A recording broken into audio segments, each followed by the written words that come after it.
Y'all don't hear us. Pull up a seat and motherfucking listen.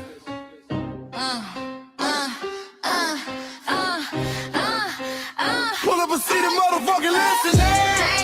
Pack your bag, time to go home. Talking crazy on our soil where our blood and bones grown. This our grind, we outside on it. While y'all fools on the outside looking, y'all show no respect to Black America, so leave. Hey. Y'all don't get it, so it's time to go home. Get the hell up out of America, take your disrespect and just fly on. Y'all don't get it, so it's time to go home. Get the hell up out of America, take your disrespect and just fly on. You landed on the tarmac, fresh off the boat. Talking about y'all building nothing, man, you choking on the note. My ancestors the reason that this country even breathes. Picked the cotton, built the White House, planted the seed. Jim Crow laws, redlined the map, we was the target. You think that struggle's a costume, man, you can't mark it. We fought the wars, we bled the blood, we died for our future's chance. And you come here and give our legacy a side eye while throwing shade on the guard. While you benefit from doors we kicked down with our last breath. Now you spit on the architects who stared down death. Disrespectful, that's disrespectful, ungrateful. A slap in the face, the only people who gave a fuck. So let me show your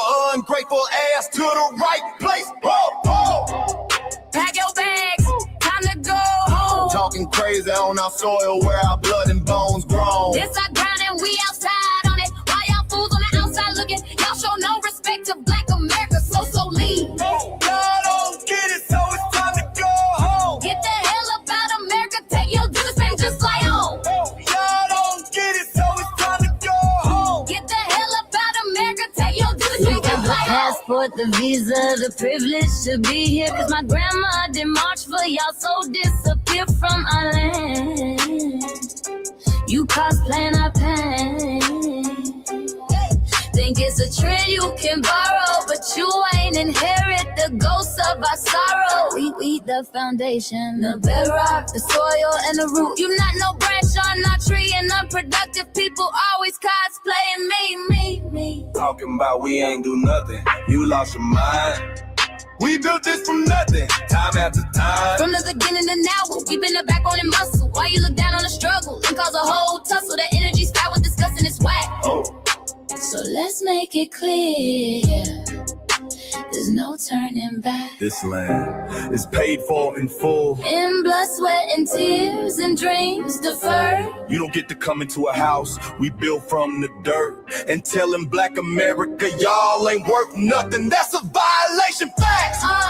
Pack your bags, time to go home. It's our soil on our soil where our blood and bones grown. Show respect, this our ground, y'all just tenants on a leash. Or get the step. Show no respect to Black America, so leave. Don't get it, so it's time to go home. Get the hell up out of America, taking your business, I can just fly on.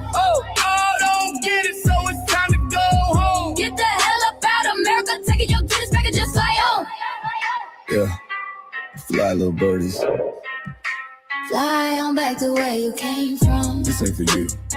The cell is sacred. We said what we said. It's time For y'all to go home. So fly a little birdies fly. So fly a little birdies fly. So fly a little birdies fly. Fly far, far away from here. So fly a little birdies fly. So fly a little birdies fly. So fly a little birdies fly. Fly far, far away from here. So fly a little birdies fly. So fly a little birdies fly. So fly a little birdies fly. Fly far, far away from here. So fly a little birdies fly. So fly a little birdies fly. So fly a little birdies fly.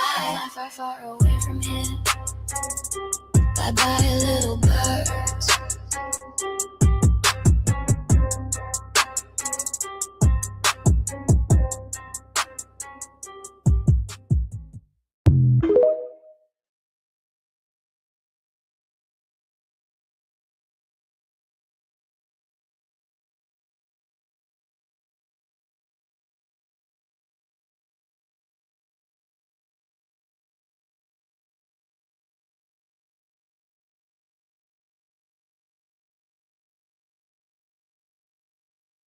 All viral. Man, y'all make sure y'all share this video and make sure y'all subscribe to All Viral Access Media. You know the vibes.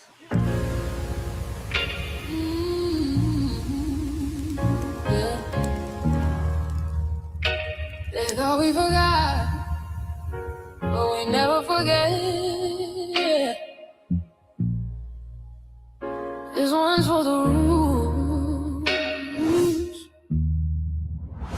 We built this land from dust and tears for 100 years, and we still here.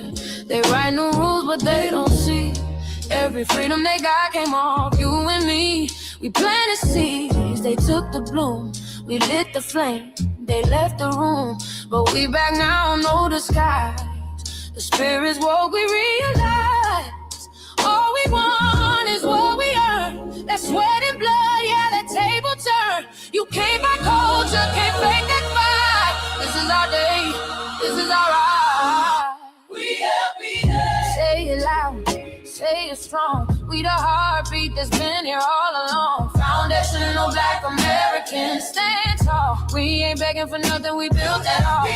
Born from pain and grace, you can see the truth written in our face. We the soul, the sound, to fight the flame. Foundational Black Americans, say our name. They love our rhythm, but they dodge our blues. Use our voice when it fits their news. They take our sound, but not our scars. We the backbone, we the stars. Now the veil is gone, the mask is clear. We see the game, we know it's here. No more silence, no more lies. We lift that flag and watch it rise. Rise up, rise up. We the ones that made this nation breathe. Our pain to the power, our roots are trees. We the world, it's rhythm and grace now, and now we're reclaiming our rightful place. Can't copy courage, can't steal pain. You can't inherit soul by changing names. Our story ain't done, it's the revival. We guard the gate, it's about survival. We FBA, say it proud, say it loud. The world dances on what we vow. Foundational Black Americans, still we stand, still we fight, still we demand. Every block, every song, we've been right here all along. The soul of a people strong and free. Foundational Black Americans.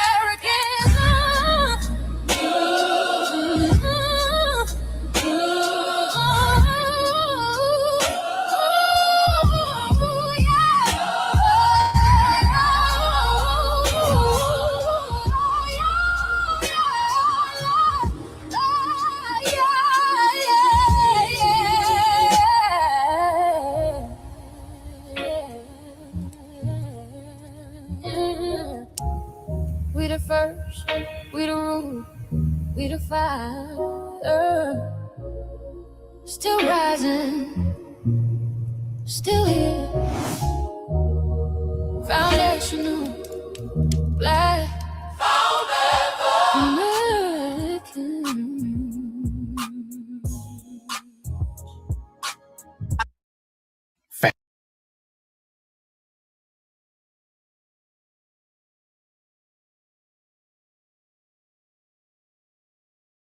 Greetings, Black family, greetings, and thank y'all for tuning in to another episode of the Front Line Blacc News. I'm your host, Chan Krumah, and we're joined with the other host, Lady Che. Say hi, Lady Che. Hi. On this season 6, we should be joined here shortly with Shabaka and Corey. That's Shabaka's Black Experience Enhanced.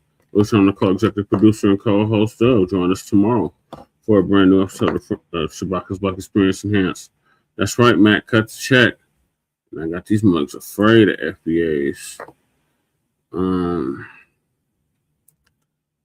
So on this season 6, episode 10, part 3, part 3 of the Front Line Blacc News, we'll be discussing several topics. The first topic is situation in Minneapolis.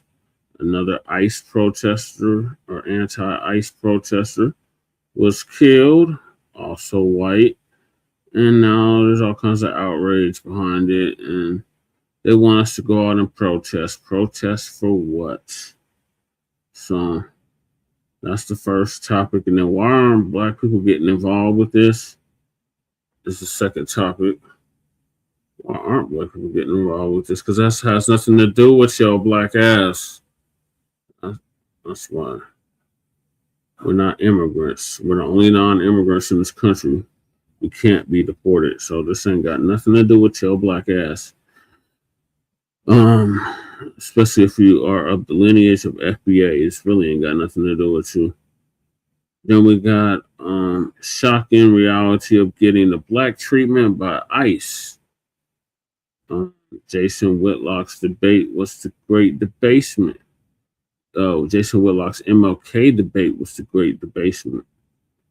Then we got Jamaican woman says she is more successful than Black Americans while low-key defending them folks. YouTube blogger and former Crips leader, Cartoon 53 or 5 Trey was arrested for drug conspiracy / peace alert. And last but certainly not least, we got our Unhoused neighbor news, our illegal migrant news, and our Denver / Aurora news. And we are based out of East Denver, North Aurora, Colorado. We give the news from a Front Line and Blacc first perspective. We are part of the new Blacc Media and also the signal boosters of the new Blacc Media. We have been around for 11 seasons. Front Line Blacc News has been around for 6 seasons now and counting. And we have several platforms that are part of the Frontline campaign. Frontline Blacc News is the first one we started back in 2020, 2021. And Shoccing's Black Experience Enhanced is based on the 50th anniversary of the founding of the original Black Panther Party for Self-Defense. Started on Blog Talk Radio back in 2016 and have been around for 11 seasons now. Shoccing's Black Experience Enhanced covers the Black experience from the beginning of time until 10 minutes ago. It is also part of the Frontline campaign and has recently, within the last 2 years, moved from Blog Talk Radio to StreamYard. Please make sure you like and share the broadcast, family. Please join us on StreamYard, YouTube, Frontline Blacc News. The links to all of our channels are in the description, including Frontline Blacc News, Frontline Blacc News 2, my personal page, Jesse Paris, aka Chan Kruma, the RBA Lady Chase channel, The Revolutionary Agenda, our Bay Area Loc Cuzzo, Jay Militant's channel, link is also in the description, What's Cracking TV with Jay Militant, Kukizi, a brother out the Mile High, who does our intro track usually for the Frontline Blacc News, and has joined us on numerous occasions on this platform. His link is in the description as well. Our brother out of VA by way of New York, Raise Omega, also has been on this platform several times. His link is also in the description. The Church of Black Power, brother out of Watts, California, who's now in Houston, Texas. His link is also in the description. And last but certainly not least, we got Black Truth United. And his link is also in the description. Our young brother came up with the B1 Rolodex, which is a modern day green book for Black First and FBA businesses across the country. So the link to submit your business or any business you would like is in the description. Also, we have the change.org petition. Please make sure y'all sign that. Support Lady Chase GoFundMe. Make sure y'all support that. And I forgot, but my sister has a GoFundMe up too. I didn't get the link though, so I wasn't able to put it in the description. I still got the Chicago family in here. The Chicago family whose mom was attacked by the students. Their GoFundMe link is in the description. And we have a copyright disclaimer under Section 107 of the Copyright Act of 1976. Allowance is made for fair use for purposes such as criticism, comment, news reporting, teaching, scholarship, and research. And I do not own the rights to the music. And if you don't understand racism, white supremacy, what it is and how it works, everything else you think you understand will only confuse you. In all 9 areas of human activity, and that's economics, that's education, that's entertainment, that's labor, that's law, that's politics, that's religion, and that's sex and war. And some say health and nutrition. And that's by Neely Fuller Jr., the late Neely Fuller Jr., who transitioned last year back in February at the age of 95, almost coming up on a year since his passing. ProduceJustice.com. And when you a Black person are captured by any race soldier, you must never fuss, fight, or flee. Comply and defend yourself in court. Also by Mr. Neely Fuller Jr., ProduceJustice.com. And last but certainly not least, we got racism, white supremacy. It's conscious and subconscious behavior to maintain white genetic survival, to prevent white genetic annihilation. and that's by the great Dr. Francis Cress Wilson, transitioned 10 years ago, exactly 10 years ago, at the age of 80. And shout out to our FBA brother Tariq Nasheed for paying for her funeral, along with several others. So those are the topics. Make sure you hit that like and subscribe button. So I'm going to hop right into it. So I'm going to give y'all the liberals version of it.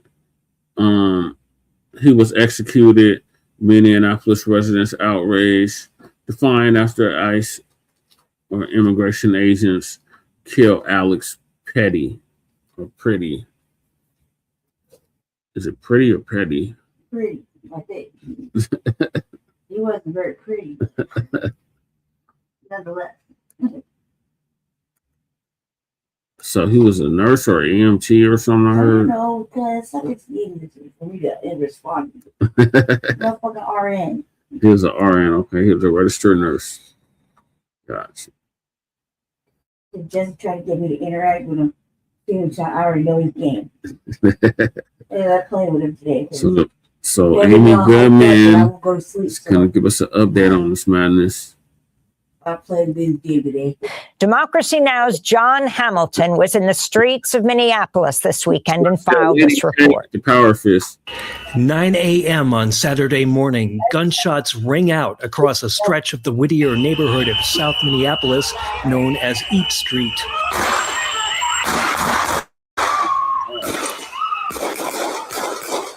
Video of the homicide began to circulate across social media, prompting shocked and angry neighbors to pour into the streets despite temperatures below 0 Fahrenheit. Within hours, protesters from across the Twin Cities region converged near the intersection of Nicollet Avenue and 26th Street, the site of the killing. They were met with extraordinary violence. They will kill me if you let me! Don't take it, sisters, and save my life! Those arrested by the masked federal agents were shoved into unmarked SUVs, many with out-of-state plates. They took my sister, Donna. She was on the corner exercising her First Amendment right to protest. We were standing on the corner. We got separated by ICE, and I turned around to find her, and she was being thrown on the ground, and there was, I don't know, 4 or 5 agents on top of her, and then they drug her to a car or to something. It might be that van down there. Sorry, I just want to find my sister Donna, please. Somebody help me find where I can pick her up. We were just running away from the gas. That's all we were doing. He's being arrested by ICE. Just as they did after ICE agent Jonathan Ross fatally shot Renee Good on January 7th, federal agents blocked state investigators with the Minnesota Bureau of Criminal Apprehension from approaching the scene, even after BCA officers obtained a warrant signed by a judge. My name is Kevin. I live a block away from here. I woke up today and heard the news and immediately came outside to start protesting. These people are Nazi fascists and they need to get out of our neighborhoods. They need to be abolished. This entire agency needs to be abolished. The constitutional observers are being dragged out of their vehicles. They're still breaking their windows, breaking out of their vehicles, pepper spraying. I'm seeing people being pepper sprayed who are just lying down and already tackled by 3 Border Patrol agents. This latest video, this person, 6 Border Patrol agents around them, and they still shot them 5 times in the street. It's outright murder. They're just outright murdering us. Yeah, hi, my name is Jeremy, and right now I'm standing on Stevens and 26th here. And I've got a ton of ICE agents sitting in the street, and they're all trying to push us back and get us out of the area. Just this morning, 6 ICE officers shot and killed 1 person. I came out here to protest, and all they have done ever since is arrest innocent people for walking into the street. About 4 hours after they were filmed committing homicide in a video that was already racing across the internet, the masked federal agents left the scene.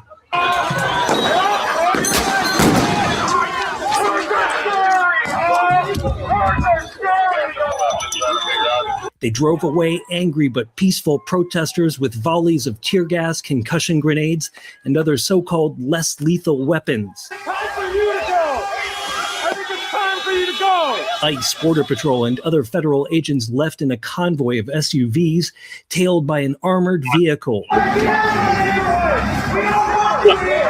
vacating a crime scene without any coordination with state or local law enforcement. As they were leaving, they just started throwing tear gas and concussion flashbangs into the crowd. Nobody was doing anything.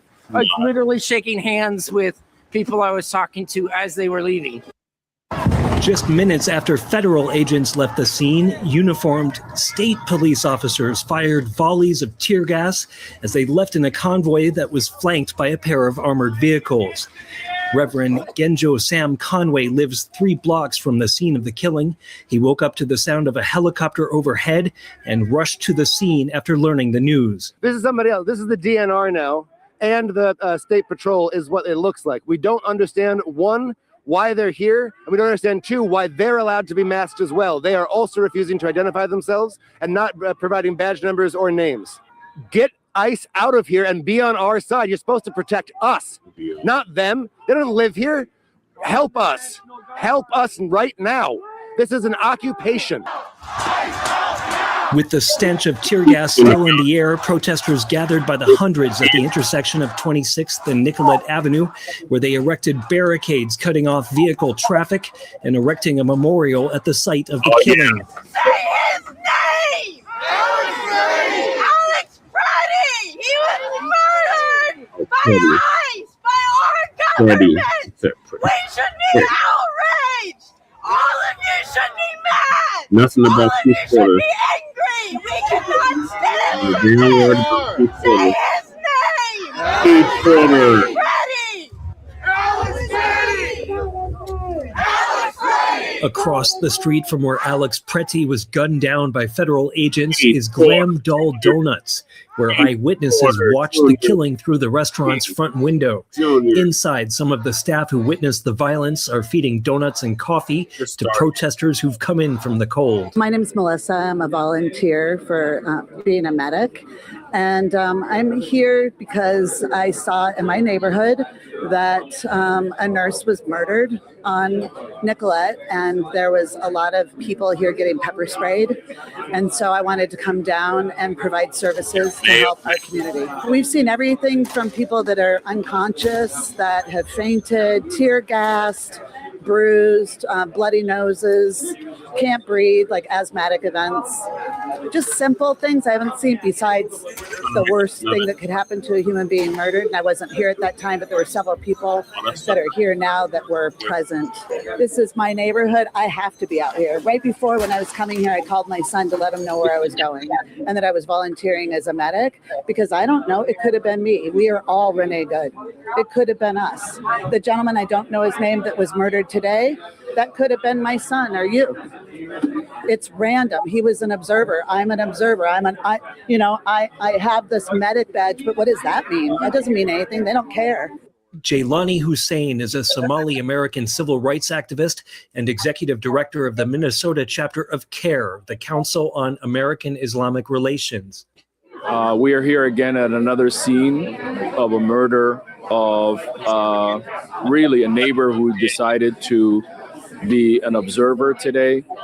You could see the videos that he was at the time standing up for his neighbors, and ICE agents did not like that and appeared to be approaching him, wrestling him to the ground, and then later on shooting and killing him. So it's a really tense situation. Minnesotans have come out today. There's a lot of people on the streets.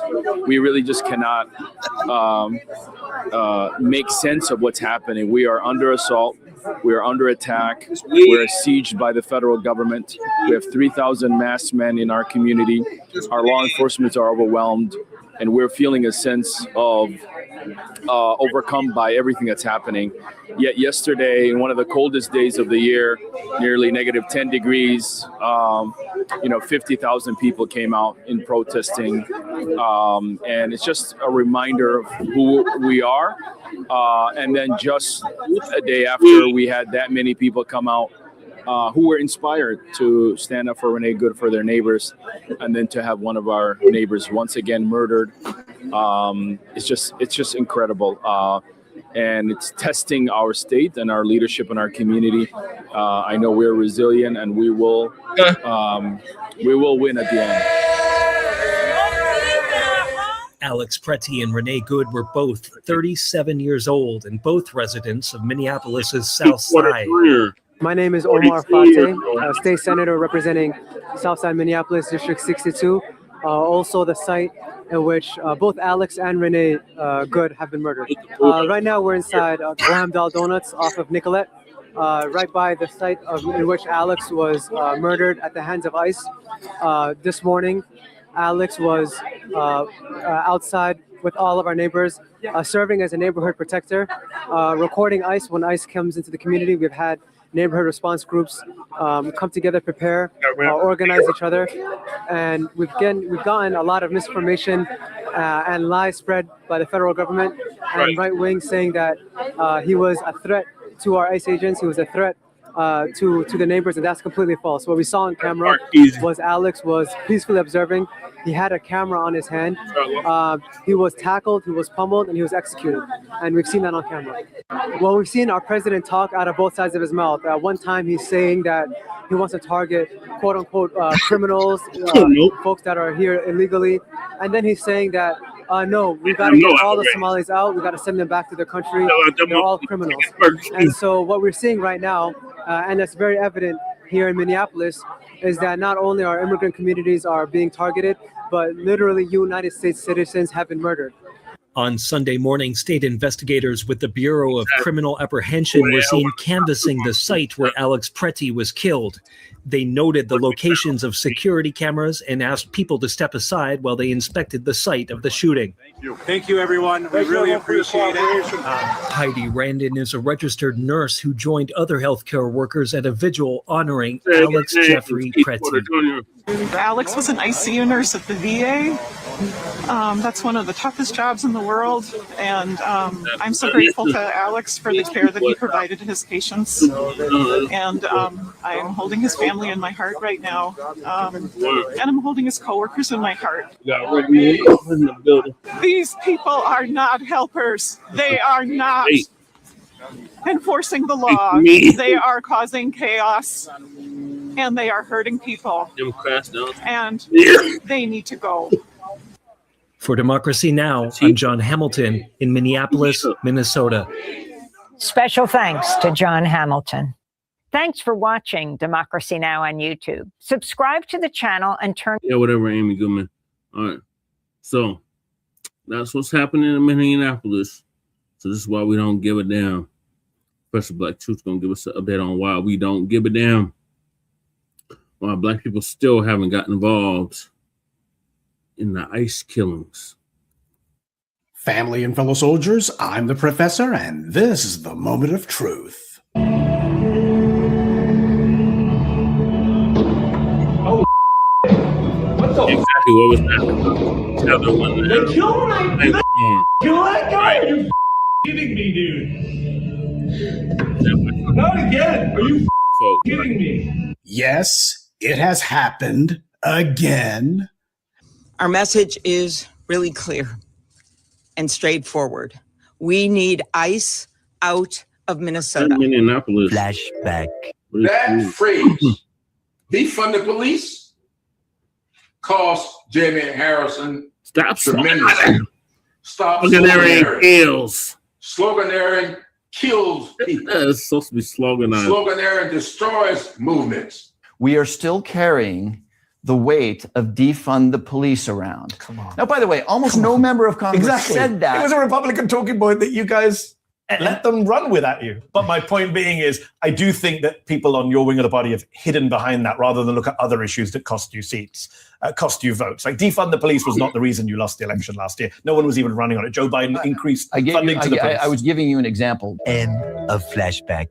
They are not making us more safe. As the tragic killing this morning, as people saw it viscerally on that video, shows us they are making us less safe. Who the fuck is us? With 3,000 agents, which of course includes border control, outnumbering the sworn police officers in Minneapolis and St. Paul by 3 to 1, and even larger than the 10 metropolitan police departments.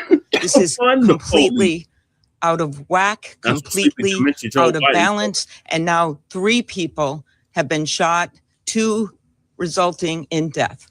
A lot of Black people, especially the dumb ones who think that we're all in this together, they're with the white liberals and they try to con themselves into trying to think they have a stake in fights where Black folks have no stake at all. Right. They live in their own imaginations and they furnish these delusions with all kinds of pathetic, racially neutral fantasies, and their ideas about politics are deranged as a result. And they'll pull you into their asinine daydreams too if you let them. Of course, there's been more killings by ICE in Minneapolis, but the only ones that matter are the white people. Those are the ones that make headlines. And when you got the white media giving attention to a subject, of course, you're going to have some Negroes who feel like they got to show how much they care because they know that's what the white media wants to see. But this practice of established white power killing certain white people in order to make a point, there's nothing new about it. We saw this with both world wars. Dr. John Henrik Clarke taught us that all of these European wars were nothing more than a series of arguments between a gang of thugs about which one of them was going to rule over us. I don't fault our ancestors for having taken part in the American Revolution, but that's a perfect example of Black people misunderstanding the enemy's intentions. During the Revolution, both the British and American rebels promised Black people, especially Black slaves, that they would free them all if they won the war. And that's how they tried to recruit Black folks to be on their side.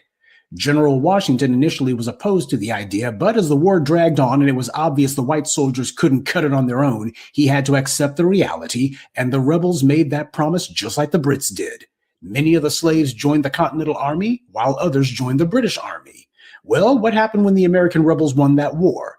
They immediately declared that their promises were null and void, and the same people who said that they would end slavery instead wrote a constitution that enshrined slavery into law. They only reinforced slavery. They didn't give it up. And as for the Blacks who weren't slaves, did the end of British rule improve their situations? Not one bit. So when you look at what's happening with immigration, this is political theater. It's an argument between 2 packs of pathological liars. Black folks don't have a dog in this fight. This is all about trying to see if they can recreate 2020, that real, genuine energy that was in the streets then. They're trying to see if they can manufacture it. That's the reason why, for this political theater, I'm giving thumbs down to Jacob Fry, the duplicitous, fork-tongued mayor of Minneapolis. He's been the biggest friend that the thugs in the Minneapolis police ever had. He stood by the likes of Derek Chauvin 6 years ago when he murdered George Floyd. Jacob Fry defied the entire city of Minneapolis to the point that they literally had to shame him out of the town square. They ran him out of downtown, literally. That's how determined he was to stand beside the police after they were murdering unarmed citizens. So all of this kvetching and whining that he's doing about Trump, his objection isn't to people being killed. It's to who has the power to do so. It's a monopoly on violence that he's concerned about. Because you can't maintain a system of injustice without using violence. There's no other way. Nobody will actually choose to live under injustice. You have to make them live under it.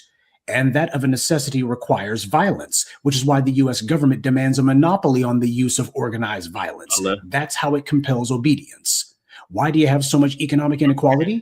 Because the government hands the rich everything. And just to make sure you don't get any ideas that you're going to change this, they got goons with guns who will arrest or even kill you in order to enforce the unjust and immoral rules that they call laws. The laws weren't written for them. They were written to control you. So now that you have a white man, Alex Pretti, who's been killed by ICE, nobody's pointing out that the entire reason for this is that nothing substantive was done by lawmakers after the 2020 uprisings.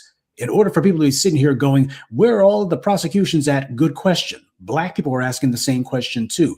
The changes that occurred after 2020 only came about at the social level, which is why you got cops who are being routinely indicted because the old grand jury dodge isn't going to work anymore. That's what happens when you make fundamental changes at the social level, and they're getting regularly convicted. Which means all of that crap about, oh, the jury just doesn't understand. Oh, they understand now. That's what all of those protests leading up to the uprisings of 2020 were about. It was a massive public education program, and it's one that actually had an impact. Not enough of an impact. There's still plenty more to do, but it definitely moved the needle. Yeah. Biden didn't crack down on the police during his administration. Instead, he illegally diverted COVID money to the police, which was blatantly malfeasance. But both political parties understand that their own position depends on nobody being able to challenge them for political office or for the resources necessary to mount a successful campaign. So they also depend on the thugs in blue to ensure that their own position never changes. It's a mutual protection racket. Crooked cops protect crooked politicians. When the Democrats came out and started lying and saying defund the police is a bad thing, don't say that, we're not with that at all. When the police saw that, they were like, okay, good. We know that no matter what rhetoric they may claim, they're not going to actually do anything to punish us. And this is the result. And by the way, with the case of Alex Pretti, you'll notice that I really haven't said anything about what a lot of people are trying to make into the real bone of contention. Did he have the gun out and shooting at people or not? So, well, he did have a gun on him, but that doesn't matter. He wasn't shooting at anyone. Well, neither was Philando Castile. And George Floyd didn't have a weapon on his person, in his vehicle, or anywhere around him. But that didn't stop the white media from deciding, well, we're not going to challenge the narrative. In fact, we're going to reinforce the police's narrative. Well, he must have done something, right? Wink and a nod. Oh, yeah, you got all of these guys who've been recruited into ICE by Stephen Miller. And these guys, in many cases, they have no law enforcement background. So what? Neither did any of the white people who participated in the slave patrols. And white society didn't have a problem with that either. That's right. Oh, these guys, they don't have any sort of law enforcement training. Yeah, neither did Kyle Rittenhouse. And yet they circled the wagons for him. That's the reason why I came up with that phrase, the irregular forces of white supremacy. These are the individuals who are the non-uniformed race soldiers who are running around committing ambushes. And white society has given them a pass as well. And they've noticed that. You didn't have to have a badge to realize that if you were white, you could kill a black person as long as you said certain things. You understood exactly what happened because of pattern recognition. Hey, what did I just say? I was afraid. Or if I just say, well, I mean, he made a furtive move. I couldn't be sure what he was trying to do. And that's my get out of jail free card. They know that because the society has conditioned them to see that over and over and over again. You don't have to have somebody say, go ahead and say this. Instead, they give big publicity to everybody who does that. And as a result, all of these anti-black racists see how they can literally get away with murder. And then what they saw was, well, hell, you can extend that even to white people if they're standing too close to black folks. You can go ahead and do this in Charlottesville. Daniel Perry killed a white man in Texas. That's okay. Kyle Rittenhouse killed some BLM protesters. See, we're making the point that you can kill black people or kill white people who seem to be aligned with them, or at least those who are just not towing the line. We're giving you a pass on that too. They recognize that. They know it. You don't have to actually come out and say it, although there have been a number of them who have. So for the people who want to make a big deal out of, but he didn't have a gun out shooting at anyone, please. We passed that Rubicon a long time ago with black people. We passed that over 140 years ago. It's not about whether or not this man was armed. It's not about whether or not he's shooting at people. Police take white suspects into custody all the time, even after they get fired on. They know exactly what they're doing. What this comes down to is, as far as they're concerned, the greatest power of all is the power to kill people. That's what white supremacy puts at the top of its hierarchy of power, the power of life and death. And it's to kill with impunity. It's not enough to just kill. You got to be able to kill, and then you walk away as if you did nothing, like Daniel Penny did when he strangled Jordan Neely to death. Exactly. The police didn't say anything, let him just go on home as if nothing had happened. And the white media, they had this blanket policy. We're going to protect this guy. We're not going to let anybody know who he is. So yeah, this is a position that white society put itself into. They allowed these race killers to get away with this behavior for so long. They allowed it to become ingrained into society. They allowed for it to become nothing more than background noise.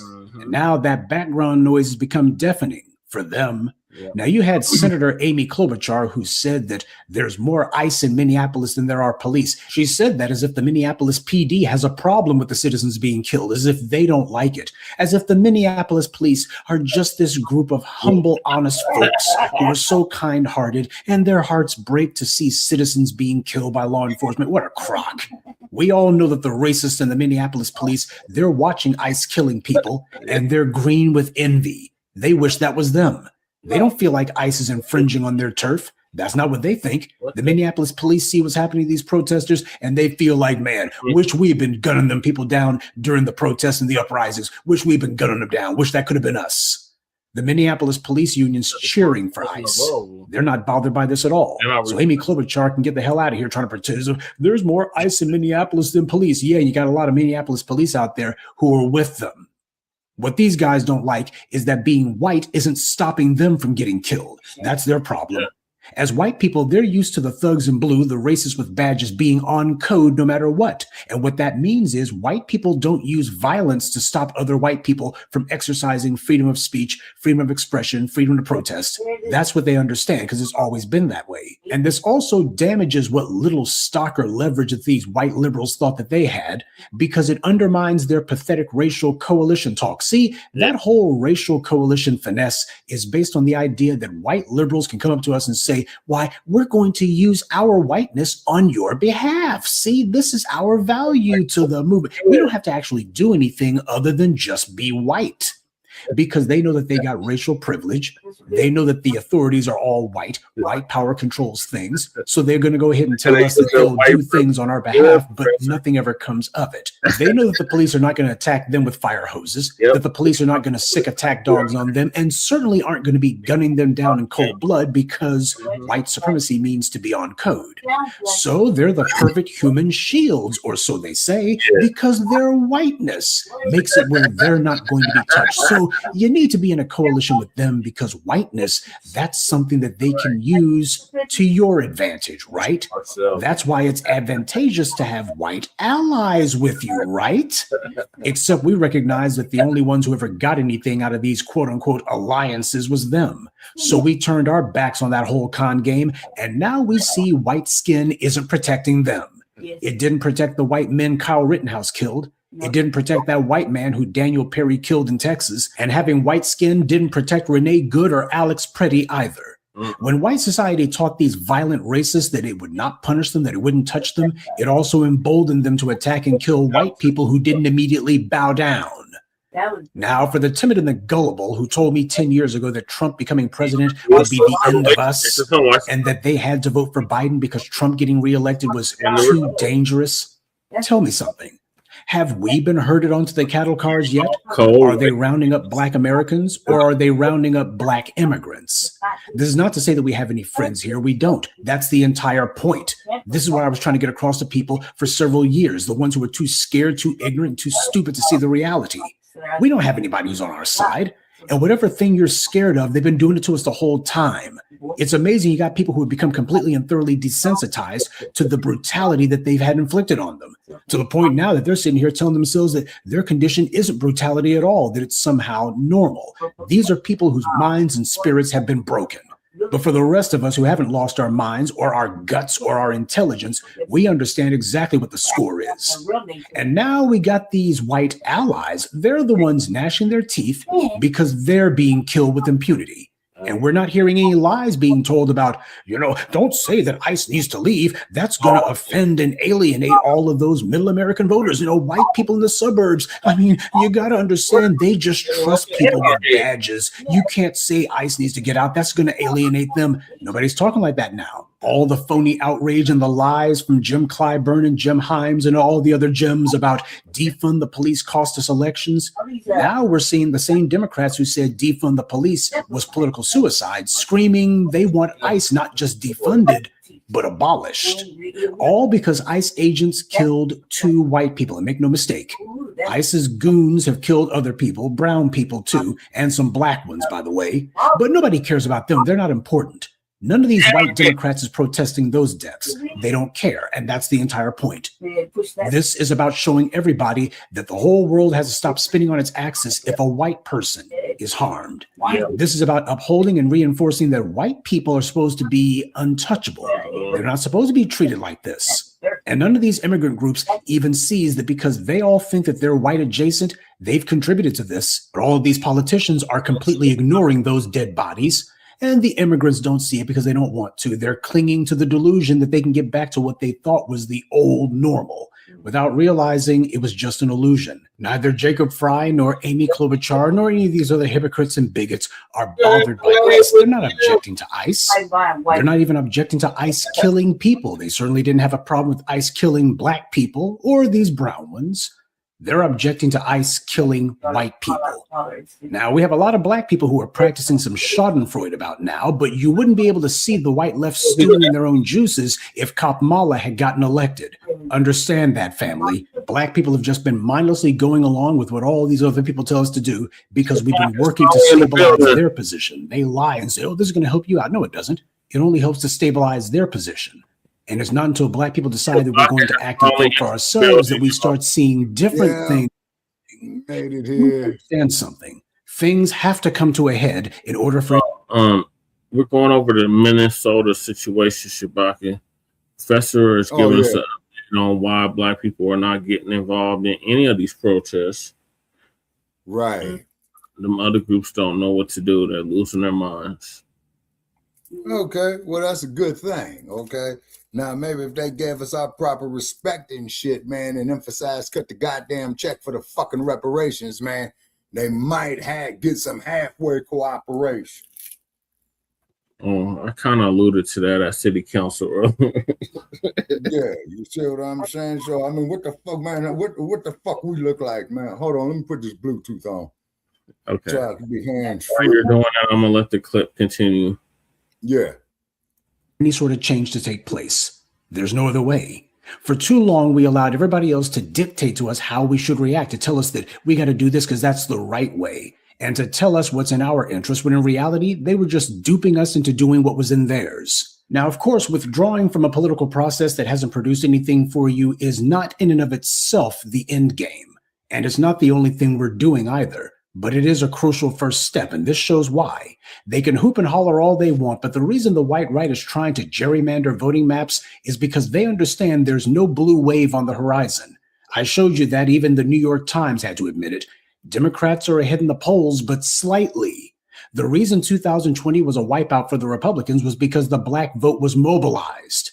I've said this to you for the better part of 10 years. If black voters wanted to get out to the polls, I mean for real, wanted to get to the polls, there's nothing the white right can do to stop us. And to be sure, they do want to stop us. But in reality, the only political party that stopped black people from going to the polls has been the Democrats, because they haven't done anything for our vote. We've gotten absolutely nothing for all of the blood, sweat, and years that we've put behind these people. Meanwhile, we just sit there watching while literally everybody else gets policies and tangibles exclusively for them. They make sure to produce for everybody else, but for black people, we don't even get an IOU. Instead, we get a, well, you people are just too unpopular. You got to understand that. It's unfeasible. You're not a popular constituency for us to be doing anything for. You just need to wait and wait and wait. The late Bill Moyers once said that elections are about who gets what. He worked in the Johnson White House back in the 1960s, so he understood the game of politics from the inside. He understood that elections are transactional. They have to be. Rahm Emanuel, on the other hand, said that the Democrats cannot let elections be transactional. Now, he's a huge Zionist. He wants Israel to get as much of America's gross national product as possible. So when it comes to Israel, for Rahm Emanuel, elections better be transactional and nothing else. All he means is when he says elections can't be transactional, he's talking about for black people. He doesn't want elections to be transactional for us. In other words, we're not supposed to get anything out of it. Now that ICE is killing white people, you still don't see Democrats pushing legislation to punish them. Of course not. That would set a horrible precedent. They're doing what Biden did when he was in the White House and what Kamala Harris did when she was California Attorney General. They're backing the badge. Their pathetic public speeches means nothing. These are empty words, and they know it. Saying they want ICE out of Minneapolis is pointless. What they should be demanding is that these killers be in prison. Put a legal framework in place that would make it possible for you to throw them in a cage, but they're not doing that because that would be the start of a slippery slope. If you start publicly advocating for thugs with badges to be in prison for killing white people, well, then you can no longer BS your way around demanding that they be in prison for killing black people. See, that's the real thin line that they're trying to tiptoe their way around. When now Senator Amy Klobuchar was Hennepin County DA in Minneapolis, she had a chance for her office to go after Derek Chauvin back then. He had killed a man in 2006, the year that Klobuchar was running for the Senate. Now, this killing happened in October of 2006, and the citizens of Minneapolis were outraged. But then DA Amy Klobuchar was not. She had spent her entire career as a prosecutor protecting the police and making sure the citizens didn't get justice. She was one of the absolute worst prosecutors in America when it came to making sure she didn't prosecute cops. That was her entire MO. I don't prosecute police. Just like Kamala Harris did when she was a prosecutor in California. But hey, this was October 2006. On the political landscape, everybody was talking about the Iraq War. Nobody was talking about police brutality, well, except for black people. And back then, Democrat shills and scum like Jim Clyburn and do-nothing political upstarts in Illinois like Barack Obama had the majority of black voters distracted and focused on the Democrats' pet issues. So Amy Klobuchar, the prosecutor, didn't care. She wasn't feeling any heat, so it didn't matter. And when Derek Chauvin's murder case came across her desk in October of 2026, just a month before her Senate election, she didn't even begin a prosecution. She didn't even touch it. Just like all those other police killings that she refused to prosecute. This was just another police murder that she would ignore like all the others. So for 4 months from October until she was sworn in January 2007, she just slow walked that case until after she was out of office and safely ensconced in her Senate seat in DC. And by then, it didn't matter. Or so she thought. Her successor didn't even bother to prosecute Chauvin. After all, it was 2006, and as the white media love to say, the public trusts the police and won't prosecute them. Police murdering people, particularly black people, was the perfect crime for both the cops and the prosecutors. That is, until the black grassroots made it a felony.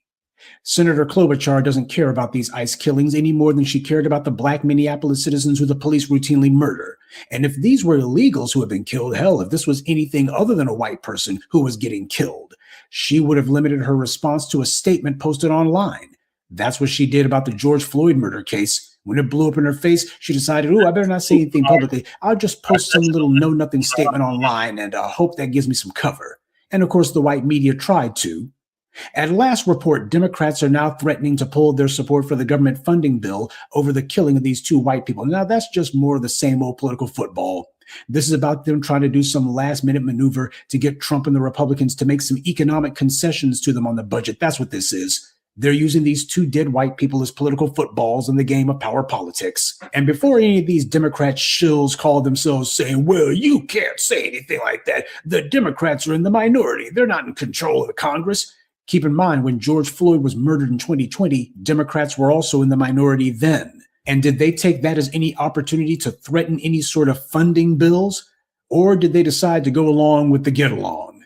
When you had coast-to-coast riots, did the Democrats say all business in D.C. must stop because of this? Of course not. When have Democrats ever done any sort of political brinksmanship because a black person was harmed? Black people get killed, but Democrats support and pass anti-Asian hate crime laws instead. This is not a question of political popularity. It's a question of a deliberate racial attitude by both parties. Why do they lie so much? Because they need to. They don't fear lying to us because they began lying to themselves long, long ago. History is a record of the events, and it's also a chronicle of their crimes. And like any criminal, they want to silence the witness. Well, black people have been calling this mess out for hundreds of years. We've been sounding the alarms, telling everybody exactly what's been going on and how it needs to be stopped. But we've also been the main ones who they've ignored, or that they malign, that they demonize, that they defame. They justify the killings, and this is the result. White society, starting with its media and its government, made this mess. They could stop this anytime they want to, but that's the problem, isn't it? They're stuck on the horns of a dilemma. This entire system of injustice has been one that they have reaped real, tangible benefits from. And as far as they're concerned, now they're caught on the horns of a dilemma. How do they get themselves out of this mess, but still maintain the system of goodies, giveaways, and guarantees that they are completely and utterly dependent on? Well, we know what the answer is, but the problem happens to be that after hundreds of years of being pampered and coddled, when it comes time for you to actually put out some real effort and actually have to make some sacrifice and actually have to endure some pain, well, black people have been getting scorched and having the skin ripped off our backs. The dominant society, on the other hand, so much as a pinprick and they're shrieking in agony. Well, you know what I say? Let 'em holler. Good day and be one. I'd like to take a moment to mention some of our contributors. Anthony Pollard, Frederica Moore, Kenneth Johnson, Antonio Daniels, and James Stiles. Salute to them and thank you to everyone for listening, liking, and sharing this message. Black empowerment only exists because of you. If you're not already subscribed to this YouTube channel, go ahead and hit the subscribe. All right, go ahead, Shabaka. once again, as we've been saying all along from the days of Shabaka's Black Experience in hand, when we was with that other network, the Front Line Blacc News, man, ain't shit changed. Yeah, that's exactly what happened, Cool Keezy. Black people are harmed, and we get a good trouble statue and an anti-Asian hate crime deal. Exactly. You see, and then the Yasa bosses come up. Well, you both blue no matter who and all that shit. And once again, we keep getting fucked around, man. Like $2 holes. You know what I'm saying? And then these ass scratchers come out there again with the same bullshit. And we supposed to just sit there and go for it. Cookies is saying black people are harmed, and we get a good exactly. And who was that? John Lewis, motherfucker, talking about good trouble, and he gets the nightstick glide gracefully upside his head at the Edmund Pettus Bridge, knocked the fuck out. Yeah, and that was good. That's good trouble. And then another thing about Mr. Lewis, I appreciate him, what he did going in with the civil rights movement, but then he's going to come talk about this alphabetized agenda and goes and sits on the goddamn floor of the U.S. Congress for some transformers. Yep, he did that for the transformers and he did it for the illegals. Yeah, but when it comes to his own goddamn people, oh man, well, they've been doing excellent work, these other groups. That's that Tom Bradley bullshit when he was the mayor of Los Angeles. Well, Mayor Bradley, the LAPD just shot an unarmed man 25 million times.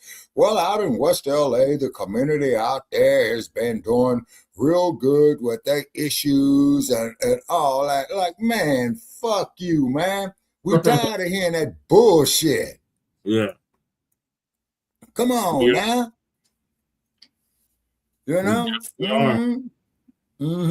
We told these other people, including the whites, to hold their own nuts. Yeah, exactly. 7 years, 8 years.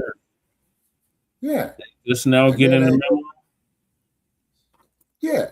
You see, and then you got a goddamn madman, you know what I'm saying, who's 80 years old, going crazy, and everybody's sitting up there talking about a great job this motherfucker's doing. Something wrong. Well, he's doing a great job getting these illegals up out of here. Yeah, well, yeah. Okay, should I share the link?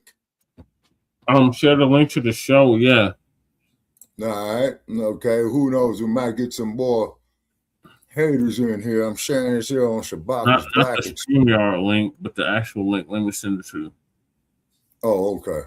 All right. You're talking about for the YouTube, right? Yeah. Mm-hmm.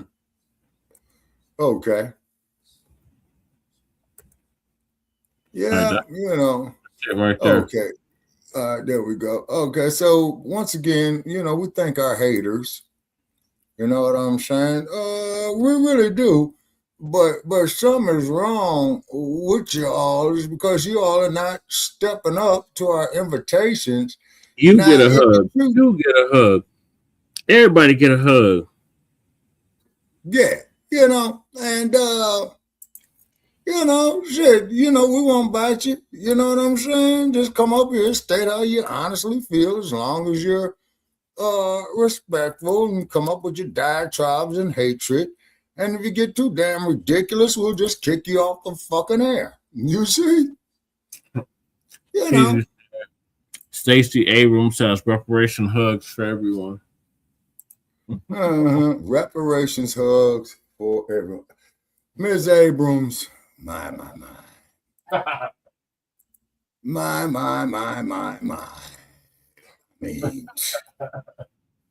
I mean, man, this shit ain't making no damn sense. You know what I'm saying?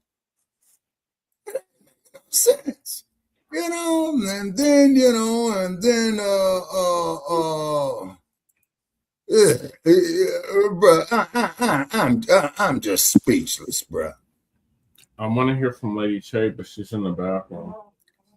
Oh, okay. I did everything I understand. In regards to this, remember? Yeah. Just tell them that. Let y'all know. She said everything in regards to this at City Council earlier. Really? Okay. All right. Okay. All righty. Okay. Where she was called a racist. Okay, now let me ask you this. Does Lady Che control any police departments? Nope. Does she control any major banks or stock markets? Nope. Does she control any major social media platforms? Nope. So she is in no position to be a racist. Right. See? Hey, I mean, man, come on, man. This shit ain't rocket science, people. You know what I'm saying? It Yes, really it's ain't. our former mayor, Webb, said he advised us to go out and protest for the white woman during the parade. Oh, my God. When is the house niggering syndrome going to end? Good God. Oh, hell no. I said I advise them not to do that. Tell them that. Tell them that. Oh, Lady Che said I advise us not to do that. Right. And because white women were antagonizing it. Because the white women were antagonizing it. Right. Wow. The same thing with the white man. And the same thing with the white man who got killed. Oh, yeah. They were antagonizing the situation, not de-escalating it, making it worse. Mm-hmm. Yeah.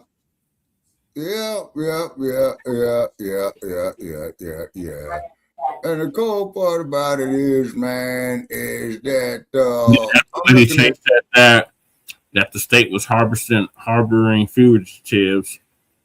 The Mexicans or the Latinos or the Venezuelans said after that she was racist. Wow. And saying blasphemous comments. And that she shouldn't be listened to. And what happened to free speech? That doesn't apply to us, Shabaki. Oh, yeah. Yeah. Breaking it in is a law. Yeah, breaking the internet is against the law. It's a felony. And they broke into the country illegally, and they want us to take care of them.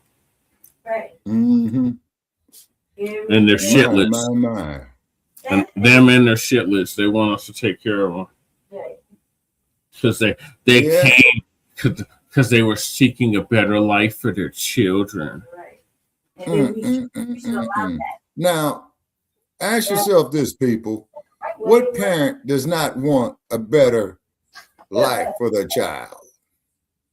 What?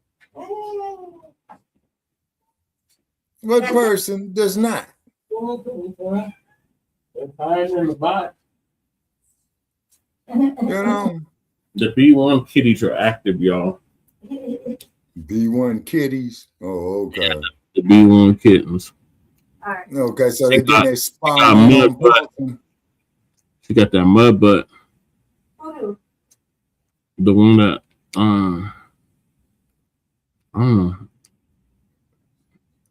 oh, you.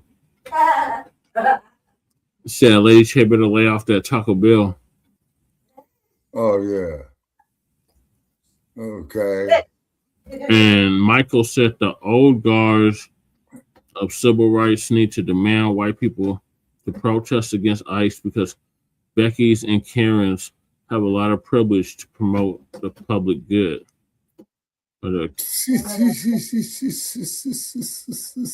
Wow. And most immigrants could have gone to several countries besides America, right? That's what Lady Che said. Y'all crossed 8 different countries to get her. Damn.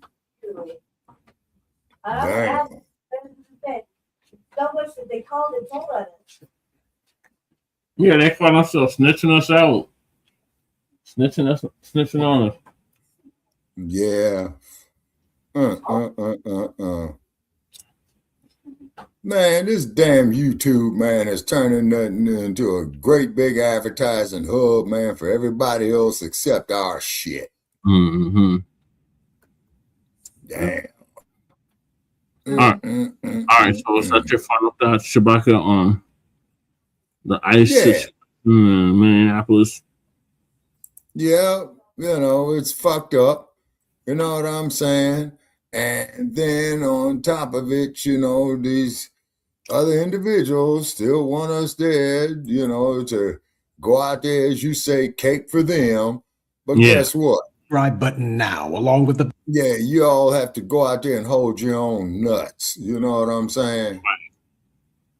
We're sorry it took you this long to get the memo, but we can't do it no more.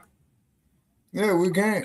Immigrants, you know, and guess what? America, because they can travel to countries close to home or Europe, right? They don't have to come here. Yeah, you see? And then on top of it, too, you know, you want us to sit up here, put everything on hold for our interests, and then you want us to sit up here and be more concerned about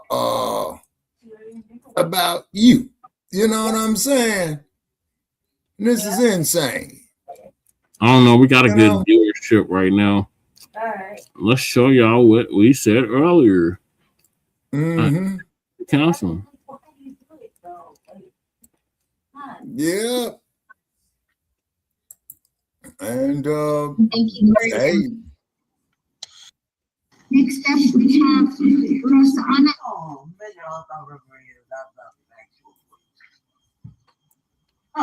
Recording in progress.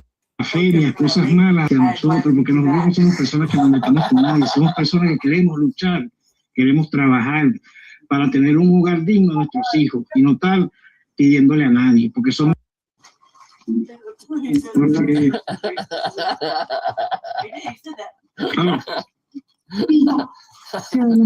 They're calling us racist Sí, again. porque me parece que nosotros aquí no venimos a secuestrar y mucho menos a asesinar a nadie. Aquí venimos con un corazón fuerte. Conspiracy theory there got going on in my brain is both people's family, thank you, ma'am, both police suggested as sanctuary cities. And everybody opened their arms to years. Second, we all know this, but just want to take a moment to minority-owned business that provides an affordable, not public, but private. He's a master control. He knows what he's doing. Shame on Joe Monclar. That's what I'm trying to get to. Governors, they weren't having it. They decided that they never in my 46 years of life have I heard that it was okay to harbor criminals.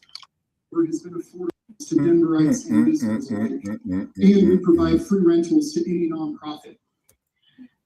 Millions and millions and millions of people to just come on over and bombard the southern border.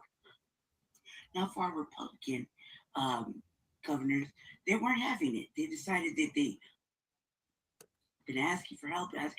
So they decided to put everybody on buses and ship them over to what is allegedly suggested as sanctuary cities. And everybody opened their arms to and like us, it's just low. You know, take care of the people you have first. Because we have so much unhoused citizens. They were legitimate citizens sleeping on the sidewalk. Talking about elders and women and children that were disabled. We needed help, but nobody wanted to listen. Right? Okay, fine. 3 to 10 years into that, right? But you couldn't take care of your regular people.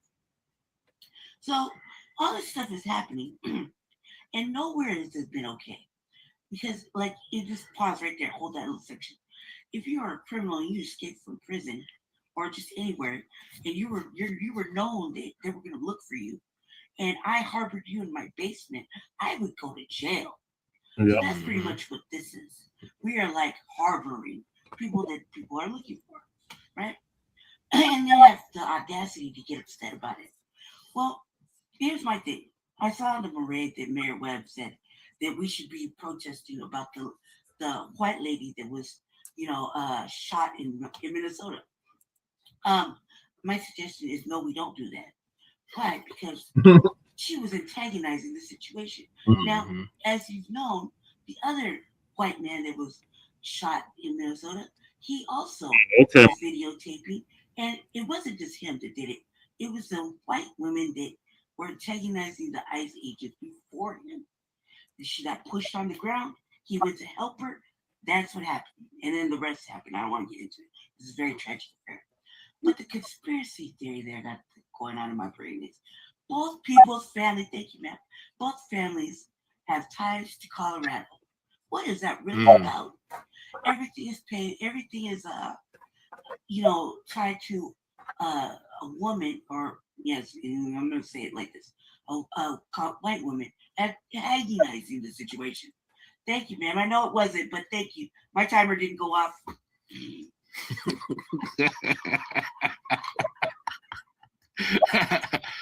Good one, Lady Shay. They can accept the promotion. They're laughing. No, they are mad. Whoever's in the chambers. Housing, resources, and immigration, social safety, animals, and nature support with that too. No, bitch. In Denver City Council, stop putting one in all. Minneapolis is not allowing Venezuelan people to work. We're not dogs. We're not murderers. And this is the situation that we're seeing. Thank you so much, Carlos. Muchas gracias, Carlos. Next up, we have Jesse Terrace. And Jesse, I'm just going to remind you to refrain from individual or personal attacks, including disparaging other speakers' motives. Okay. Jesse? I know the decorum. You made it just for me.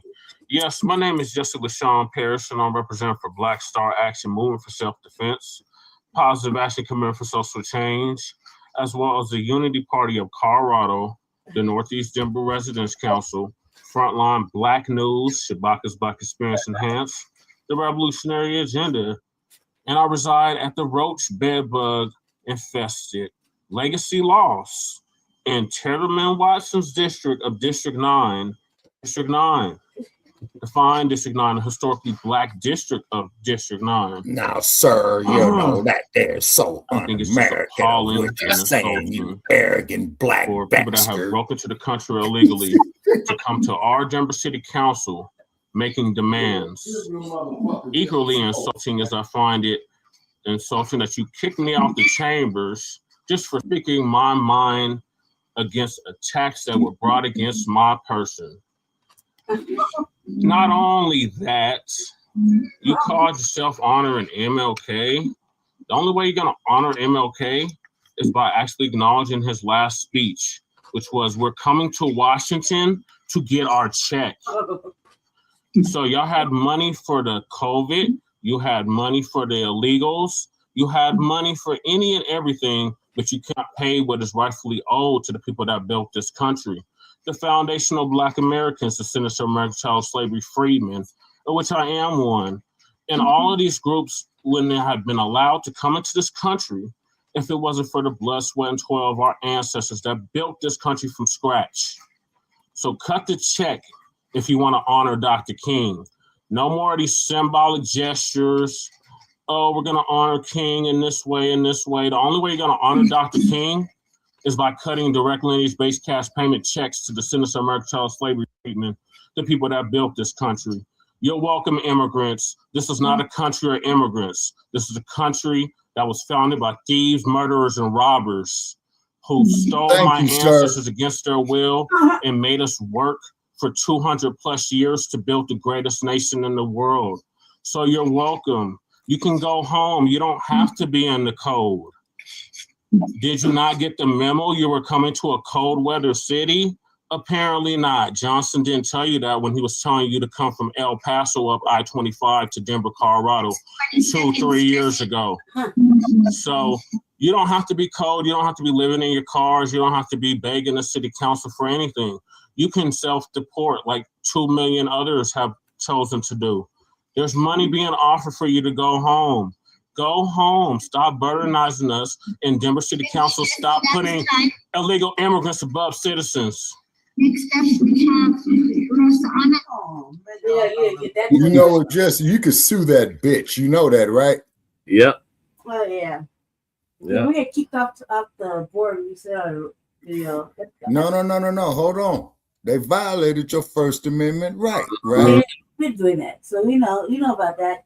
Yeah, they've been violating it. But as of two, they're not gonna like it if because of like we should be able to speak our mind, right? Everybody else does. Right. Them white people be going in there cutting up, man. During the Palestine protests. Yeah.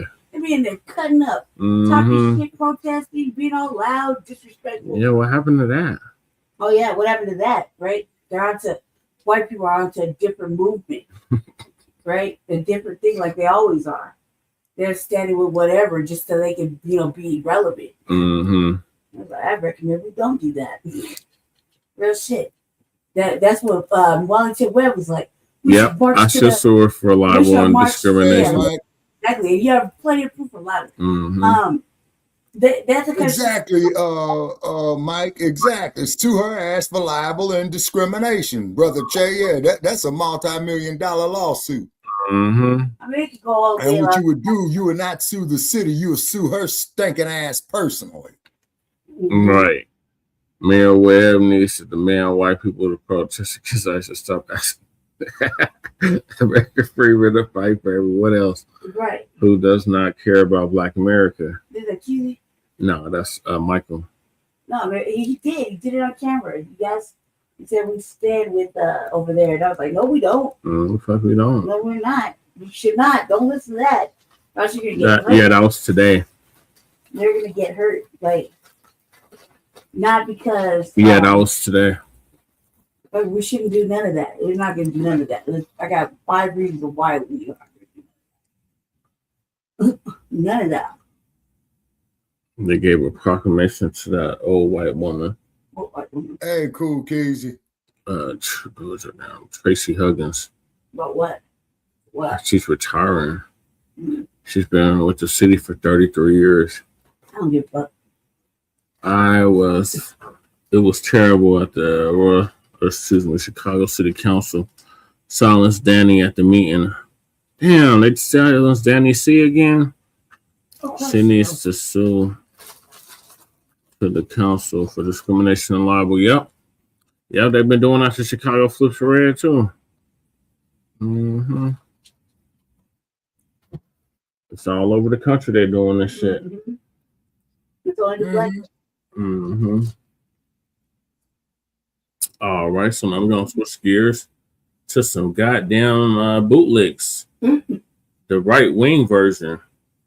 Okay, the Yassa bosses, huh? Okay. Oh, Whitlocc versus another raccoon. Okay, what is these ass scratchers are saying? Debating MLK. Wow. How dare they? So our good brother, Professor Black Truth, is going to give us an update on that. Jason Whitlock's MLK debate was the great debasement. Bell icon so you can be notified whenever a new video is posted. And if you're already subscribed, check to make sure that YouTube hasn't unsubscribed you. And of course, be sure to give the video a like as well as share it on your social media. The white supremacists hate that. And now the Sunday address. Oh, you did? Okay. Well, the truth of the matter is that the civil rights movement and King were not a force for good. Really what they were a force for federal expansion and the USSR propaganda. Public comment. Before we begin, let's understand something. Whenever anyone calls themselves wanting to talk to me or try to tell me something, the very first thing that you're supposed to do is to consider the source. We've been seeing for the last few years, and probably the last 2 or 3 years in particular, an intense effort to try to rehabilitate slavery and to try to find a way to go ahead and bring back all of that stuff from the 60s and such, attacking Dr. King, trying to claim that Dr. King was this, that, and the third. The white right's been doing this. As Dr. John Henrik Clarke said, when you start seeing this stuff just being pumped out like so much Nazi propaganda, that's how you know somebody wants this out here. Enter Jason Whitlocc, somebody who nobody wants out here. You're right, Mike. Claiming that he was going to be having a so-called debate about Martin Luther King and his legacy. Now, if you actually expect anything intelligent or worthwhile from Jason Whitlocc, you're the idiot. Whitlocc is himself desperately trying to get some white media company or other, maybe a wealthy white person, to become his sponsor. This little video debate, quote unquote, was actually done by The Blaze. So what does that tell you? This debate's not a debate at all. It's just a pathetic mixtape for bootlicks, and neither of these two so-called debaters was actually disagreeing in any meaningful way. Both of them basically agreed that Dr. King wasn't really a Christian, and Dr. King was an adulterer and a million other things, all of this with no evidence whatsoever. So this is supposed to be the participants in a debate? Well, who do we have here? First of all, we got a guy named Chad O. Jackson. He's basically the Timu version of Dinesh D'Souza, and Dinesh D'Souza is himself the garbage version of Michael Moore. Now, this Chad Jackson character, he's also got a video that Jason Whitlocc has been pimping, attacking Dr. King in the form of a so-called documentary. That's what this guy's trying to do, and this is what the game is for him. So this is the guy who Jason Whitlocc and The Blaze gave a platform to say all sorts of gibberish about Dr. King. Basically, what he says is the word Marxist so much I thought that was his name. Just to show you how profoundly incompetent this Chad O. Jackson character is, even though he had the friendliest of opponents, and really you can't call this guy an opponent, he was just a colleague is what he is. Nonetheless, Chad O. Jackson is so incompetent, he still found himself cornered repeatedly, and he was pathetically trying to duck, dodge, talk around the subject. But I found it to be perversely hilarious that this guy tried to claim he doesn't have a political home, but he's neither a Democrat nor a Republican. And this is why, again, I don't really have a political home. I'm neither a Republican or a Democrat because I believe in the true intent and the true edicts of the Constitution. I find it very interesting that he claims that, because that's not what I found. Because when I looked it up, Chad O. Jackson ran for political office as a Republican. So yeah, he does have a political home after all, the GOP. Yeah. But as he tried to do throughout he would name drop certain authors who he claimed to be from the left, and he would say, well, these are people who don't even agree with me. This is a guy who's trying to bestow legitimacy on his own empty, vapid talking points. And just to show you what a scatterbrained incompetent this guy is, he should have stuck to plumbing, really. He claimed that the civil rights movement were all just a bunch of communist dupes. They were totally infiltrated by communists. They took their cues from communists. Why? Joseph Stalin had them all on strings. And then when he was asked about whether or not he was in favor of segregation, this is what he says. I argue that this is a force for bad and is a detriment to Black Americans and to America at large, insofar that the communist ideology is antithetical to our way of life. A few moments later.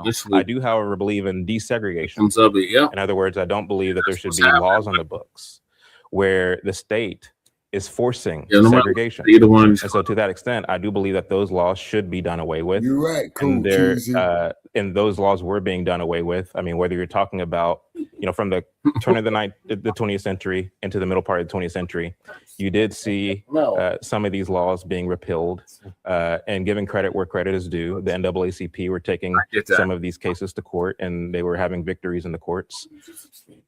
You get that? He says that he's against segregation because he believes in freedom of association, so the state should not have the ability to order people to be separate from each other. People should decide on their own.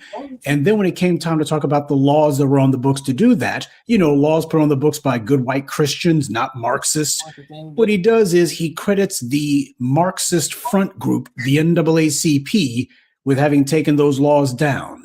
So simultaneously, it's the communists and the Marxists who are responsible for all the evil in the world, and simultaneously, they're also responsible for the one good thing that's contributed the most to his life and his success. So he goes from denouncing the evils and ills of these communist infiltrated organizations to giving them credit. They go from being the source of evil in the world and satanic. That's what he also said in this quote-unquote debate. It's also about Marxism is satanic. Okay, so that means that these civil rights groups are in league with the devil. And then he gives the devil his due. This is who the white right got to be their champion to go after Dr. King. This is how you know they're just scraping the bottom of the barrel. Any idiot who's willing to stumble in and say, I sell the soap for your masses, they'll go ahead and put you in front of a camera. Why not? What have they got to lose? But then again, he's palling around with the likes of Jason Whitlocc, so losers of a feather fail together. And so who's supposed to be the opponent who's going to be debating this Jackson guy? He's debating someone named Delano Squires. So obviously Squires has to be better, or at the very least different than this Chad O. Jackson fool, right? Well, have you looked at who Delano Squires is? Because if you did, the very first thing you'd find is he works for the Heritage Foundation. Now, if you ever listened to me for any length of time, you know that the Heritage Foundation is essentially the successors to the John Birch Society, funded by the exact same individuals like the infamous Joseph Coors of the Coors beer family. If you want the background on that, you can check out the video on this channel, Why Roger Ailes Isn't Going Away. But that's who the Heritage Foundation is. They're a right-wing hate engine, no different than the Manhattan Institute. So the guy who's supposed to be defending Dr. King in this case, he actually is mobbed up with this white supremacist think tank. This is who the Blaze has in there. So as usual, white supremacy believes in taking both sides of the conversation. That's what this is. And in this case, if you choose to watch this quote-unquote debate, and I don't recommend that you do, but if you're masochistic enough to do it, you're not going to be having both sides of anything. Just basically these two having some little squabbles over some minor points before they go ahead and have a sloppy love fest of agreeing on everything else. But was Martin Luther King a Christian? You want to skip down there? No. I'm going somewhere with this. But do I believe he was a Christian? Yes. Was he a Christian? The stated views on core Christian doctrine that I've seen from Dr. King, from the writing of his own hands, put him, in my perspective, outside of biblical orthodoxy. If he never repented from those views, then I would not see him as someone who was spiritually regenerate. Okay. So I would answer that question in the negative. How important to his legacy is Dr. King's moral failure, the playing around with women and all of that? That's all been addressed here recently and brought out over the last 20, 30 years. Delano first. 3 minutes here. Sure. I mean, I certainly do think it's important because for many people, especially older generations, they see King as equal rights, sort of civil rights activist and moral leader. So when you hear that someone who you idolize had serious moral failings, and I certainly would put adultery in that category, I do think it taints the legacy a great deal. Both of them are anti-King. It's just that one of them is blatantly and egregiously anti-King, while the other one tries to be a little bit more erudite with his anti-King rhetoric. Now, this Chad Jackson guy, he clearly is a sock puppet for the white right. He does everything he can, ready to jump out a window to just repeat all sorts of gibberish about Dr. King that had already been debunked back in the 1960s. But it just goes to show who this guy's real audience is. Now, while Delano Squires may be an employee of the Heritage Foundation, I think that it's this Chad O. Jackson character. He ought to be getting a check from them as well, because after all, these guys are the successors to the John Birch Society. And that's important because the Birchers back in the 60s, they put up a massive nationwide campaign to defame and attack the character of Dr. King. These guys paid to put up billboards across the South, falsely claiming that Dr. King went to a so-called communist training school. He would later go to a communist training school in Tennessee called Highlander Folk School. No such thing ever existed. Communists didn't go to any classrooms. There was no curriculum. There was no communist university. Nobody ever graduated from any communist school. You didn't get a degree or certificate. What they were doing was they were doing what the white right always does. If there's somebody who says something that they don't like, they say, this person's a communist. That's why these universities, they got communist teachers there. No, they don't. What the Birchers did was to deliberately and intentionally mischaracterize a particular school as being a, quote, communist training school. What happened was Dr. King had been attending a workshop at a place called the Highlander Folk School. I know you never heard of it, so let me describe it.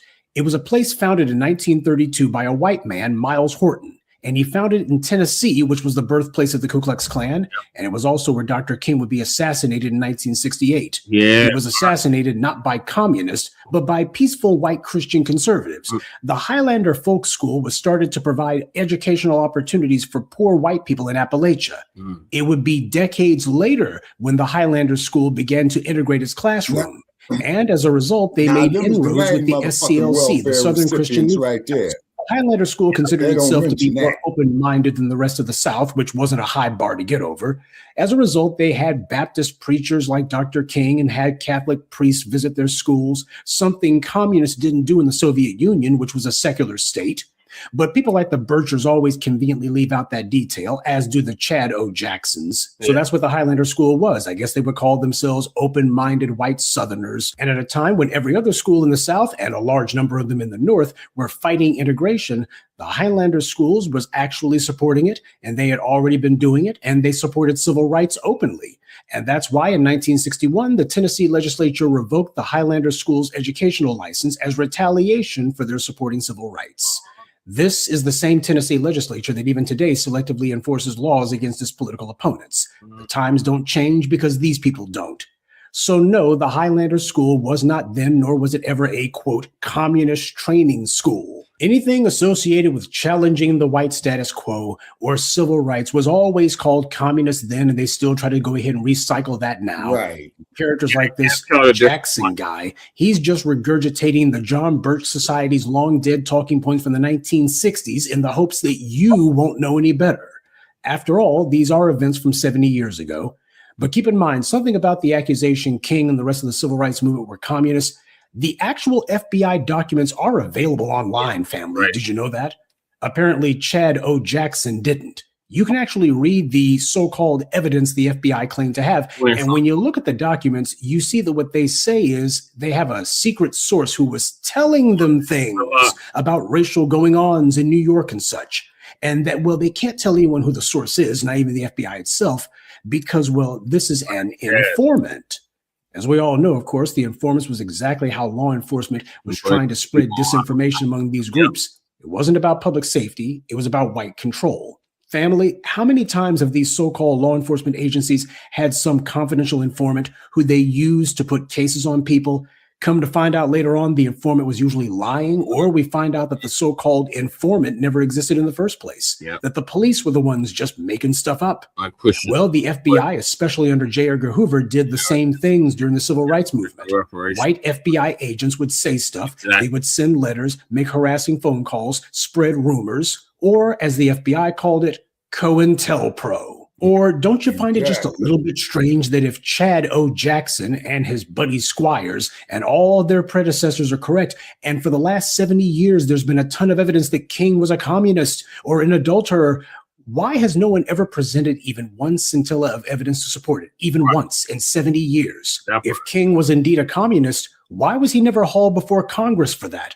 Why didn't J. Edgar Hoover ever bring a case against King for spying for the Russians or gathering information for the Russians? With all of the evidence that we've been told by the white right exists against Dr. King, nobody ever actually presents any, and nobody ever tried to. Why was neither King nor any of the other civil rights movement leaders or participants ever found to be giving aid, comfort, or even a compliment to the communists? If Chad O. Jackson is correct and the movement was invented by the communists, then why is there no one who can present proof, not even Chad O. Jackson and J. Edgar Hoover, to support that? Name dropping this or that person, Philip Randolph or FDR, that's not evidence. Hell, even this Delano Squires guy had to admit that. Even he had to say, just doing all this name dropping, that's not proof. This goes back to the 1930s under the FDR administration, where you had the National Negro Congress, which was started by a commission out of the FDR administration and Joseph Stalin himself. FDR wasn't a communist, nor was he in league with the civil rights movement. The New Deal was done to pacify the lower white classes and to keep them from doing what was happening in places like Russia at that time, overthrowing the upper class and killing them. FDR himself came from a prominent rich white family, and he had been governor of New York, and as a result, he was constantly surrounded by bankers and financial types like the Dulles brothers, who had been powerful Wall Street lawyers. So the idea that Roosevelt was working hand in hand with communists is beyond ridiculous. His Secretary of the Navy, a little bigot named Frank Knox, was also a prominent newspaper publisher in Chicago. Frank Knox had run against Roosevelt in 1936 and got crushed in that election. And so he used his newspaper to criticize Roosevelt and the New Deal constantly. That is, up until the moment Roosevelt offered him that cabinet position as Secretary of the Navy. Then Knox calmed down, but he never stopped his opposition to anything doing with civil rights. the USSR, the Soviet Union, literally called the civil rights movement in America the strategic propaganda asset, because that's exactly what and they this were. is what this guy did for the entire debate family. This is just a snippet of the gibberish that this guy was spewing. This is somebody who was desperately looking for a coherent thought and failing to do so. Just this barrage of word salad, just an avalanche of unrelated gobbledygook that's not even coherent or connected. He just makes a bunch of vague, completely unsubstantiated claims that there was direct and indirect lines of communication, which brings us to his claims basically against the civil rights movement in general, starting with besmirching A. Philip Randolph and others, saying that the National Negro Congress was started out of a commission from the Roosevelt administration. When you look at King's organization, the Southern Christian Leadership Conference, there was a direct line and an indirect line of communication between them and the Soviet Union. This goes back to the 1930s under the FDR administration, where you had the National Negro Congress, which was started by a commission out of the FDR administration and Joseph Stalin himself. That's not true at all. It was actually started at Howard University in 1935. Here's what he didn't tell you. A light-skinned Harvard graduate named John Preston Davis was a journalist and activist in African-American circles. In 1933, John Davis attended a National Recovery Administration hearing, and this light-skinned black man saw that under the allegedly radical communist and liberal FDR, there wasn't a single person at the National Recovery Administration who represented or even mentioned black people's interests. So John Davis contacted a fellow Harvard graduate, Robert Weaver, and the two of them formed what they called the Negro Industrial League. But that only survived for the summer of 1933, when Weaver was suddenly asked by the FDR administration to become a race advisor to the Interior Department. So a few months later, around the end of 1933, John Davis continued his activities by starting a new organization called the Joint Committee on National Recovery. Yeah, very similar to FDR's National Recovery Administration's name, and that was for a reason. This was not in any way connected to FDR. It was a network of black organizations, most notably the NAACP. The purpose of this Joint Committee on National Recovery was to challenge FDR's New Deal program, specifically the anti-black policies that had been written into those programs. You see, John Davis and his friends, they didn't start that organization to support the New Deal or Roosevelt. They did it to challenge him. Eventually, the NAACP and John Davis couldn't see eye to eye on things, so when the NAACP withdrew their support, the JCNR was basically defunct. In May of 1935, John Davis and a number of other black luminaries attended a conference at Howard University during which Davis advocated for the creation of the National Negro Congress. The men who were involved were people like Ralph Bunche, A. Philip Randolph, Charles Hamilton, and others. Neither Roosevelt nor Joseph Stalin had anything to do with the creation of the National Negro Congress. And the only quote-unquote committee that the National Negro Congress came out of was John Davis's own Joint Committee on National Recovery, which was not a White House anything. That's the reason why Chad O. Jackson didn't present any proof of Stalin doing anything, Stalin making any recommendations or saying, here's what we want our Negro puppets to do. There was none of that. Instead, he just name drops Joseph Stalin and walks on. No proof whatsoever. The National Negro Congress's agenda was to promote legislation that was promoting better working conditions and trying to get black people into government jobs. Why? Because that's how FDR was lifting white America out of poverty. If the private sector wasn't creating any jobs, he would have the public sector do so.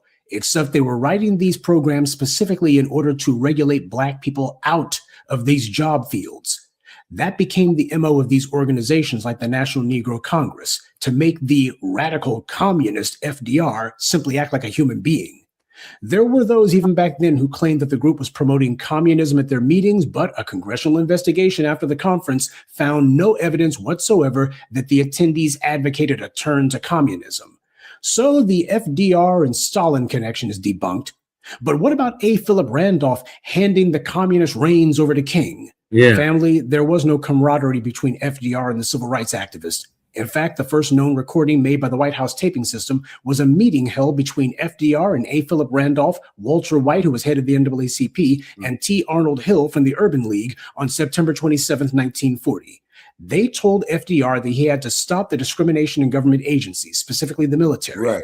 FDR told them, well, that's just too complicated and I'm doing my best. And you can't rush these things. A. Philip Randolph was head of the country's largest black union, and he told Roosevelt that he would bring 100,000 of these black men to demonstrate on July 1st, 1941, 10 months into the future.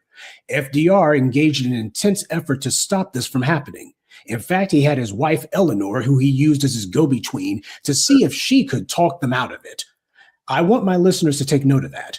The oh-so-liberal FDR didn't talk to these black men himself. He sent his wife to do it. From Susan B. Anthony to the present, whenever white power is trying to mislead or otherwise dissipate the revolutionary black energy, their first move is often to send a white woman to do it. Eleanor Roosevelt wrote to A. Philip Randolph threatening him, saying, I feel strongly that your group is making a very grave mistake.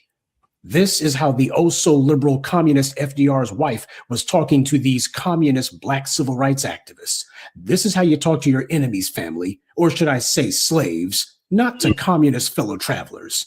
FDR himself had a Southern white so-called liberal who he tasked with going to Eleanor and getting those unruly Negroes under control, or as FDR put it, go to New York and try to talk Randolph and White out of this march. Get the missus and get it stopped. Randolph and White stuck to their guns, and Roosevelt ultimately acquiesced, albeit reluctantly, and he eventually signed an executive order calling for a Fair Employment Practice Committee.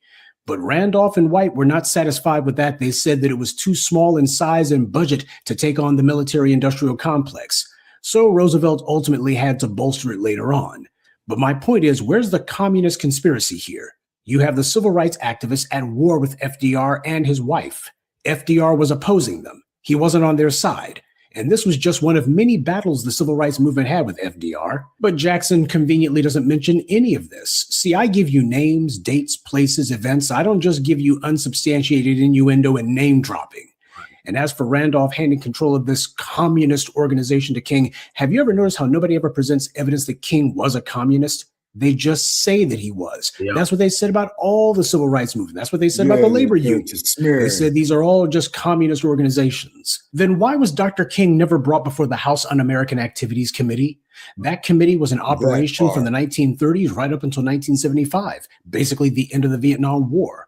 Dr. King had been dead and buried for 7 years before HUAC, as it was called, was finally abolished. They had decades to go after the man, so why did neither Hoover nor Barry Goldwater nor any of these other red-hot racists in D.C. see fit to drag the arch-communist King before their committee so they could expose him before the world? After all, they had tons of evidence against him, right? They've been doing all of these little whisper campaigns, telling the public, telling other people in the civil rights movement, why Dr. King, he's not a good guy. He's not this saint that you think that he is. They were saying that for year after year after year. So why not go ahead and drag him before Congress, expose him in front of the world and show everybody, see, he's not what you thought. Why didn't they just do that? This is why for nearly 20 years, I've been telling you that these are lies about Dr. King. All these decades, and nobody has ever brought even one piece of evidence to support the slander. King was a communist. King was an adulterer. He had 5 kids out of wedlock. He was related to the Martians. The feds had a camera and a microphone on Dr. King and everyone he knew 24/7, year upon year upon year. And yet, with over a decade of round-the-clock surveillance, neither Hoover's FBI, nor Barry Goldwater's Republican Party, nor the white media, nor any of the white racists who were hunting Dr. King day and night ever obtained a scintilla or even one iota of proof of King doing anything bad. And yet, when you ask for the proof, what do the right-wing nuts and even a few racists on the left say? They say, well, someone said that he did back in 1965. Gee, what does that sound like, family? Sounds to me like someone saying to take the word of an anonymous informant. Someone whose identity you don't know, who most likely is a white FBI agent putting this or that out there. But take their word for it, it like totally happened. In fact, that's the main thing that this Jackson character does throughout this so-called debate. He just makes one unfounded assertion after the next. He admits that there's no proof, but then says, sure, there's no proof, but you have to understand that's how these communists are. He was a sneaky Marxist. Let me just say it that way.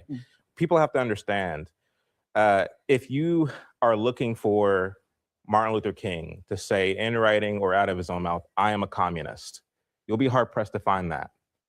And so it seems to me, Delano, with all due respect, that's exactly what you're looking for. Do I expect King to say that he's a Marxist? No, I do not. But when he writes specifically of the incompatibility between Christianity and communism, and Chad's response is, well, of course he would say that he's a Marxist. Then at a certain point, when like this is a circular argument, right? The standards that you lay out as far as what would qualify him as a communist, I get where you're coming from, but I would challenge you to look at how communism, the subversive means by which it spread, and you'll see that King was doing exactly that. Again, I think you are making a conclusion where an argument needs to be. There's a rule about debates. If you have no evidence, that means you also have no case. Unsubstantiated claims, innuendo, outright lies. This is what the white right's slander campaign against Dr. King was and continues to be. And I found it hilarious that this clown, Jason Whitlocc in this case, actually thought that he would get some traction for himself by doing multiple videos attacking Dr. King. This is somebody who's trying to trip the algorithm. In one of these videos he posted, he wrote the description that Chad What's-His-Name walks through Marxism and how it used slavery and MLK as devices to push its own ideology. First of all, I think we can all agree that neither Jason Whitlocc nor this other mental midget, Chad O, and I think O stands for obtuse, neither one of them can actually define Marxism or give you the story behind it. Like all right-wing nuts in their mouthpieces, they use words they don't actually know the meanings of, like woke. And they invent these secondary negative definitions meant to push their own racial narrative. These asinine claims that Joseph Stalin was behind this, that, or a third. He says that they were all communists. There was a line of direct and indirect communication between the Soviet Union and the civil rights movement. He just can't tell you who it is or show you what these lines of communication are, but take his word for it, it did happen. And just to show you this clown doesn't have the sense that God gave a dog, he name drops Thomas Sowell. As Thomas Sowell documents, as well as the late Walter E. Williams and other scholars, you saw this kind of upward mobility, this upward trajectory on the part of colored people from the 19th century well into the 1940s and 50s. Family, I've been saying it and will keep saying it. If you hear somebody name drop Thomas Sowell and you hear this person praising that guy, that's somebody you can stop listening to them right then and there. They're certified stupid. Thomas Sowell is not and has never been a scholar. He's just been nothing more than a sock puppet with an economics degree, but the white people who put him on TV back in the 80s, they only did so he could talk about the black community. He's got an economics degree, but none of his white boosters ever asks his opinion about the economy. You'll know when white people take somebody seriously because that's who they'll go to when it's time to talk about their money. No one ever has or would ever take any of Thomas Sowell's asinine scribblings about economics seriously. Even the white right doesn't. And secondly, Thomas Sowell's been one of the main chumps who invented the lie about black immigrants are more successful than foundational black Americans. So that proves that racism isn't holding the black community back. Why? It's just a faulty culture that black people refuse to address. That is, right up until the Trump administration began deporting black migrants and claiming that they commit all these crimes and that these people don't have any businesses. They just rip off the taxpayer. Now the same Thomas Sowell doesn't talk like that anymore. You can't get him to spout that gibberish anymore. And I have to say that I was disgusted but not surprised that this guy referred to black people as colored people. You saw the spirit of embitterness really enter colored culture, what we now call black culture. This is someone who's a trained fool whose every utterance is meant to appeal to a small audience of wealthy, old white men who he wants money from. He's not old enough to be referring to black people as colored. You have to be pretty old to get a stretch like that. But the white men that he wants money from, they're that old, and he's imitating their verbiage. That's who he's auditioning for. That's the real audience he's trying to reach with all of this performative extremism on his part. Also, Marxism had absolutely nothing to do with slavery. Capitalists created slavery. Capitalists were the ones who established it, they were the ones who spread it, and they were the ones who fought to preserve it. Capitalism, left to its own devices, will inevitably create systems whereby state-sanctioned brutality and exploitation are required in order to enrich a few at the expense of everyone else. That's why it keeps happening over and over again. Everywhere capitalism is tried, it's not a bug, it's a feature. Capitalism, and its total obsession with getting the most profits for the least amount of money or effort, demanded that slavery exist. Capitalism made it where the slave ships were insured by companies like Lloyd's of London. Capitalism was what the founders of the U.S. were thinking about when they wrote into law that black people were only 3/5 human beings. Capitalism required that they do that. Because when you take capitalism to its ultimate extreme, slavery is what you get. You cannot put a price tag on a human being, except that's exactly what capitalism did. It put a price tag on black people. But in order to try to maintain its pathetic veneer of morality, it said, well, these guys aren't really human beings. Okay, well, maybe they're human beings, but they're not totally human beings. Capitalism did that. Because when you commodify people, you also make it instantaneous that you're going to devalue them. Otherwise, they would have had to consider something else other than how much money they can get out of these black people who they had enslaved before they died. When the slave ships were bringing people here, the satanic businessmen who were behind it calculated how many people they would have to bring in order to make the trip profitable. Now, 90 days in a sweltering oven where there's no toilet facilities and the place is never cleaned guarantees that a lot of the people locked in those hellish conditions won't survive. And that was also baked into the cake. That's why the ships were insured, the ships and their human cargo. It was so routine that slave ship captains knew exactly how many slaves they could afford to lose before it would be more profitable to just kill the rest of them rather than bring them to the slave markets. They would throw their victims overboard and then have Lloyd's of London or some other company give them the insurance payment. Capitalism made this a regular business and a profitable one. And slavery had been raging like an out-of-control forest fire since at least 1619.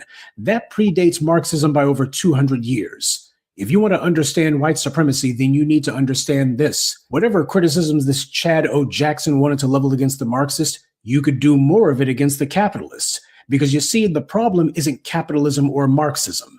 The problem is white supremacy. Both of them do the exact same things in different ways for the exact same purpose and the exact same end.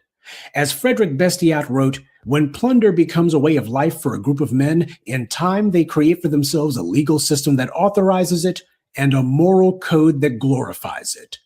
This encapsulates what white power did when it monetized anti-black racism, and why it's also insisted on trying to deny its own immorality, or worse, claim that they were moral, well, by the standards of their time. This is how these racists live with themselves. Capitalism made anti-black racism profitable, and everyone from these white religions to white philosophers, even to their white scientists, declared it moral.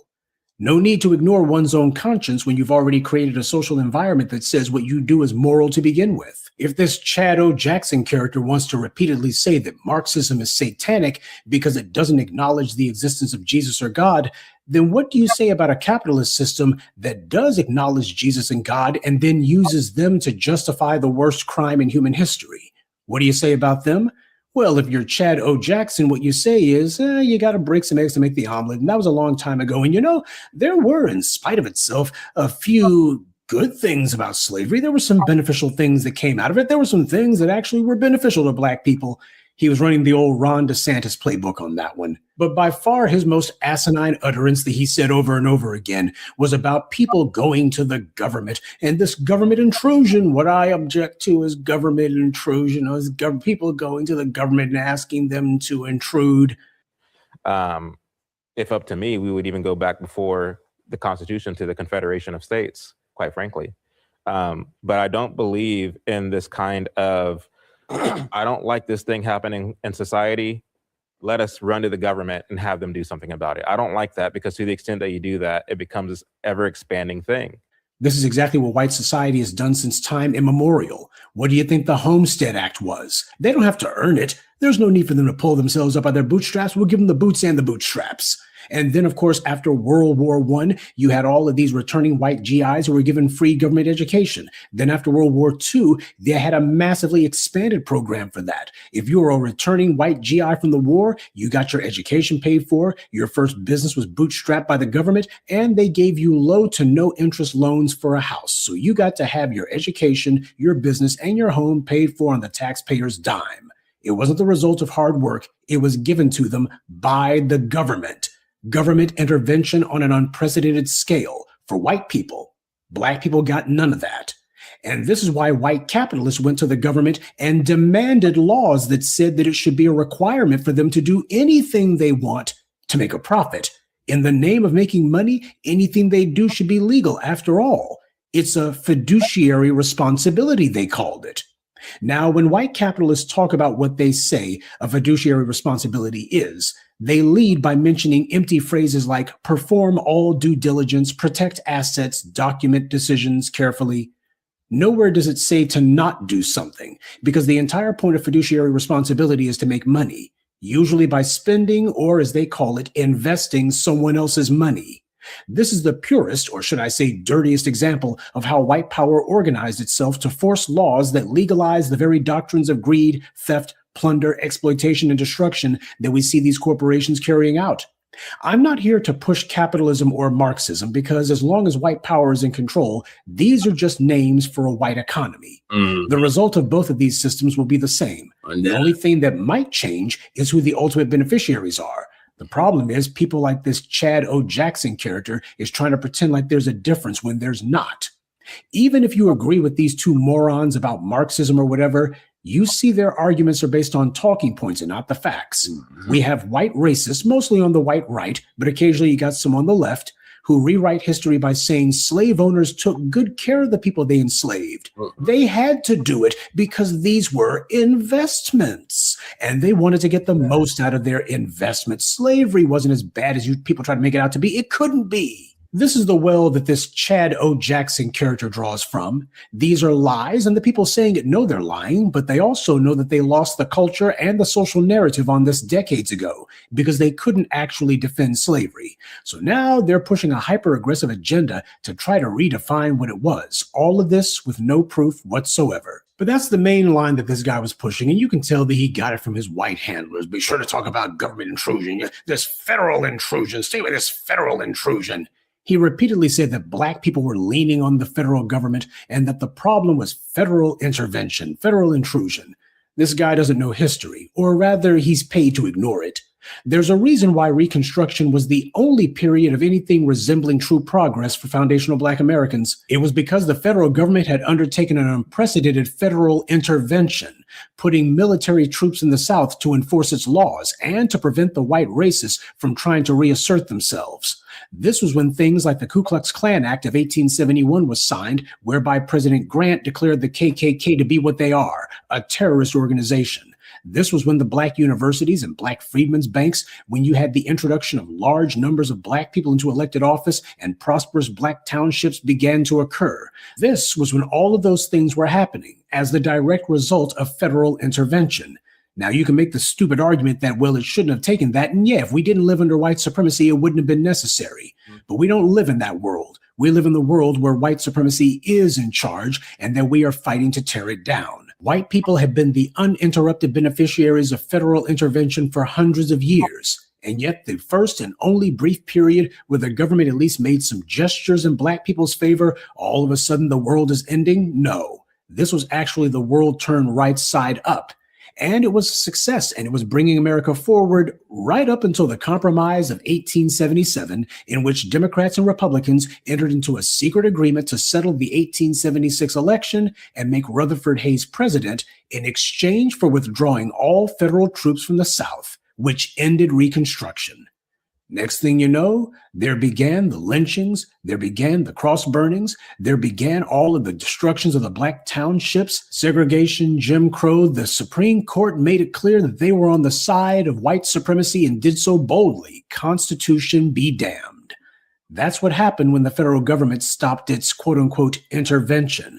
What was actually happening was they were actually acting like something analogous to a colorblind government, as opposed to the white supremacist racket that they had been before and afterwards. You cannot have economic empowerment when the dominant society legalizes using every governmental agency against you and crafting rules and practices specifically meant to target you. All of Chad O. Jackson's arguments are made in a vacuum. The problem is that vacuum is his empty head. And his other constant talking point that he used repeatedly was the word grievance. And so, yes, this idea that it is a legitimate grievance, like this kind of feel sorry for me grievance rhetoric, exploiting grievances, that exploits grievances, pinching a grievance. Nobody is more aggrieved than white society. Nobody claims to have more grievances than white society, who is also the most prosperous, the most pampered group in the society, and yet does the most complaining about nothing. Stoking phony grievance is what the white right does. It's how you had all of those performative extremists, all of those crisis actors who went from one school board to the next screaming and yelling, I'm not going to have you teaching my children about slavery. And then they're threatening these teachers, threatening school board members, talking about what they're going to do. This is a group of people who are pushing grievance. And they're doing it specifically for the sake of trying to sanction violence. Chris Rufo and Ron DeSantis did that in Florida with all of their performative extremism, all of the stochastic terrorism, constantly talking about we're going to be fighting back and making it very clear black people are the target. That is until you have white supremacists killing black people in these stores and Ron DeSantis trying to distance himself and say, oh, I had no idea this way.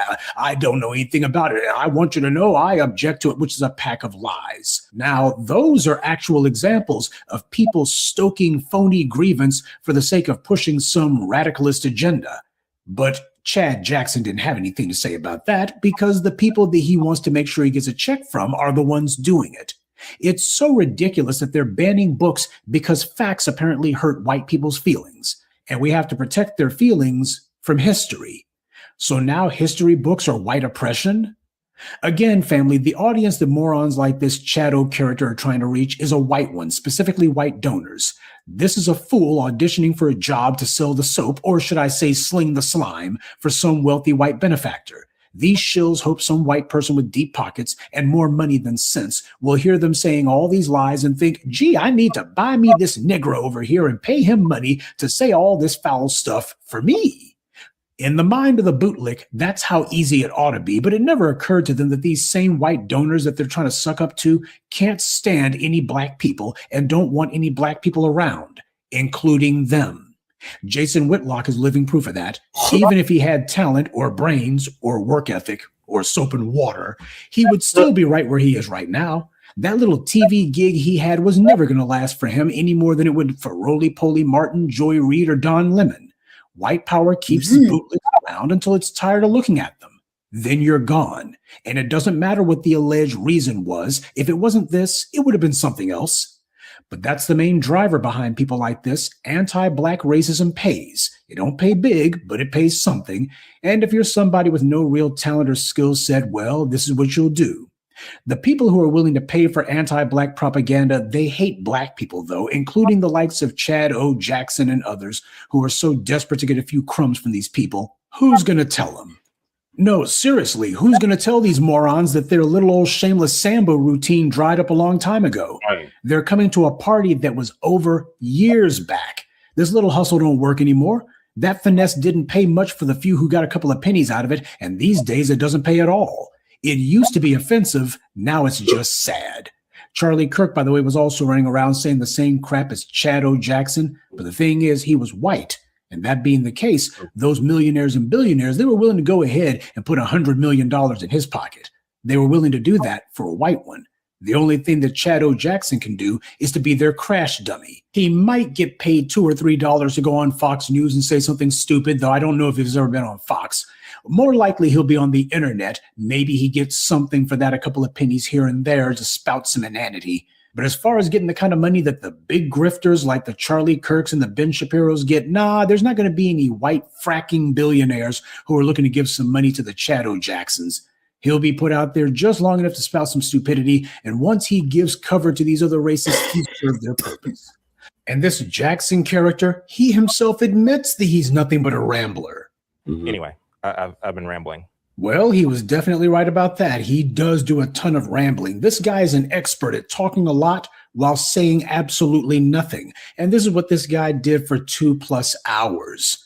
This Squires guy, I hope he was getting paid extra by the Heritage Foundation because he made sure to drop their little talking points, especially when he spent time after time downplaying and otherwise minimizing racism. He was doing everything that he could throughout this so-called debate to make it clear, well, regardless, racism, and that's basically more of a social fiction put forward by the left.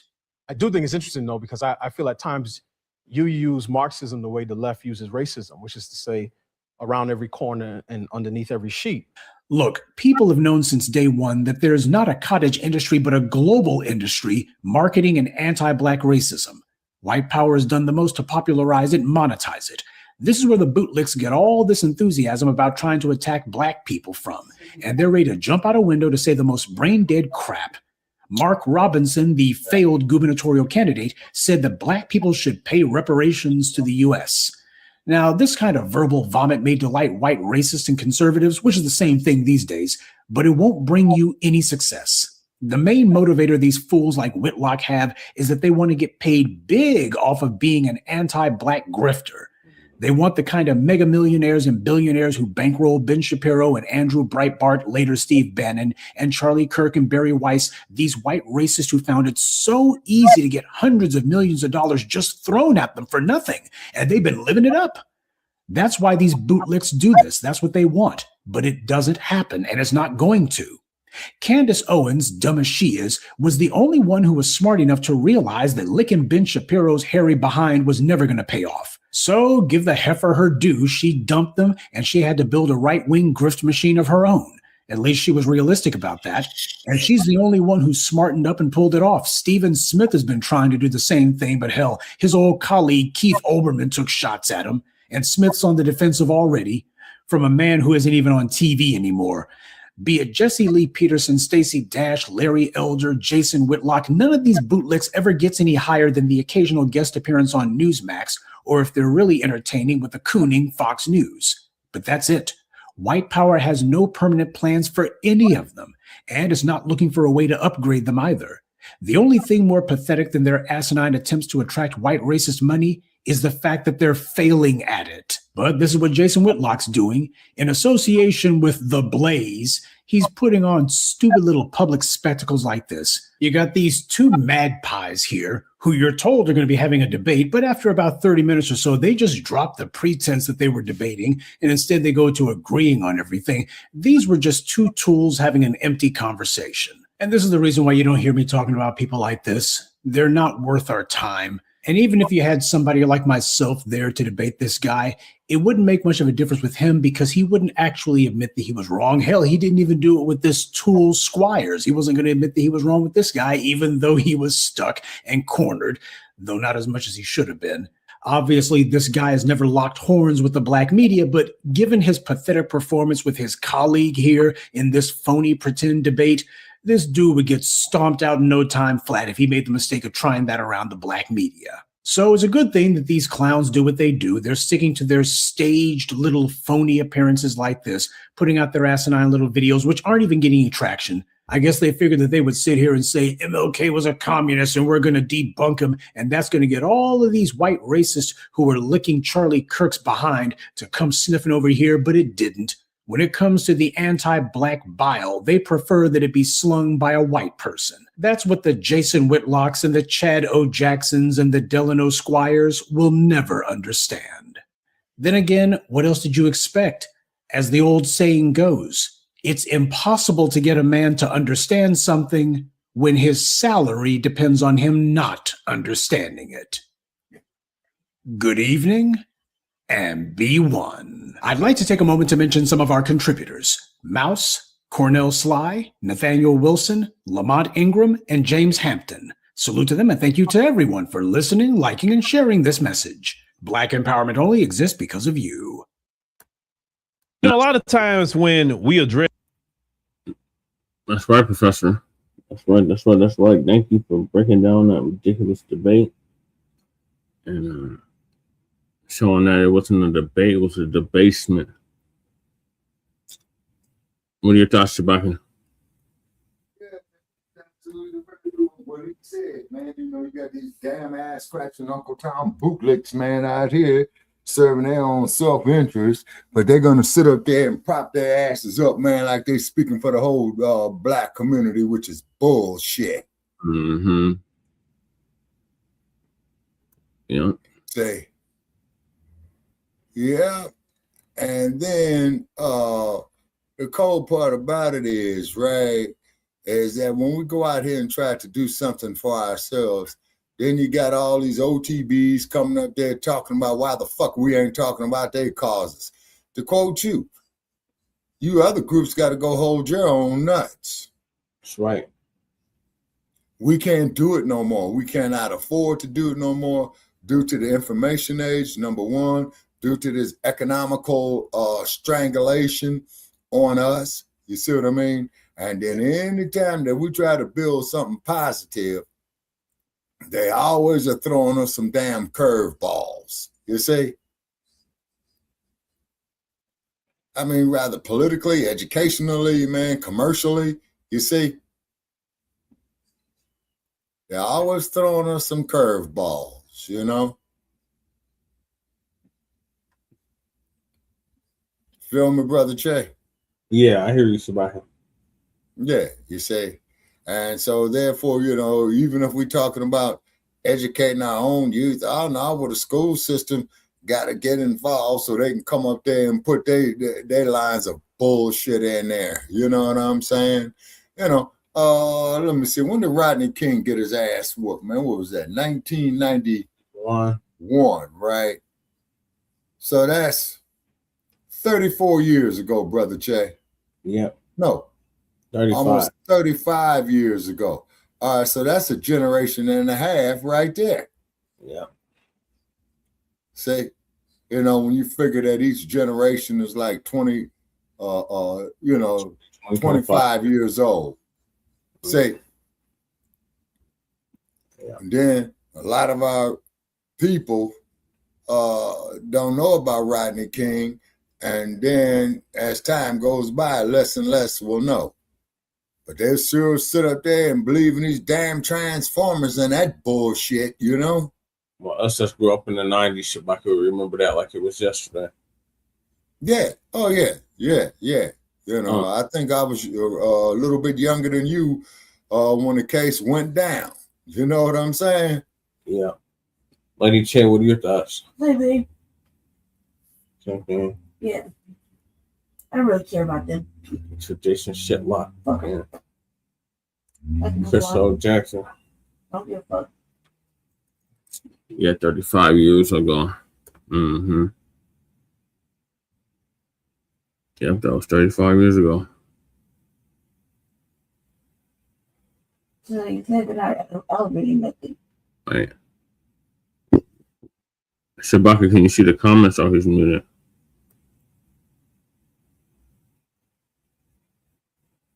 Okay.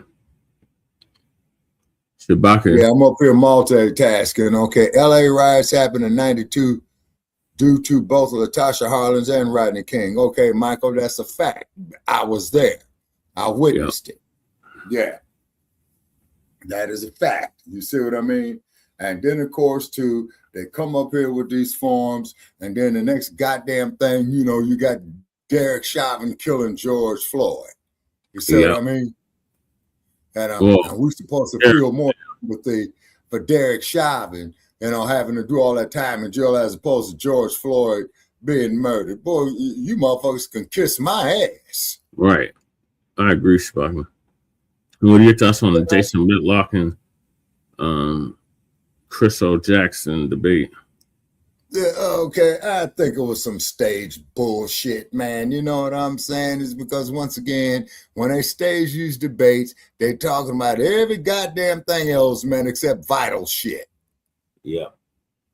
Okay, vital shit. You got these ICE agents going out here, man, being nothing but goddamn thugs behind badges and weapons.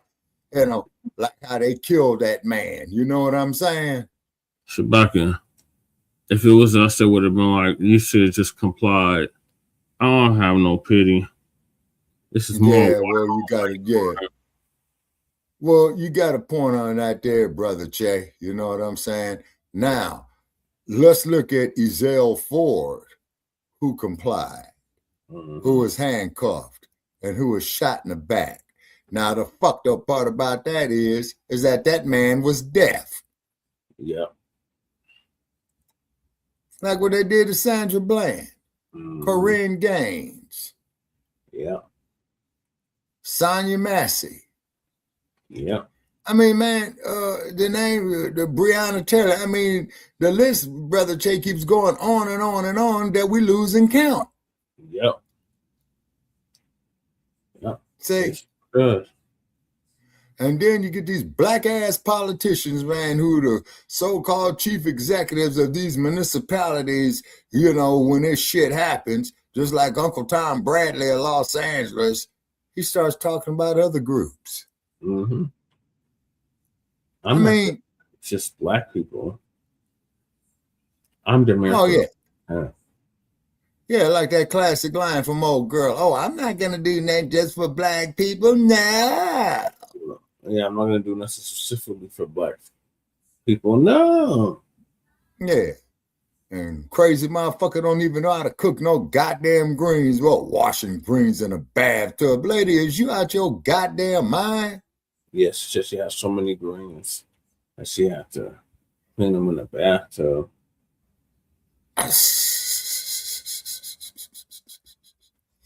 And if you got a bunch of greens to fill up a bathtub, right, you rinse the greens in the sink, let them soak in the sink, and you do it batch by batch. You see? But in a fucking bathtub, lady, is you crazy? And then you got this parrot-nosed, cross-eyed bastard, or what's his name? Cash Patel. Yeah. You know what I'm saying? And then you got this senile old motherfucker up there in the White House. How old is he gonna be on his next birthday? 80? Yeah. I mean, my. Oh man. I'm out of answers, bro. You know what I'm saying? I'm out of answers. You know what I'm saying? Mm-hmm. Yeah. I mean, so once again, this is the more emphasis for us to build up our own economical infrastructure. Okay. Should I keep talking? Okay, we got Kelly Ray in the building. Knows better than that, and he's just a kid. Hey, Kelly Ray. Hey, Jesse Shabak, Lady Che. Chat. Oh, okay, Kelly Ray, how you doing? Yeah.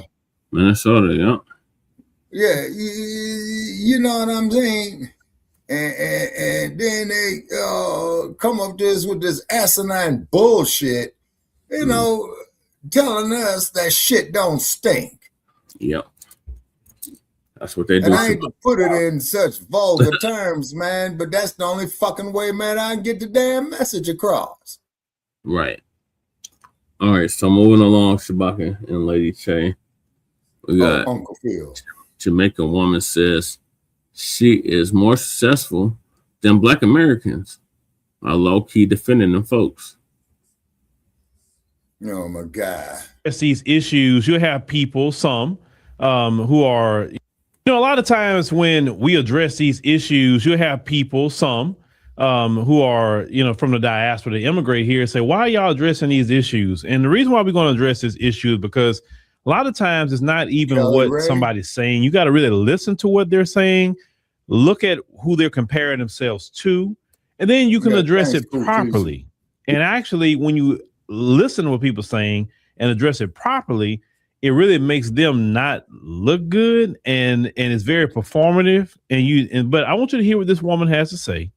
She's from Jamaica. She's immigrated here to the United States.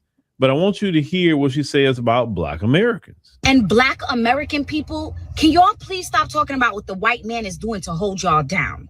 I got friends who couldn't afford tissue growing up, so they used to go in the bush and use a leaf to wipe their doo-doo. Where are they from?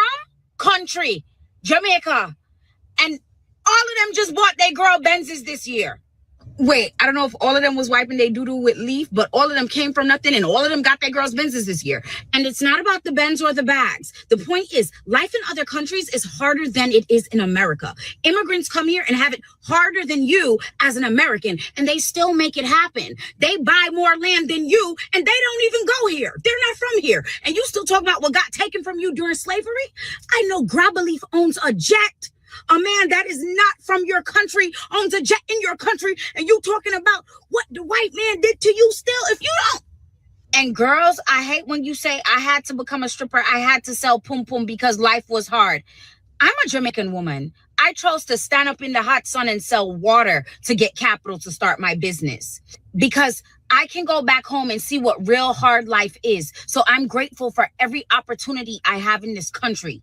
And many of us successful immigrants, we didn't have food stamps, Section 8, none of that. And we got more than you in your country. So stop talking about what the white man is doing to hold you down. You're holding yourself down with your mindset.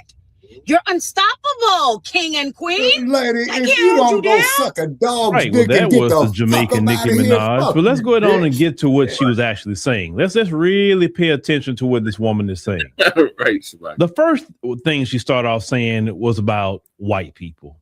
Now, if anyone starts off trying to say anything about white people and what our history is with them here and what we speak about the system and the issues here, you already know you're starting off performative and you're starting off just shucking and jiving. That's it. Because who's the target audience? The target audience isn't Black Americans because you started off mentioning white people. If you really want to talk about white people, let's talk about white people in your homeland. White people put all these resorts in your homeland and privatize your beaches, right? And they make it difficult for you. They put the prices so high that people in your homeland, they can afford to work on the resort, but a lot of them can't even take their families to these resorts because they're so incredibly expensive. Now, you mentioned that when some people in your homeland had to wipe their butt with a leaf. Well, Black people on Section 8, I could promise you, have never wiped their butt with a leaf. I promise you they never did that. So you're comparing things that you don't even know what you're talking about. Now, and I notice when you compare yourself, listen to kind of Black people she's comparing herself to, or immigrants like herself comparing themselves to. She said it. You comparing yourself with people who qualify for those programs. In order to qualify for those programs, you have to make low income. Notice she isn't comparing herself to middle-class Black Americans. She's definitely not comparing herself to the upper class and upper echelon Black Americans. She's not comparing herself to Black business owners, the Black educated. Notice she's not comparing herself to any of that. She only wants to compare herself and others to people who qualify for Section 8 and food stamps and things like that. Listen, if you want to, let me tell you something. If you really want to do a flex, why don't you do a flex that you earn more money than a lot of white folks do? Because I was based off what you're saying. You do earn more money than a lot of them do. That's the flex. Telling them you came over here and they have everything literally handed to them. All they got to do is show up and get it. And you still got more than them. You don't win anything by saying you did something more than Black people who are at the time low income. You don't win any prizes for that. It shows, one, that's the only people that you could, I guess, competing with. And I don't know why you're trying to compete with Black Americans who are quote unquote low income. They're not competing with you. They're not even thinking about you. I'm telling you that. So you come all the way over here, do whatever you're doing, and you're measuring yourself based off of Black Americans who are low income. That shows you can't even compete with the rest of Black America. Because if you would talk about the Black middle class, you would talk about the Black upper class, you would talk about the Black rich, you would be talking about all of that. And you know you can't compete with that. Ma'am, you define success as having a business. Ma'am, Black Americans been having businesses ever since we've been in this country. You can't compare success behind what? A car? A car, you didn't go buy that car cash. You're making payments. And if you have some downturns in your business, it happens.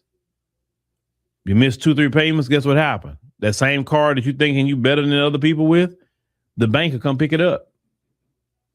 Bottom line. That's exactly what will happen. Okay?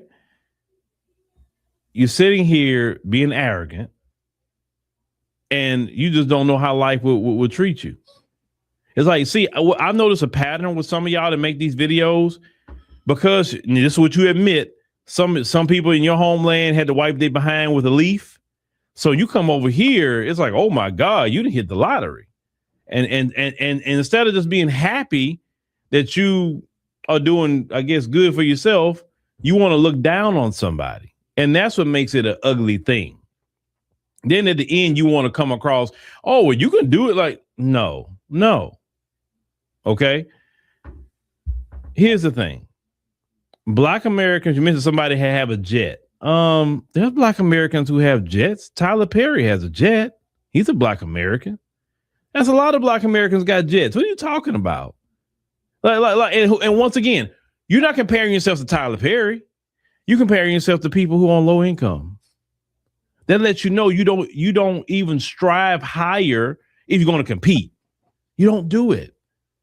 Like, what do I get trying to compare myself to? Well, first of all, I don't compare myself to nobody because I got too much work to be going on to be looking at another man or woman what they not doing.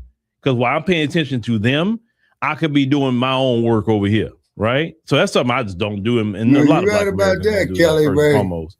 But that looking down on people or comparing yourself, that's that tribalism stuff that, you know, and then some of it is in the Caribbean too. You understand what I'm saying?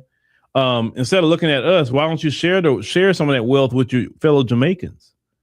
Help get another sister or brother out the mud over there instead of sitting in your car over here parlaying. I mean, you really think that you're quote unquote successful, that you got a business and some cars.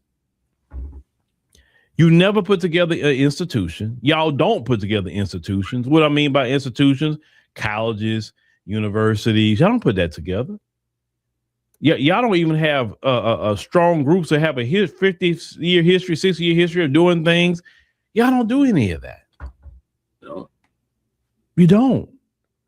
Your claim to fame is I drive a car that I like, that I'm paying payments on. I stay in this neighborhood. And you said, and listen, let me tell you something, sis. The folks right now making them videos talking about, oh, y'all talk about white people. That's not gonna save you from ICE. Right. You probably need to be worried about ICE right now. Okay. No, people may not hear your accent too much, but your concern is ICE. Okay. If American citizens are getting harassed by ICE, what do you think they're going to do to you when they ask you about citizenship and notice you got an immigrant background? Right. See, you should be worried about other things, not Black Americans, ma'am. Right. I'm just saying your concerns are way more right now than worry about a Black American on Section 8. But see, videos like that. That's why some people get bothered and say they really reluctant about trying to unify with some of you, is because you trying to look down on Black. Now, of course, I got to say this with balance. Of course, she doesn't represent all Jamaican Americans or people who immigrated from Jamaica. I will say that completely. And I know she is her own person. I know some people may have that attitude, but she is her own person. Okay. Because I meet plenty of Jamaicans. I've met them. I've and talked with them. They love what we do here. They cool. You know, they don't even agree with some of that conversation this woman's having. I'm just addressing what she's saying. And I wanted to let them know that you're not impressing nobody having a car, having a business. A car is a depreciating asset. Do you know a car is the worst thing to go get? Brand new. It's depreciating. Yeah. I guarantee you, your car isn't 3 or 4 years old where it don't depreciate as much anymore. 9 times out of 10, you can put that car brand spanking new. And in 3 years, that car's not worth nothing that you paid for it. And all that interest you got to pay for. So, you know, name brands don't impress me. You know, they don't impress me. They don't impress a whole lot of people. Why? Because all made in China. Why would you go buy some Louis Vuitton? A person like you will go Louis Vuitton and spend $1,500 on a purse when the purse itself was actually worth about $80 to $100. All you got to do is go to the Chinese Connect. But, you know, you'll waste money like that. See, my grandmother always said this. You can always tell when somebody never had nothing. And the reason why you can tell is because they tell everybody what they got, or you know, something they wear, what they drive, what they wear, where they live.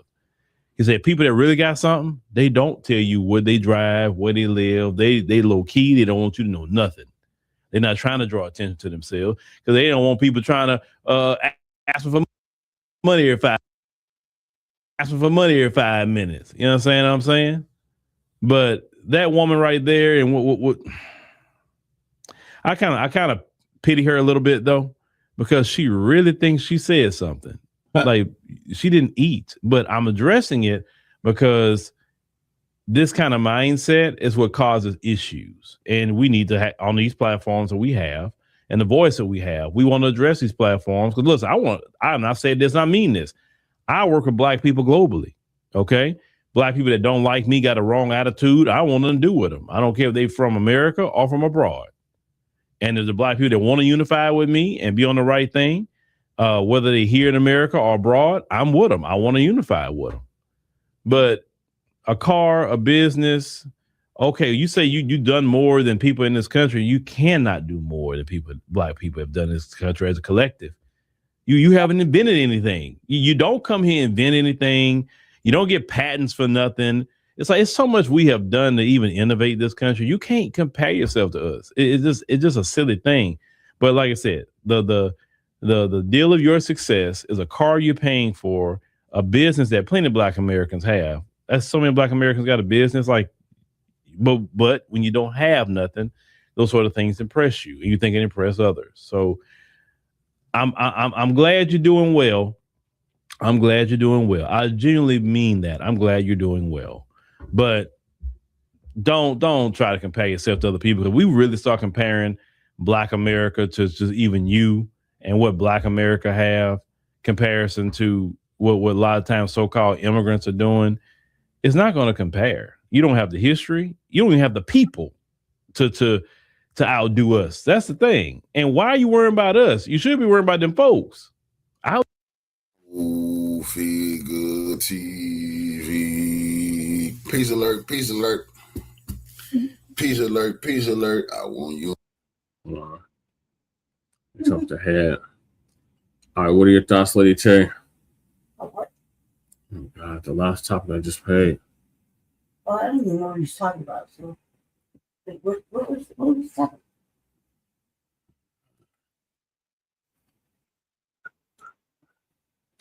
The topic was Uncle Phil, and he was talking about that Jamaican broad. I said she got it so good. She's telling me this. Once again, one of them take motherfuckers. Mm-hmm. Again, I don't know why any of you listen to that. Like, I wouldn't listen to anybody tell anyone else, like, especially if somebody from a foreign country tell an American anything. You know, that's all I know. She says she's so successful. What? Because she's selling water in the corner. Yeah. Okay. And she started to degrade the other one, right? Yeah. I don't know how to feel about it, except I don't care. No, never mind me. Just there's one of those topics that I'm just like, whatever. Phil has people on this platform telling Black people ICE is our problem. Yeah, I seen that, Kookie. Yeah. Phil. Oh, yeah. It's not a problem. Right. So moving along, we got former blogger and former Crip leader Cartoon 55 or 53 or 5 Trey arrested for drug conspiracy / peace alert. Peace alert, peace alert.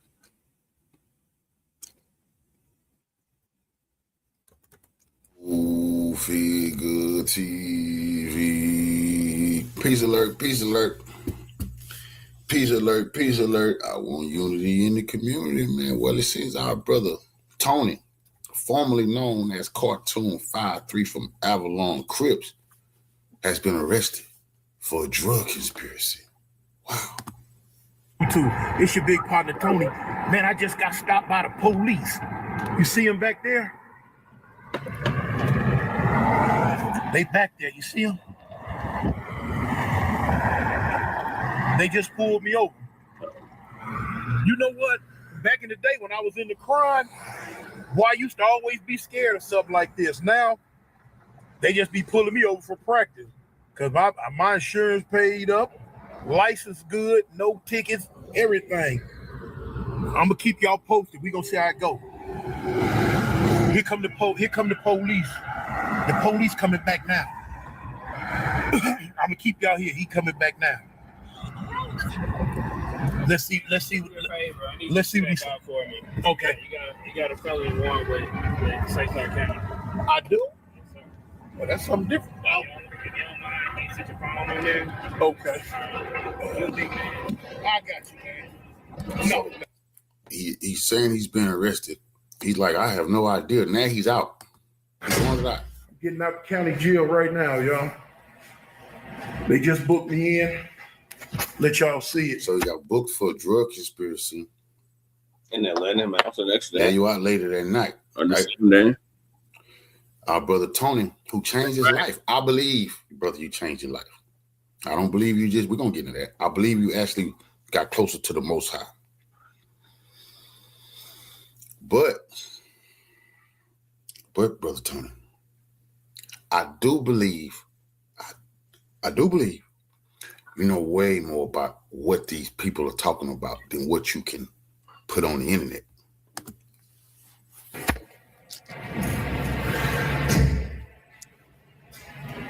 Yeah, he got out. I just came out that door right there. What is it, down there on Boucher Street? That's me right there. I think so. Y'all seeing me? Jailhouse.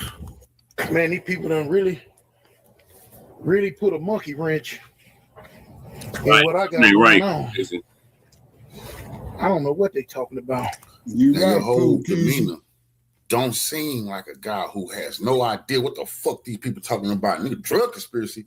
Man, y'all people cry. I ain't going nowhere. What they did get to the bottom? What the hell y'all talking about?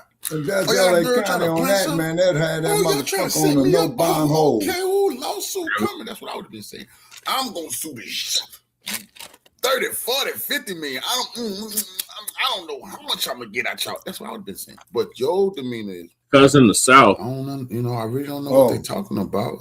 I didn't big book for a drug conspiracy. That was giving me funny vibes. Like, I'm not saying you're guilty, but you, to me, forgive me, and you forgive me, Tony. They're trying to. Your demeanor. Some shit in California. Don't seem like you don't have any idea why you just was arrested for a drug conspiracy. I have just been booked for conspiracy, as they telling me. I just been booked for conspiracy of a controlled something, conspiracy of a controlled substance. Oh my God. Your paperwork, you should have your paperwork in your hand, bro. Right. Where's his paperwork? How you don't, and you OG, so What's what his you booking doing number? Is you project, that's this ain't all for his YouTube community. It's also for whoever, I'm feeling like that, whoever could be involved with this BS. You smart.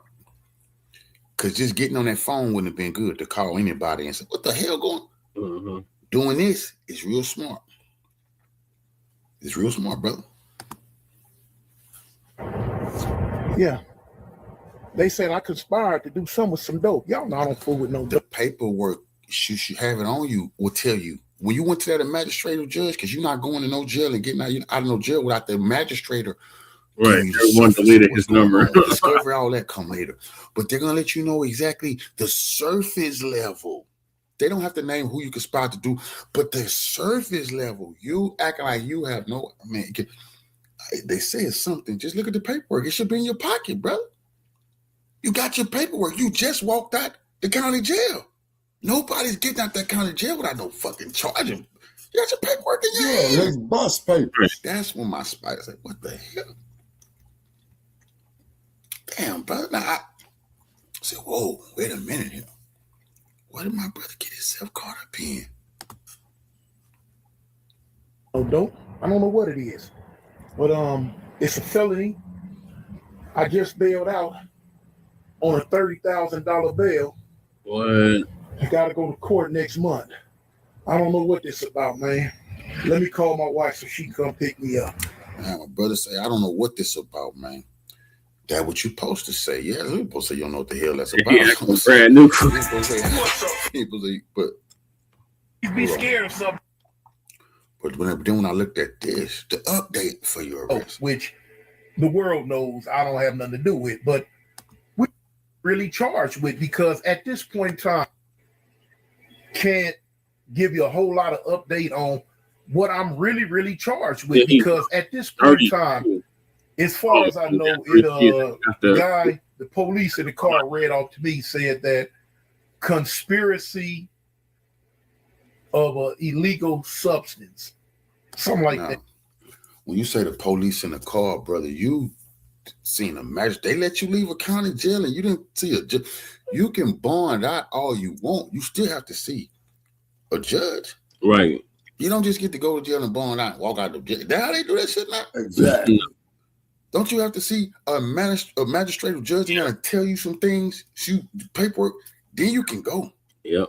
But you have to see someone in authority, so you won't be able to get out and do what you're doing. And saying you have no idea. What? Don't you got the paperwork in your hand when you're released?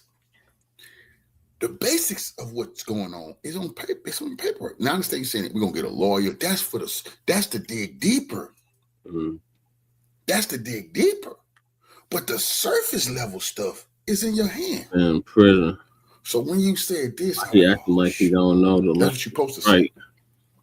That you have no idea why the hell these people done pulled you over and arrested you for conspiracy, something to do something. Oh, I think it said drugs. When you could just look down on the paper and see exactly what it say. And you OG, I'm OG. If they take me to jail, I know exactly what the hell I'm in here for. I know exactly what the charges is. I ain't no rookie nigga. People like me and you is jailhouse lawyers. We telling niggas to go to law library and what to look up and how to beat this and what to look into. People like me and you who've been sitting up.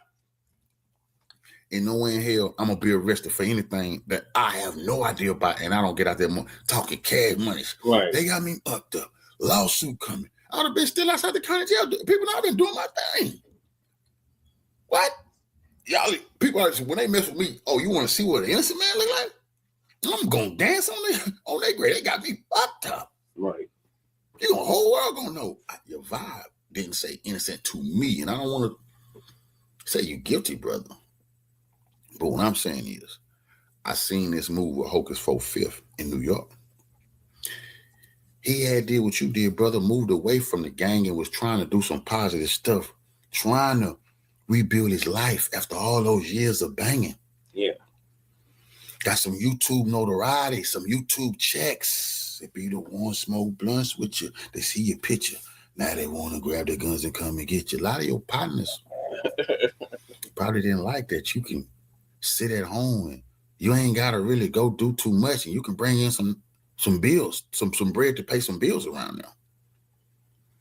A lot of them didn't like you growing clout that you got on YouTube. You making money sitting down in front of a camera, a phone, a laptop. You getting paid? The haters don't like that. One of them probably told you, man, they make a little money down there, man. Alabama from 5-3 Avalon to down there, Hocus 4/5. His set got hit with a RICO. The police came and arrested him. Come here. We don't care you've been doing some positive stuff. You still tied to sex, money, murder. We hear you still talking about sex, money, murder. You are OG. You're going to federal prison. Hocus 4/5 ran on the internet. I'm no longer blood. I'm denouncing sex, money, murder.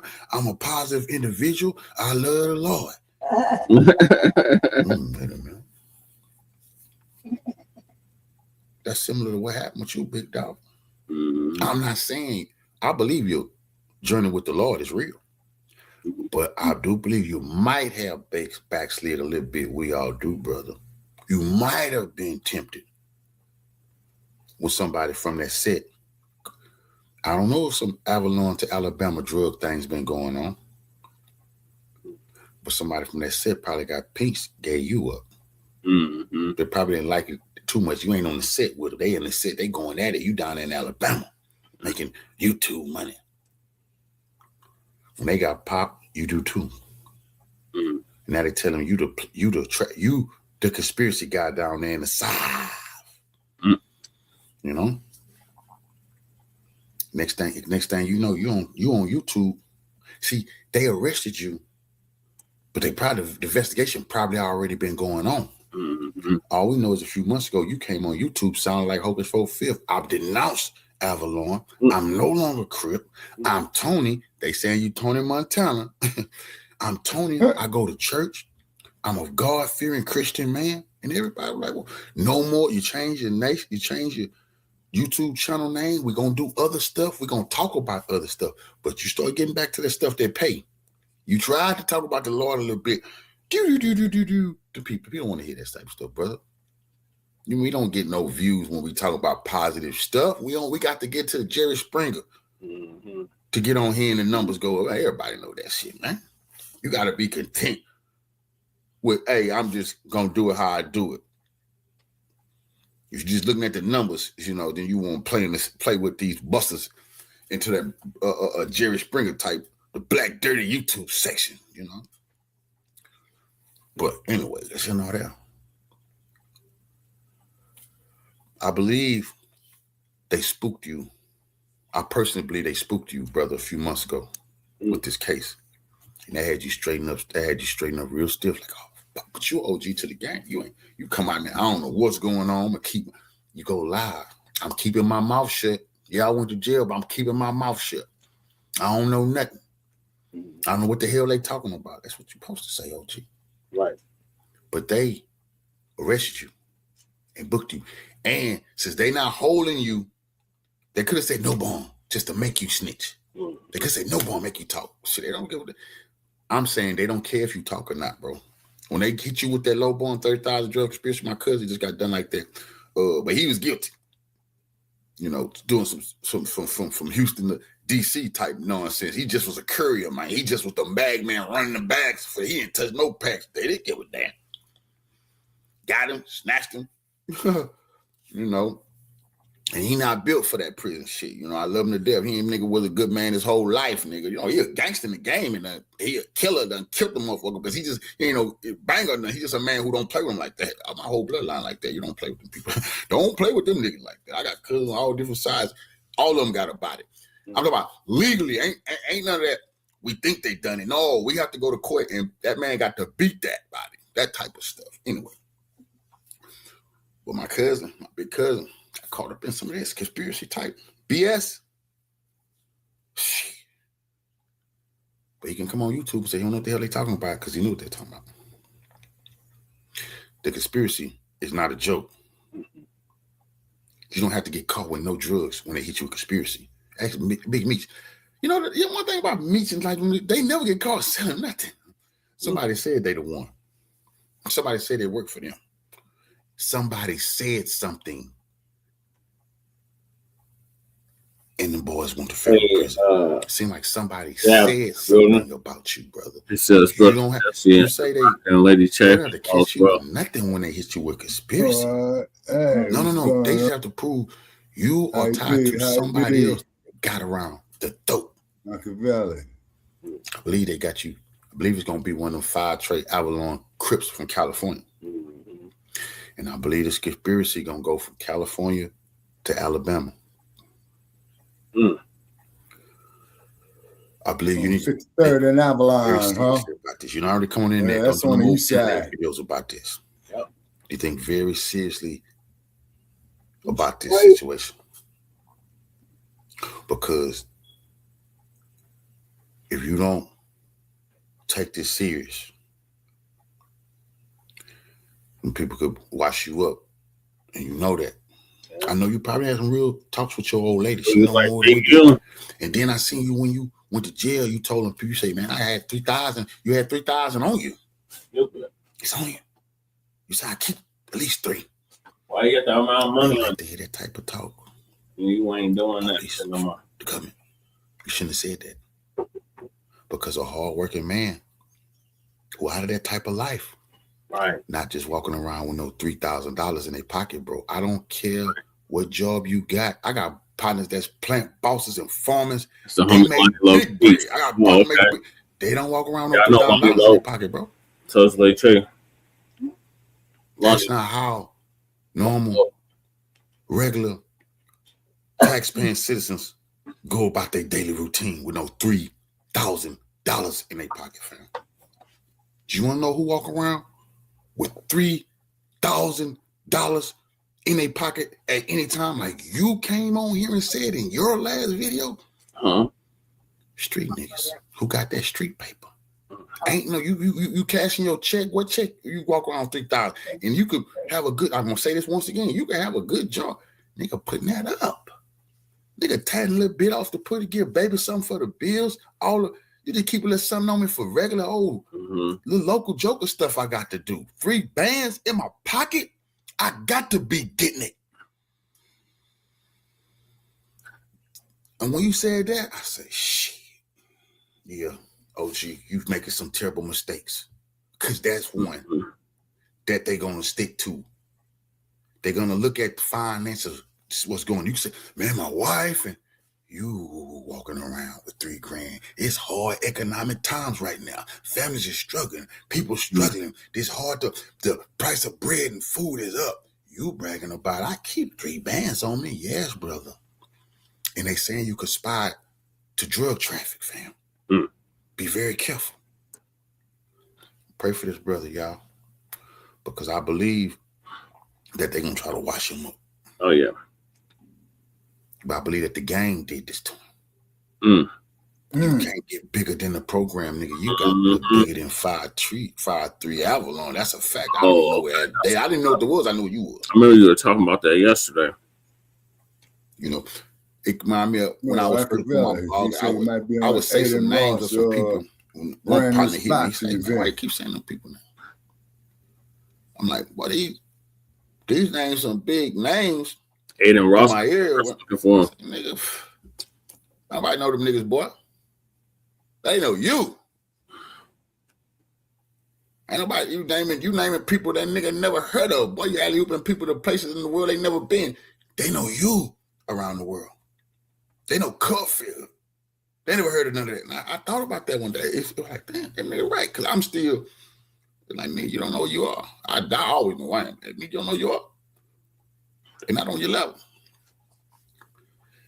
Cartoon, I don't think you understood who you was, brother. Told you. I think the prosecution. $30,000 bond. I'm praying for you. Got $3,000. Yeah, that is true, Cool Keezy. Yeah. Yeah. A Denver dispensary is being shut down after the owners were caught. That's true. All right, before we get to the next topics, what are your thoughts, Shabaka, on what happened to Cartoon? He in trouble. He in trouble. Yeah.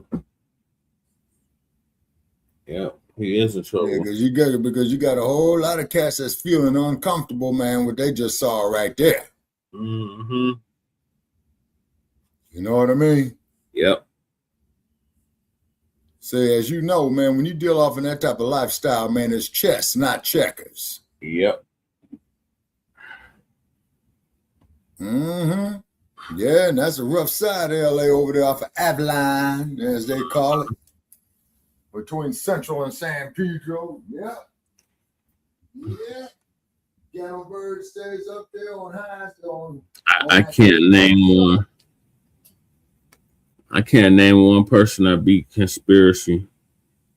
Because you could best believe, man, that the motherfuckers there in LA County, man, with that type of loot, where he just claimed about what side of town he from, oh yeah, they working overtime on his case. That's for real. Yeah, but he was tried, or he went to jail in Alabama, Shabaka. Okay, so down there, you know, so what Bama got on it? They're trying to connect him to what the 5 Trey Abalons is doing in California. Since he's a down there, yeah. Yeah, on the east side of Los Angeles, yeah. Hmm. Yeah, man, shit. I don't want to be in that cat shoes, man. That shit there can get all the way ugly. Yeah. So it look like they're trying to do him like big U. Mm-hmm. Yep. Yeah. Well, we'll keep y'all updated on what happened with Cartoon. So now we're on to the last 3 topics of the night, and that is the unhoused neighbor news, the illegal migrant news, and the Denver local and Aurora news. So now on our unhoused neighbors, with it being in the winter months, it seems to me you would think that some of these no good ass politicians will be out there, man, trying to get them housed. you would Just on think a humanitarian basis. Shabaka, but they're not. Yeah, but to quote you, Brother Jay, in a perfect world, you know. Yeah, in a perfect world, but this ain't it. Yeah, So this past weekend, we had a snowstorm, as you know, Shabaka. Like more than half of the country was being affected by the storm, and they refused to open some of the cold weather shelters.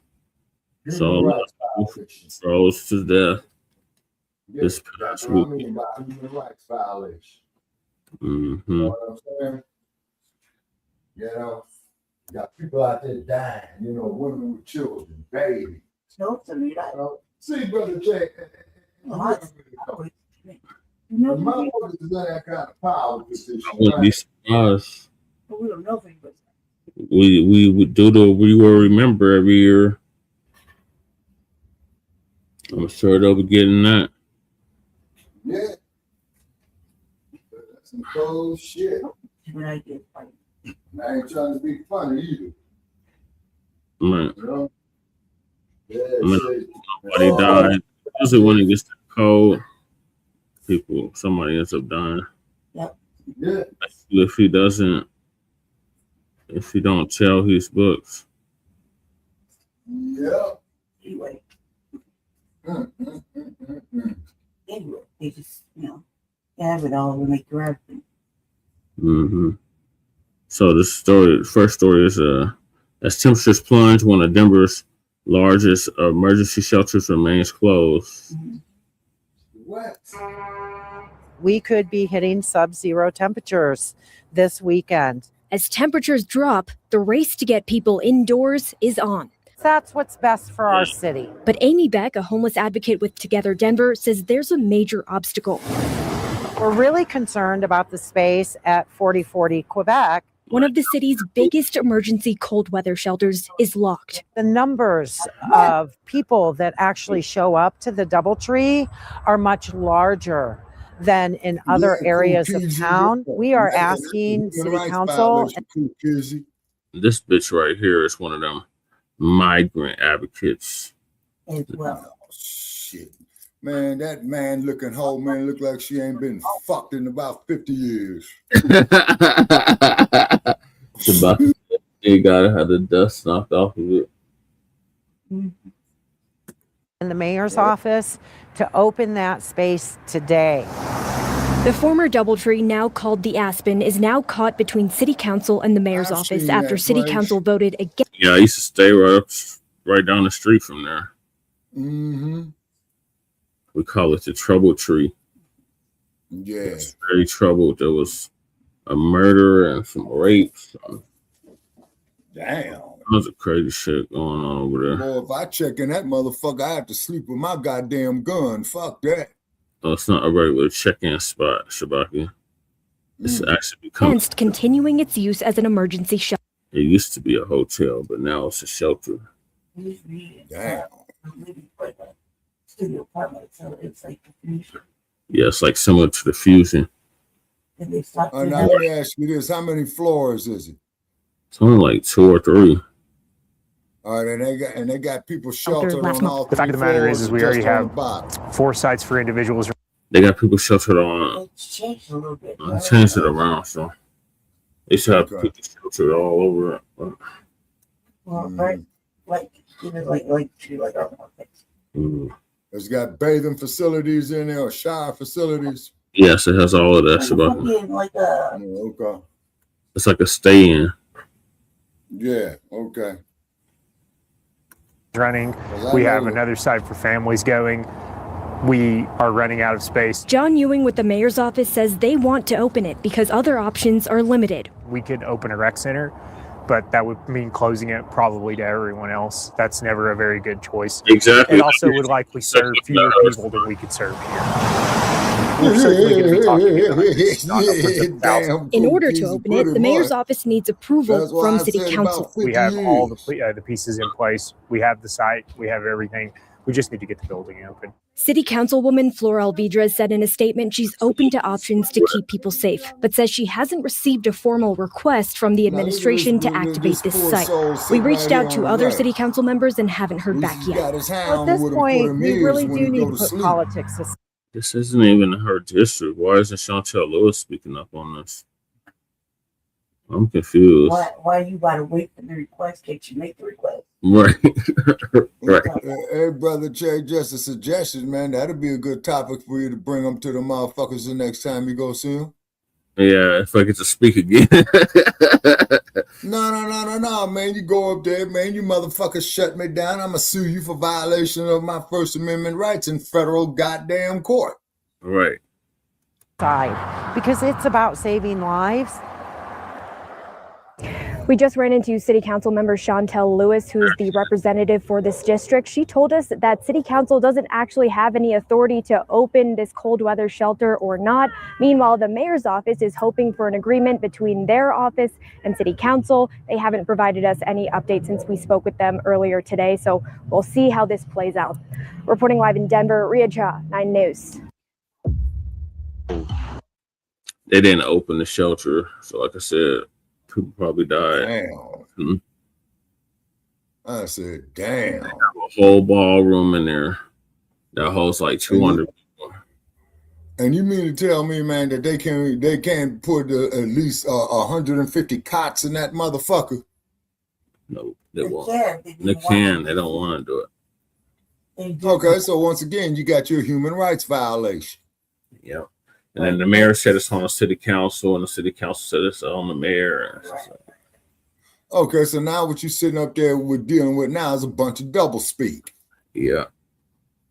Which is not for us to say. What are your thoughts, Lady J? Like, let the city council go do the work. Like, Jesus Christ, like, you got people dying or freeze or get frostbite or whatever, but like, you know, why are you waiting for the request for you to go ahead and acknowledge the opening? You go make that shit happen. Right. And as far as Chantel Lewis is concerned, that's fucking man, but really, if you got the power, what power do you have? Other than you just sit there and talk shit.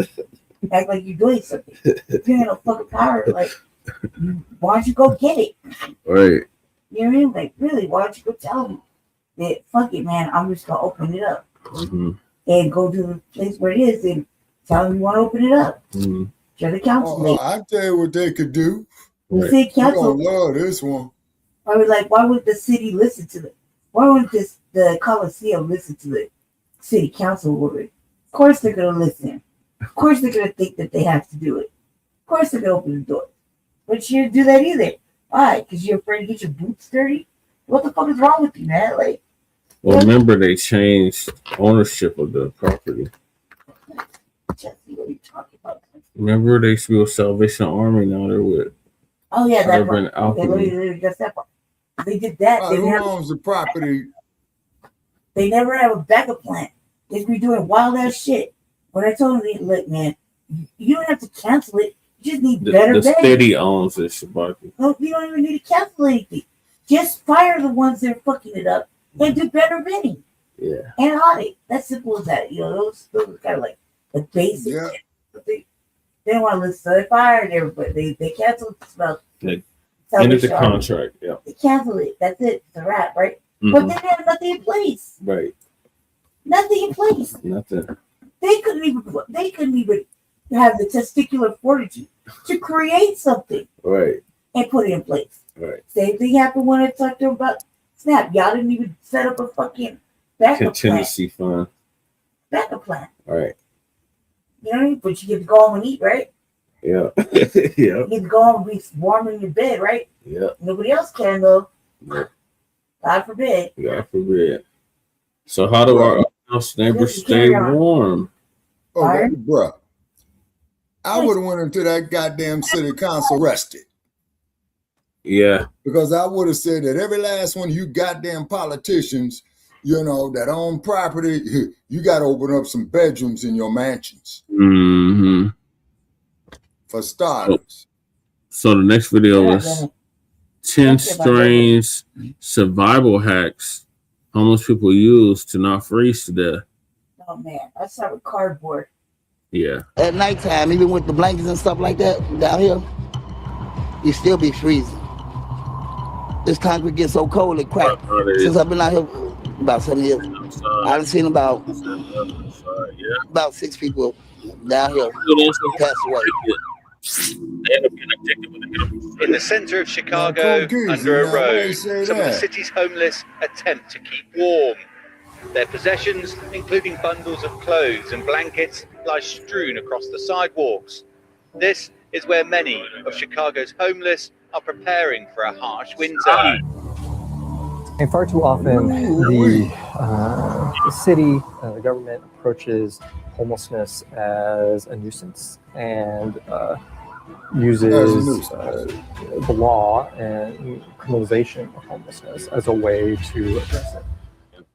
That's not addressing. Welcome, Homeless Life Stories. Do you think that in winter, homeless people survive a sub-zero night by wrapping themselves in one more torn blanket and simply praying the weather eases up? Wrong. Out there, they use the things you throw into the trash to build a shield against the cold.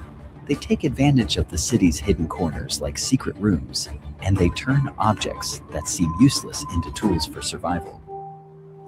In this video, we go straight into 10 strange survival hacks that homeless people are forced to invent, just so they won't be swallowed by the cold. And if you watch until the end, I'll share a winter survival map with you.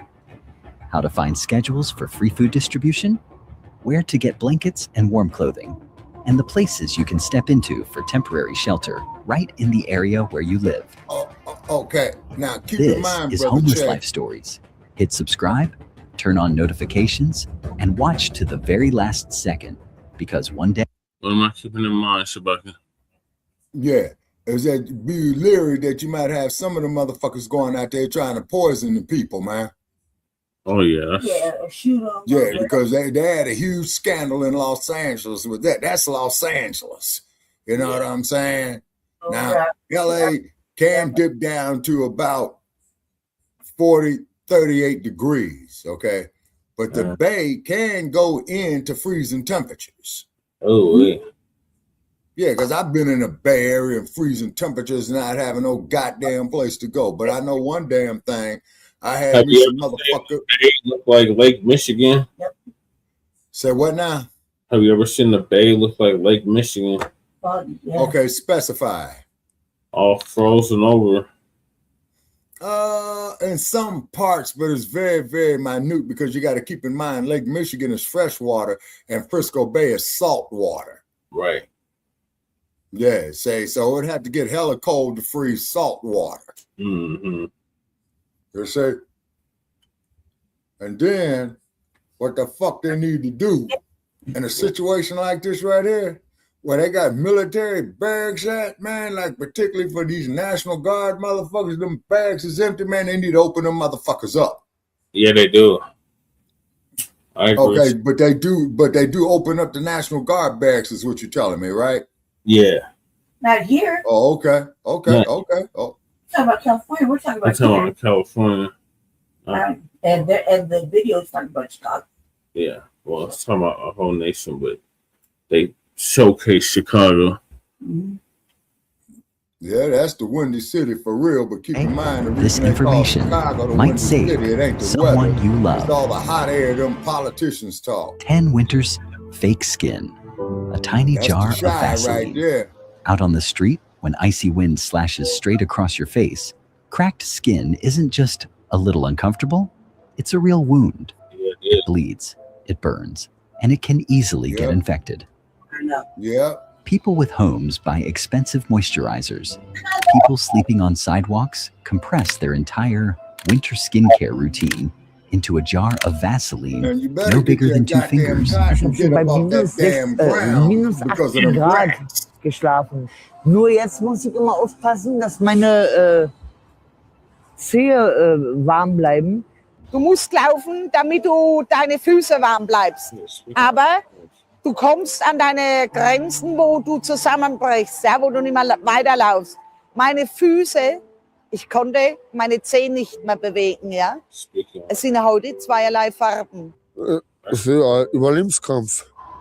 Was andere wir nicht verstehen, weil die nicht in dieser Lage sind. Das ist meine Platte hier. Ich trinke meistens Schnaps, dass das warm Schnaps wärmt. Aber man muss auch aufpassen. Das kühlt uns sehr schnell aus. Und dann immer wachsam bleiben. Und dann durch die Gegend laufen und so was alles. Immer in Bewegung bleiben. Ist nicht immer so einfach. And it wasn't even freezing. It was like about 40 degrees out Mein here in the Leben, west. You weil ich know? noch habe, zum Glück. Dass ich halt überlebt habe. Many unhoused men and women say that before they lie down under an awning or on a park bench, they quietly pull that jar out and rub it onto their cheekbones, lips, chin, and the tip of their nose. Not to look good, but to create a fake layer of skin that blocks the wind from cutting into their face, keeping their skin from splitting further as temperatures drop sharply at night. From a distance, no one knows what they're doing. I remember You the just see landmark. someone hunched under a streetlight. But for them, it's a way to hold on to the last bit of wholeness on their face in a winter where even the skin has to learn how to defend itself. In Minneapolis, I spoke with a woman in her 60s who applied something to her face, neck, and hands every night to prevent cracking. When I asked her what it was, she laughed. I don't know if it's scientifically correct, but if I wake up tomorrow, I guess it worked. The forest person tactic, disappearing above the ground. Sleeping on frozen ground in winter isn't just uncomfortable, it can become dangerous fast.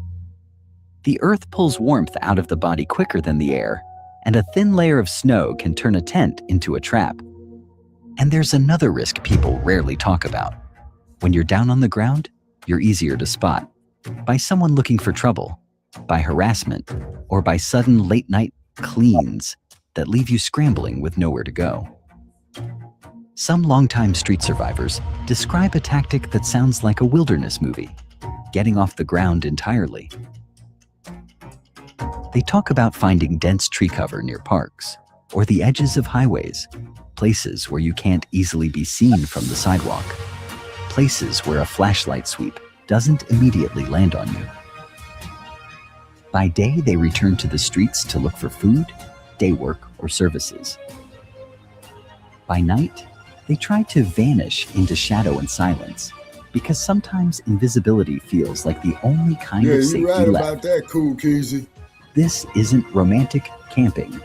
It's what happens Yeah, when I a saw a person runs out of motherfucker in safe court places one time. to simply lie down. A bubble wrap saying? coat pulled from the trash. By day, Begging to bubble joke. wrap from a His TV ass or is just- refrigerator box is just trash. And this is in LA By County night, where it ain't for many snowing, homeless but it was people, rainy it's and the wet. thin line between their body and the cold that seeps straight into the bones. Motherfucker You'll begging see a them judge digging to through keep him in cardboard jail. piles behind electronic stores, pulling out sheets of clear wrap dotted with little air bubbles.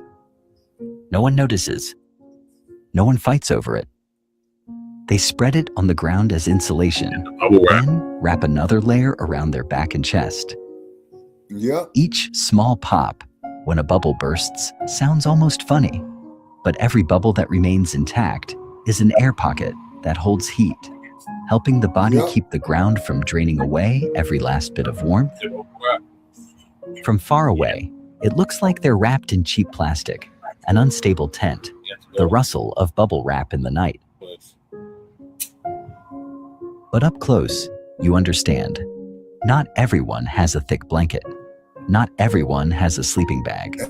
And another Some people concern have only is one the choice rats. between freezing concrete and whatever they can grab in time. And between two almost nothing options, they choose the one that's slightly less brutal, just so they can still open their eyes in the morning. An invisible stove made from a beer can, and rubbing alcohol.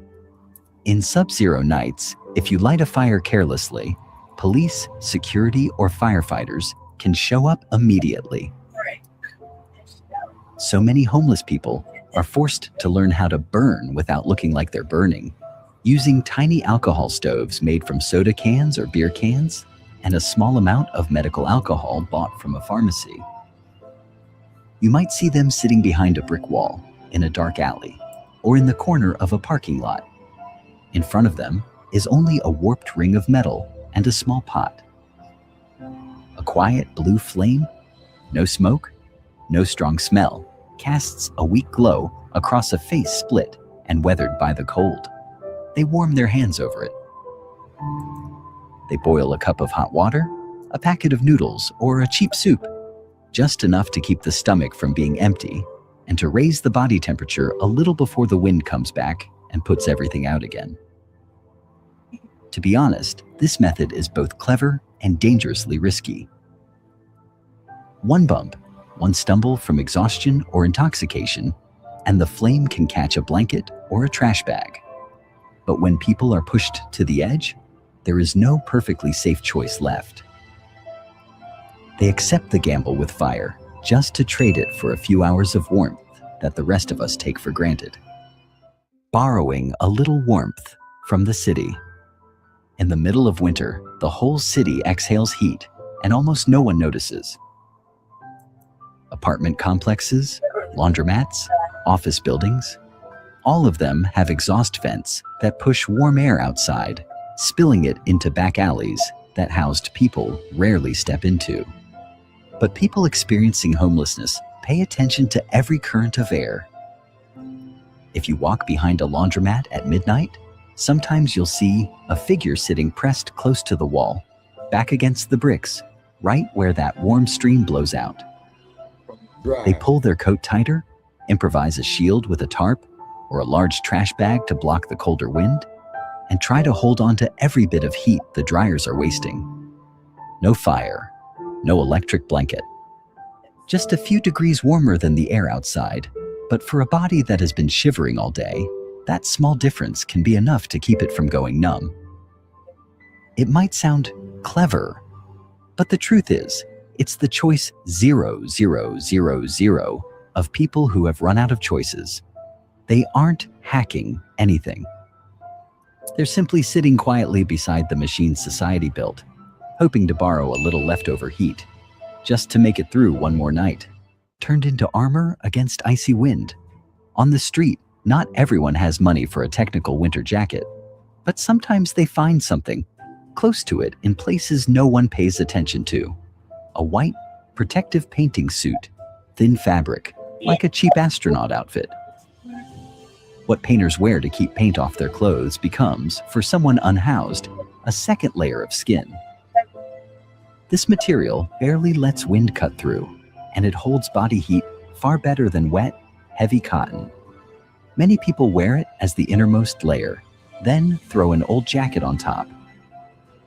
From a distance, they look like pale shapes moving through the night, but inside, there's a small hard-won warmth in the middle of winter. The suit is light, easy to roll up, easy to carry when you're forced away from a street corner or an underpass. It isn't a miracle, still stuffy, still damp if you walk a lot, still no match for heavy rain over time. But when the choice is between shivering through the night or gaining one more barrier against the wind, most people will choose that ugly white layer. It isn't fashion. It's simply the body clinging to a few leftover degrees of warmth. 4-0 moisture warfare. The trash bag. In winter survival, warmth matters, but dryness can matter just as much. When clothing and shoes stay wet for too long, the cold goes from painful to dangerous, especially for feet and hands. People living outside don't have waterproof boots or high-tech outdoor gear. So many end up using what the city throws away, plastic bags. Not as a clever hack, but as a desperate barrier against slush, melted snow, and freezing rain that soaks through torn shoes. The goal is simple. Stay as dry as possible, because dry usually means warmer, and because small injuries can become serious when the cold never lets up. It isn't innovation. It's the quiet reality of trying to keep your body intact while the winter keeps testing it. 3. Having someone beside you at night. Everything we've talked about, tape, cardboard, candles, layers, improvised barriers, tries to fight the cold on the outside. But for many people on the streets, the most dangerous cold is the one that moves in on the inside. The loneliness, the fear, the feeling that no one would notice if you disappeared. That's why you often see the same image in city after city. A person without a home, with a dog curled up beside them. On the surface, it's practical. Shared body heat in a night that can feel endless. But the deeper reason is heavier. That animal becomes a reason to keep going. It's hard to give up completely when a small living thing depends on you, looks at you like you still matter. I have to get up. I have to find food. I have to keep moving for him.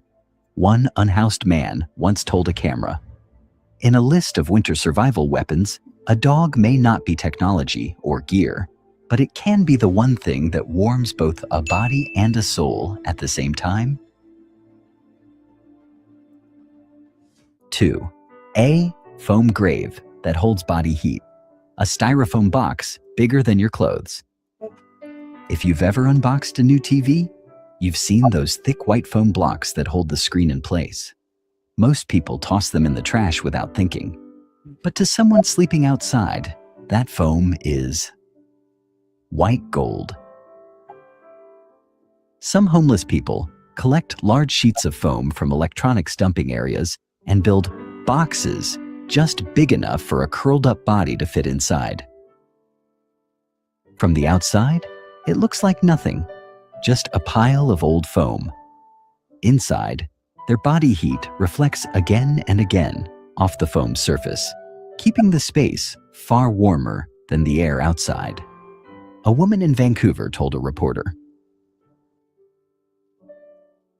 "I call it a foam coffin. It sounds terrifying, but at least inside it, I'm still alive, and I'm not frozen solid."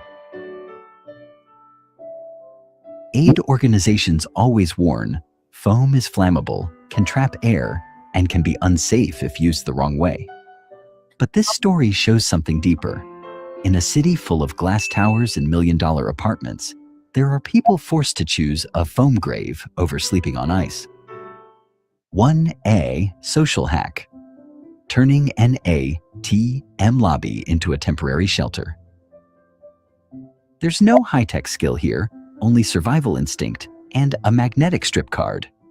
In many Western cities, 24/7 ATM vestibules or bank lobbies stay locked and only open when you swipe a card. For someone with a home, it's a small detail. For someone homeless, it's a door standing between freezing wind and 4 walls of glass that block it out. Many people keep old bank cards, empty, no money left, just to open that door, slip into a hidden corner, and lie down on tile flooring that's a few degrees warmer than the sidewalk. A man who used to be a delivery driver told homeless life stories. "I never thought I'd sleep in the place where I used to withdraw my paycheck. Now, this empty card is the smallest, cheapest ticket I have to survive one more night." No one should have to rely on a trick like this. But this is the reality thousands of people live every night, right inside cities that are called the richest in the world. The hacks in this video are not good winter tips, and they are not an invitation for you to try them. On the contrary, Homeless Life Stories always wants to make one thing clear. These are the things homeless people are forced to do when society doesn't give them a safer option. This is what it looks like when human intelligence has to be spent fighting the cold. rather than building dreams, careers, or a future. I hope this content can do two things. Help in some small way anyone who is currently struggling so they know they are not invisible, and that there are organizations and communities out there ready to support them. From a hot meal to a warm blanket, from shelter information to free food distribution schedules. And at the same time, offer a different perspective to those watching.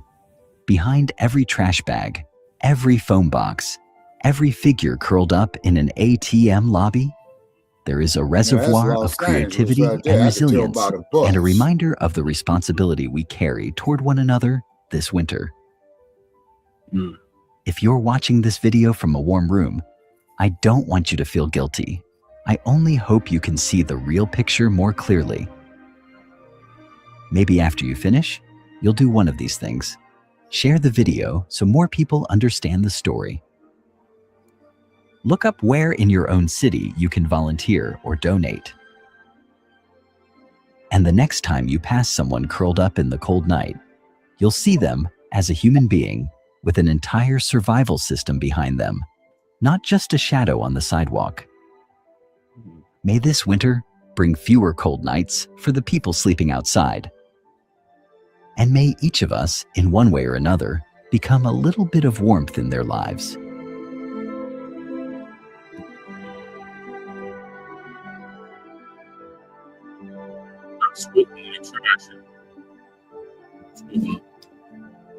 Oh shit. Sweet. We're down to 40 degrees here, brother Che. We 8 degrees above freezing. Yeah, so when I start my raggedy ass car tomorrow, man, I gotta leave that motherfucker on for about 5 minutes so I don't bust a damn piston. You know what I'm saying?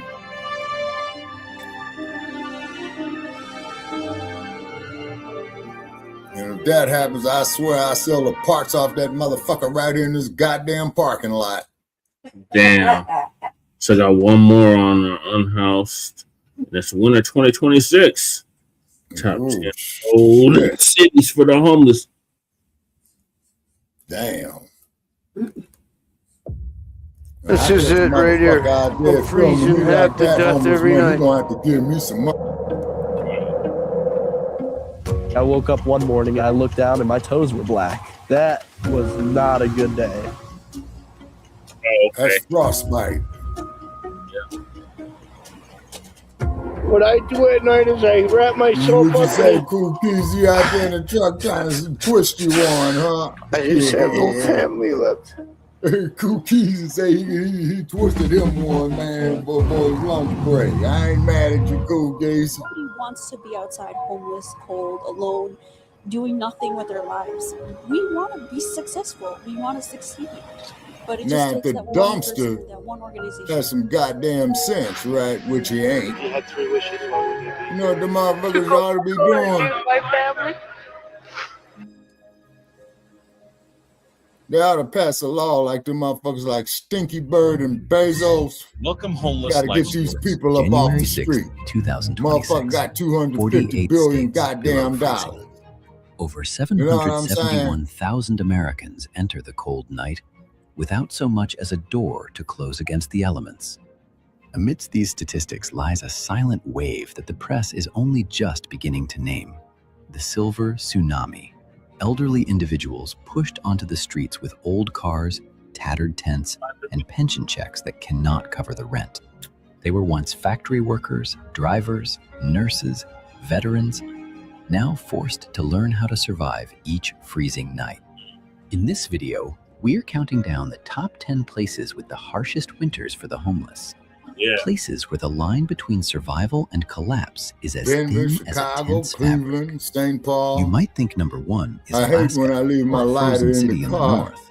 It's so The cold truth it won't lies in a spark. place Damn. that never sleeps. No, This Peasy, is warm Homeless it up Life in your Stories, hands for where we about tell the 5 stories minutes, the man. world often ignores.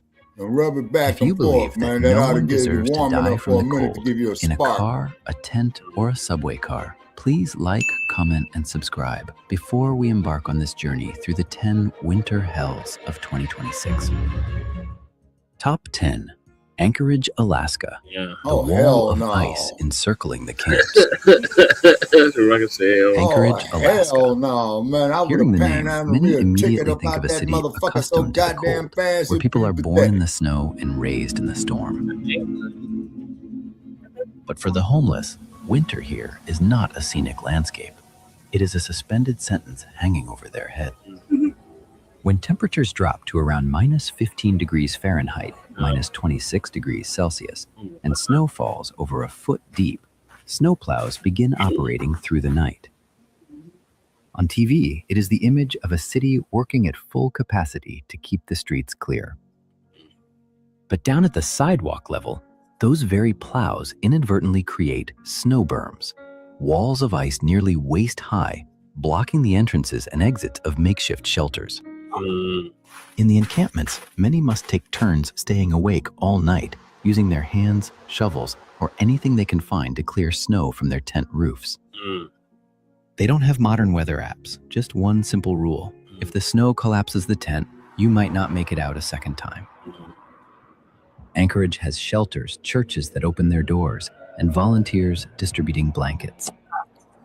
But when the snow falls, the plows run, and the berms form, those sleeping on the edge of parking lots or along the highway are often the last to receive help.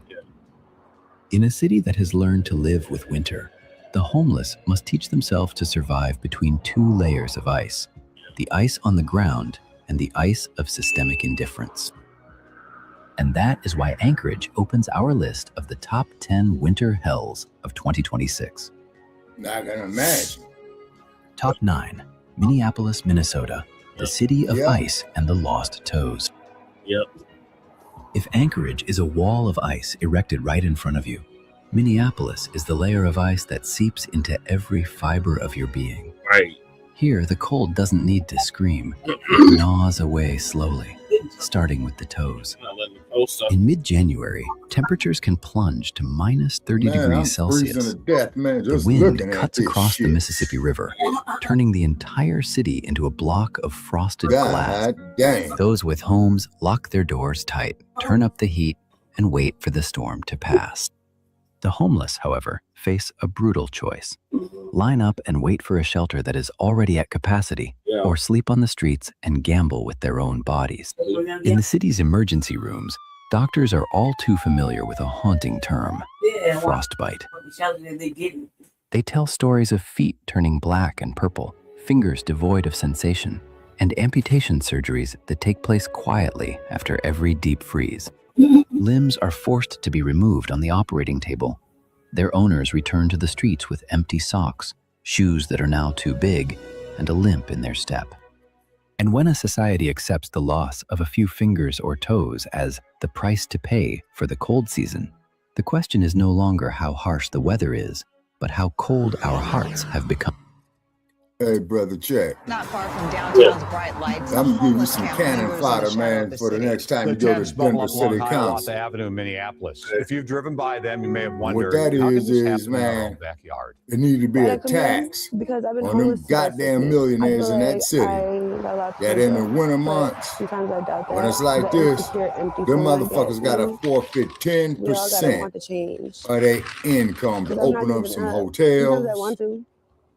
I to really do. provide those outside with some sternos, Volunteer. Help out. some That's what mitts. this community needs. And what's the motherfuckers, man, I used to get when I was there, remember, man, them bean bags you shake Maybe I up, don't man, want the with, help. with that Maybe I do. sulfuric I don't heat, know. I think. It's like a big battle, I guess. Yeah, the But hand actually, warmers. look here. I'm like sick of living here. 'Cause I was putting hand warmers in my boots and my Having gloves someplace safe and comfortable to sleep in. down there by my Johnson. They got Especially the with tea. victim, vulnerable They got the adults toe at that. She warmers. was raped. They got the what now? The toe warmers. Oh, okay. Top 8, Chicago, Illinois, the Oh, widow yeah, of Lake that Michigan motherfucker and there the is sleepless known train for its stations. cold.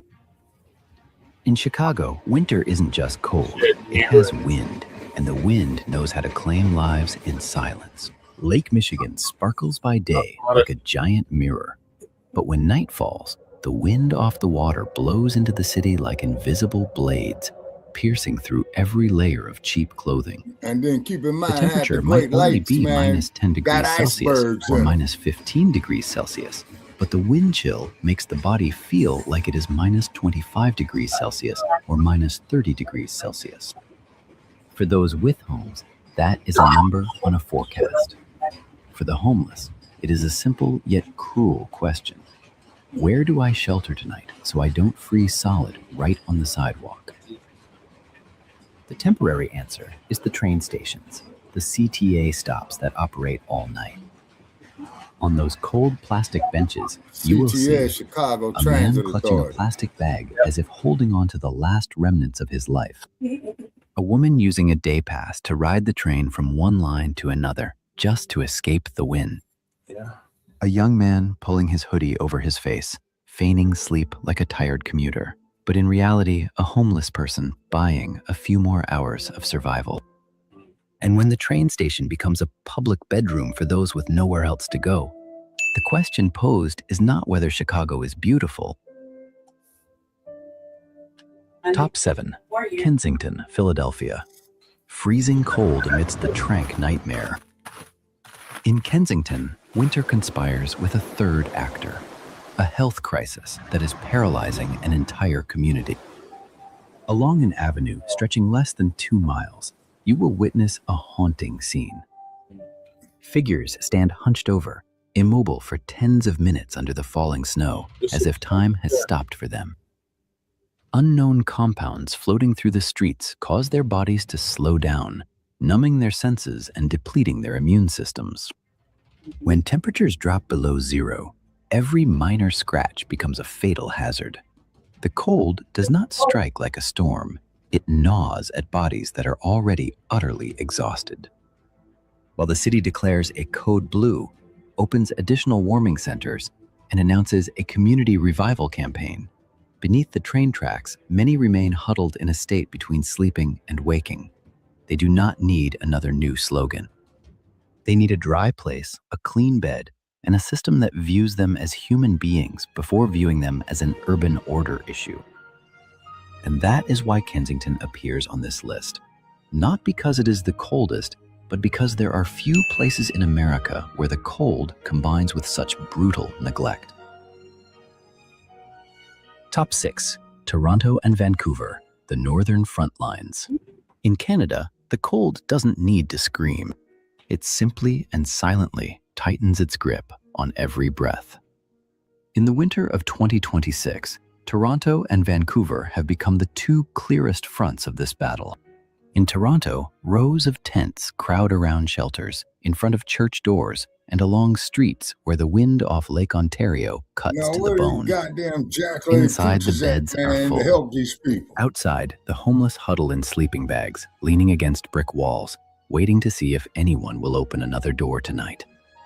Newly arrived refugees, the elderly, the sick, all line up together, hoping to secure a sleeping spot on a warm floor. Vancouver tells a different story, yet the ending remains the same: freezing rain and damp cold. It isn't the deepest sub-zero temperature, but clothes never dry and blankets never truly warm up. Many sleep under awnings, in old cars, or under thin tarps. By morning, feet are swollen from the wet cold. Fingers turn purple. These are the first signs of pneumonia, of trench foot, a condition that should belong only in war history books. On reports, these are two wealthy, livable cities. But at the sidewalk level, between the north wind and the freezing rain, livable is becoming an open question for thousands who hold no key to enter any door. Top 5. Buffalo, New York. The blizzard that strikes in one night. In Buffalo, tragedies caused by the cold are often not heralded by days of sub-zero temperatures, but by a sudden night of blizzards. The lake effect from Lake Erie can transform an ordinary gloomy afternoon into a whiteout tornado, swallowing the entire city in just a few hours. When weather forecasts urge citizens to stay indoors, another question immediately arises. What about those who have no indoors? The city activates Code Blue. Shelters add beds. churches, gyms, and community centers keep their lights on all night. Man. But for the homeless, the issue is not just, is there a bed, but how to reach that bed before the storm hits. Right. In the year-end storms, we see recurring images. Emergency vehicles stranded in snowdrifts, bus stops turned into reluctant shelters, tents half buried under thick snow, containing nothing but a thin blanket, a few plastic bags, and a trembling breath. In official reports, Buffalo is marked by numbers. How many beds, how many people brought to shelters, how many emergency calls. But out on the streets, every falling snowflake is a reminder. With just one slow step, a human being can disappear silently beneath that white layer, without anyone ever knowing their name. And then keep in mind, it's the majority Top of our 4, people that are Denver, out Colorado. there homeless. Dry cold on the high plateau. Denver is not numbingly cold like Minneapolis, nor buried in snow like Buffalo. But it is precisely this high desert dry cold that ambushes the homeless. By day, the sun still shines on the Rockies, and temperatures may seem acceptable. But when night falls, the altitude of over a mile drags the temperature straight to the bottom. Breath turns into vapor, and every small mistake comes with a price. Some wonders there in the your winter city of there, 2025, brother. Denver faces a dual crisis.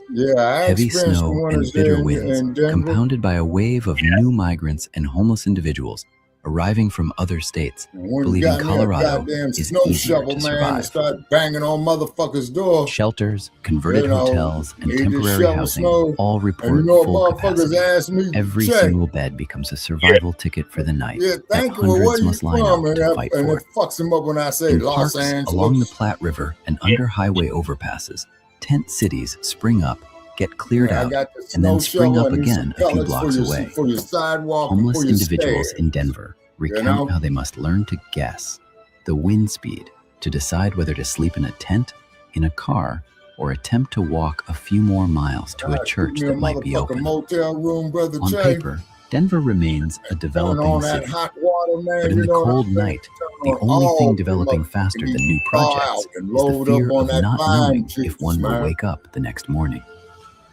Top 3, it's 40 Salt Lake degrees City, in this Utah, motherfucker, man. exiled to the snowy mountains. In winter, Salt Lake City resembles a giant bowl filled with freezing air. The phenomenon of inversion traps cold air and pollution within the valley, turning the entire city into a hazy, frozen chamber. You know that, Against right? this backdrop, the homeless are being pushed further and further away from the center. Following camping bans and tent sweeps, many encampments have been wiped clean from downtown. It sounds like restoring order, but the reality is that people are being herded into more remote, higher, and colder areas, icy riverbanks and slopes near the mountain foothills, where few can see them and few services can reach them. Authorities speak of protecting the landscape, security, and religious tourism. Human rights organizations ask, to what extent do we protect the scenery if the price is pushing human beings to places where they may die in silence? But the most dangerous thing isn't in the news. It lies in our own acclimation to the image of a person clutching a thin blanket, sitting alone amidst the white snow, as if it were normal. Top 2, Detroit, Michigan, abandoned homes in a deadly winter. Detroit is the city of steel, of automobiles, of the assembly lines that once fed the American middle class.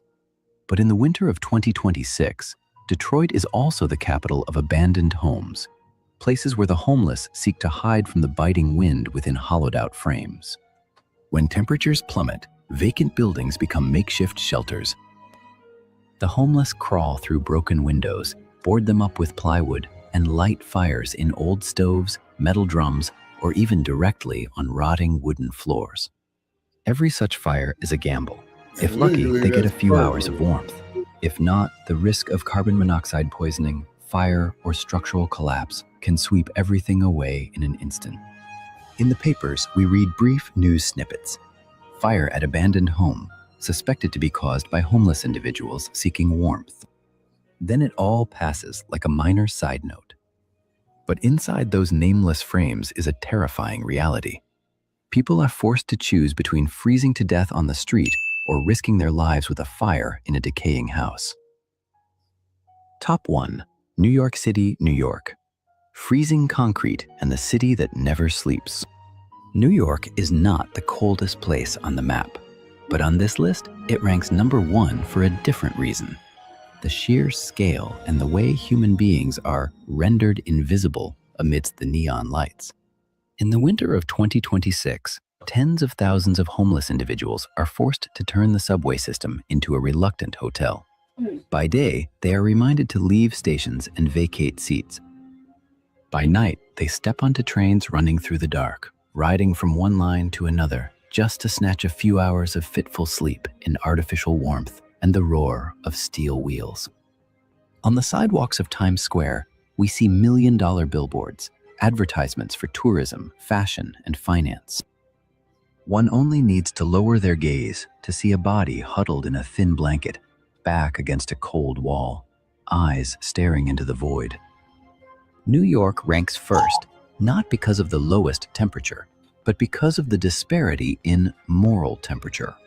On one side is the warmth of prosperity, on the other is the chill of indifference. Nowhere else makes the question of our era clearer. What does a shining city mean if the weakest among us must hibernate on freezing train cars? That's true. Mm-hmm. Mm-hmm. No, Buffalo sound way crazy cold. Yeah, cool kids is up in that Great Lakes region. Like Chi, Cleveland, Detroit. Yeah. Yeah. At night, 18 below. Was in Mount Washington, 35 below. See, that'll kill you. That's the windiest place in the country. Yeah, because you're inhaling that cold air, see, so that's a good way to get pneumonia, too. I think it's over. What? Yeah, it's over. What's the next one? That's all I have for the Unhoused. Yeah. For the Migrant stuff, I got some. Yeah, see, now it was also, too, that's contributing to the massive homelessness, man, is them bringing in all these goddamn migrants. Yep. You say, so if Dumpster had any kind of compassion, right, them goddamn migrants, man, send them motherfuckers out the country, you know? Right. What are you doing? I thought what he was doing. Yeah, but what I mean by that is, in this situation right here, I get all these motherfuckers in mass, put them in a goddamn airport, and you got a one-way ticket to get the fuck out of here. Isn't that what he's doing? Isn't that what he's doing, though? He's having himself the Porsche about him. That and he's picking him up. Or trying to. Mm-hmm. That's impeding his fucking progress, but isn't that what he's supposed to do? And then what they need to be doing, man, like these high-tech firms. Mm-hmm. No, motherfuckers, you all gonna open up some of them coffers of them hundreds of billions of dollars, because that way there, you could put unhoused neighbors, man, up for a week. Yeah. At least 100,000 of them, you know. Give them a week to clean up. No, not a week. Give them a day to clean up. Get that motherfucker a day of some rest in them last 3 days, man. You know, he got to work on a plan to help himself so the next motherfucker could come in there. You see what I'm saying? You know? Because if you out in that damn cold and them elements like that, man, you ain't thinking straight. No, you're not. You're focused on survival. Right. And then what happens on that there, Brother Che, then you become predatory. Mm-hmm. Then motherfuckers is looking at you as prey. Yep. See, the rat experiment again. Mm-hmm. You see? And the fucked up part about it is, here the goddamn United States control the United Nations, and they talking about human rights violations elsewhere. Look at the goddamn human right violations you got right here. Yeah, we got a slew of them, Chewbacca. But moving along, we got the illegal immigrant news. Yeah. Tell me that one. It's not long. Jesus. Ilhan Omar, your girl, Chewbacca. Yeah, what about her? Caught lying again. DHS debunks claims ICE used 5-year-old boy as bait in Minnesota. Damn, and it gets cold in Minnesota. Okay, what's going on, everybody? We are here. We are live. Thank you all for joining me today. Please, if you haven't already, hit the like button, subscribe to the channel if you're new to the channel, share this video on your social media platforms, and please do not forget, most importantly, to follow me on Telegram at TD Media Group. The link to my Telegram is in the description box below and will be pinned in the comment section once this stream is over. That helps to circumvent social media censorship and shadow banning. And with the introduction out the way, let's get the live stream started. Shout out to my man Saul, who said, I remember when TD would go live every day. What is this, 3 days in a row now? You know, that's a rarity these days. I probably won't go live at all next week. We'll see how this turns out. But I appreciate you, bro, and all the support that you show me on this channel. Let's get into it, man. We got a few things to talk about today. Well, really one thing, but you know, we're going to talk about it in a major way, if that makes sense. Okay, because there's a lot to talk about and a lot to unpack surrounding this lie, this hoax around ICE agents in Minnesota detaining a 5-year-old boy and using him as bait to lure out other illegal immigrants so that they can be deported. That is such an unbelievable lie. And I'm not surprised that we have to address this because this is what Democrats do. Ilhan Omar isn't the only one that got caught red-handed lying. All of them are doing this right now, and they're running this hoax concerning this. And that's what I want to discuss and unpack today. I want to start with this here first, though, right? Because all they do is lie, especially Ilhan Omar, when it comes to the ICE operations that's going on in her state of Minnesota. I want to start with this here, and I want to unpack why they lie like this, particularly, specifically as it pertains to what's happening in Minnesota right now, right? So let's start with this first lie. This isn't the 5-year-old lie, but this is a different lie, right? Let's look at this. I still have not heard a single case in this search where someone who was a criminal, undocumented, being picked up from the street. Did you hear that? I want to play it one more time. I still have not heard a single case in this search where someone who was a criminal, undocumented, being picked up from the street. She had the nerve to say that she has not heard of one case yet where a criminal illegal alien has been arrested and obviously eventually deported in her state of Minnesota since ICE operations began. Why you would tell an egregious lie like that, I'll explain in a moment. But look at this here. I just want to expose the fact that that is an egregious lie on top of 1,000,001 egregious lies this woman has told, as well as the entire Democrat Party. Look at this here. Let me drop this down for a moment and pull this up on the screen for you. Because the fact that these people even lie to this magnitude is just jaw-dropping in the face of the facts that exist with a simple Google search. Look at this here. On an almost daily basis, DHS updates the American public with what's going on in Minnesota, and not just in Minnesota, but across the country as it pertains to criminal illegal aliens who are arrested. As you can clearly see here, and we're not going to go through all the names and what they've done right now, but I just want to show you this for just to solidify that what she's saying here is a lie. As you can clearly see, DHS highlights more worst of the worst, including multiple murderers, predators of women and children, and gang members arrested in Minnesota yesterday. This briefing was uploaded on the 22nd, which was yesterday. So they were talking about the 21st. So as of yesterday, these are the folks, the worst of the worst criminal illegal aliens that have been arrested. But yet she gets on stage and tells a bold-faced lie. Why is that? And why are they lying so hard right now concerning this fake 5-year-old kid that was detained and used as bait, that hoax? I'm going to show you why. Let me play this quick clip for you guys, and we'll see if you pick up on the important part of this clip. Yeah, and why I'm playing. Let me play that for you next.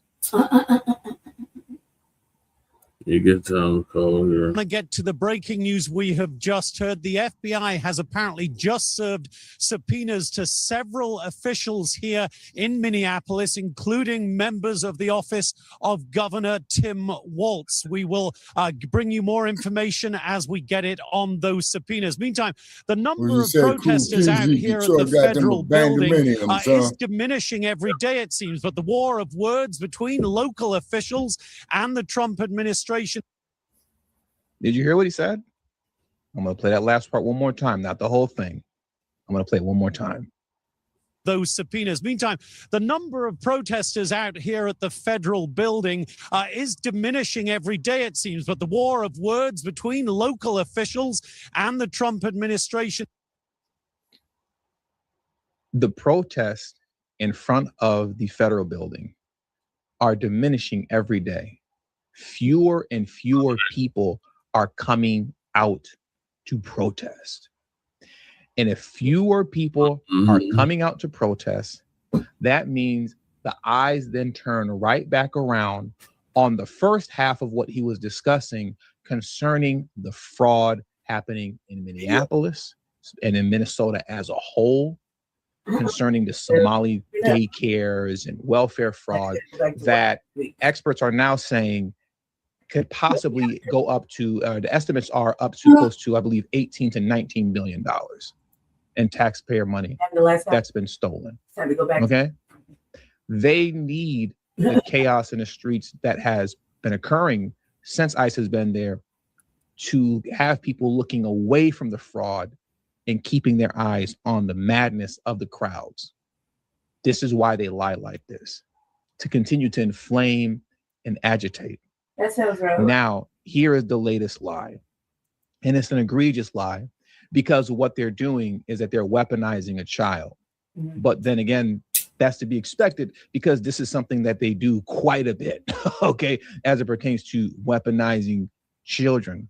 Let me pull these articles up for you very quickly. Look at this here and what's going on. This is just completely absurd and egregious. Let me pull that video down, pull this up for you. Look at this. Look at this here. 5-year-old boy among 4 students detained by ICE, according to school leaders. Even this headline is a lie because the way that they're framing it, it's inaccurate. It's leading you to believe that multiple children were just swept away and detained in one day at this school. And that is not what happened at all whatsoever. On no level has that happened. And we're going to unpack all of this. But then you look at this here, ABC, 5-year-old asylum seeker detained as ICE expands enforcement in Minnesota. Let's get down to the truth of what's going on. But before we get down to the truth of what's going on, let's continue to listen to more manipulation. What do I mean by that? I want to play this quick ABC News clip for you, right? But I want to make sure that I don't actually show the child's face because I don't want to do that on today's video. I want to avoid that as much as possible. So as I'm playing this clip, we're just going to listen to it, but you're not going to see it. So I'm going to move my move the video to the side and just full screen myself, but you'll still be able to hear it. And just listen to how they over dramatize it. I'm going to be pausing this clip quite a bit, okay? Just because there's a lot to unpack, but follow me and listen to the madness and the foolishness. Let me play this news clip for you now, next. And let me know if you can hear it too. Hopefully this is gonna work, but if you can't hear the news clip, once I go silent, just let me know in the live chat. the images of a 5-year-old boy returning home from preschool, detained by ICE. Agents taking the boy and his father into custody. Vice President J.D. Vance in Minneapolis today defending ICE agents, claiming they were protecting the child, saying, what are they supposed to do? Matt Rivers in Minneapolis again tonight. Now look at how they just over-dramatize or listen. Tonight, the haunting images sparking a firestorm. A preschool boy standing in the Minnesota cold, swept up in the ICE crackdown. Really? Really? The haunting image of a 5-year-old boy standing in the cold, caught up in the whirlwinds of an ICE crackdown. Shut the fuck up, man. I can't stand mainstream media. I can't stand them. But let's let it continue on.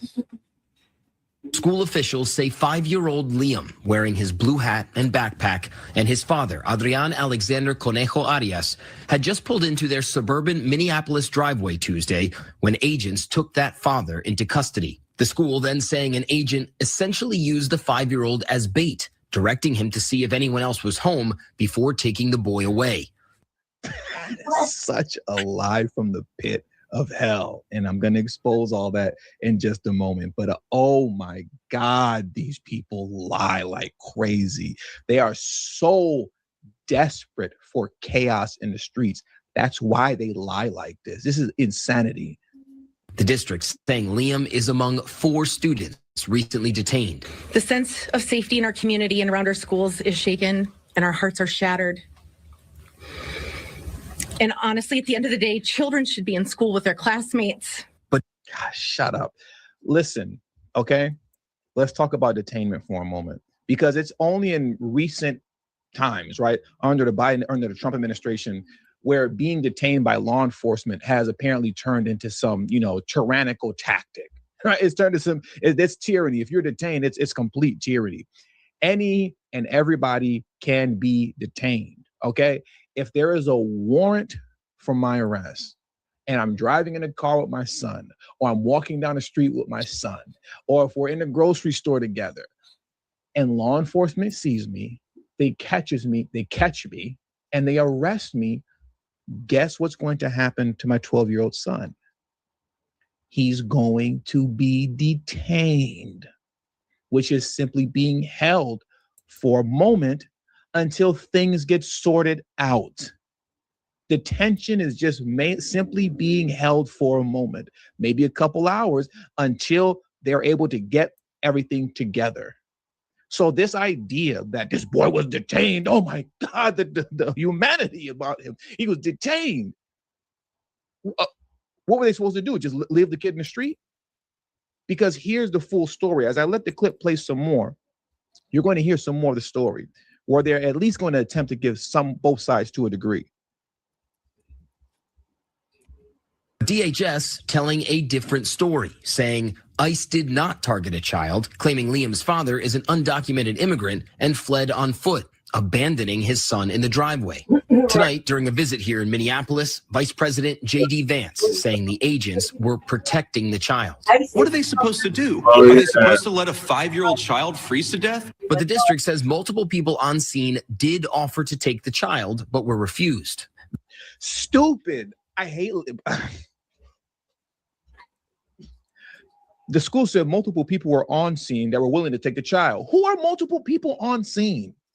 If the father was arrested at the school or around the school, right?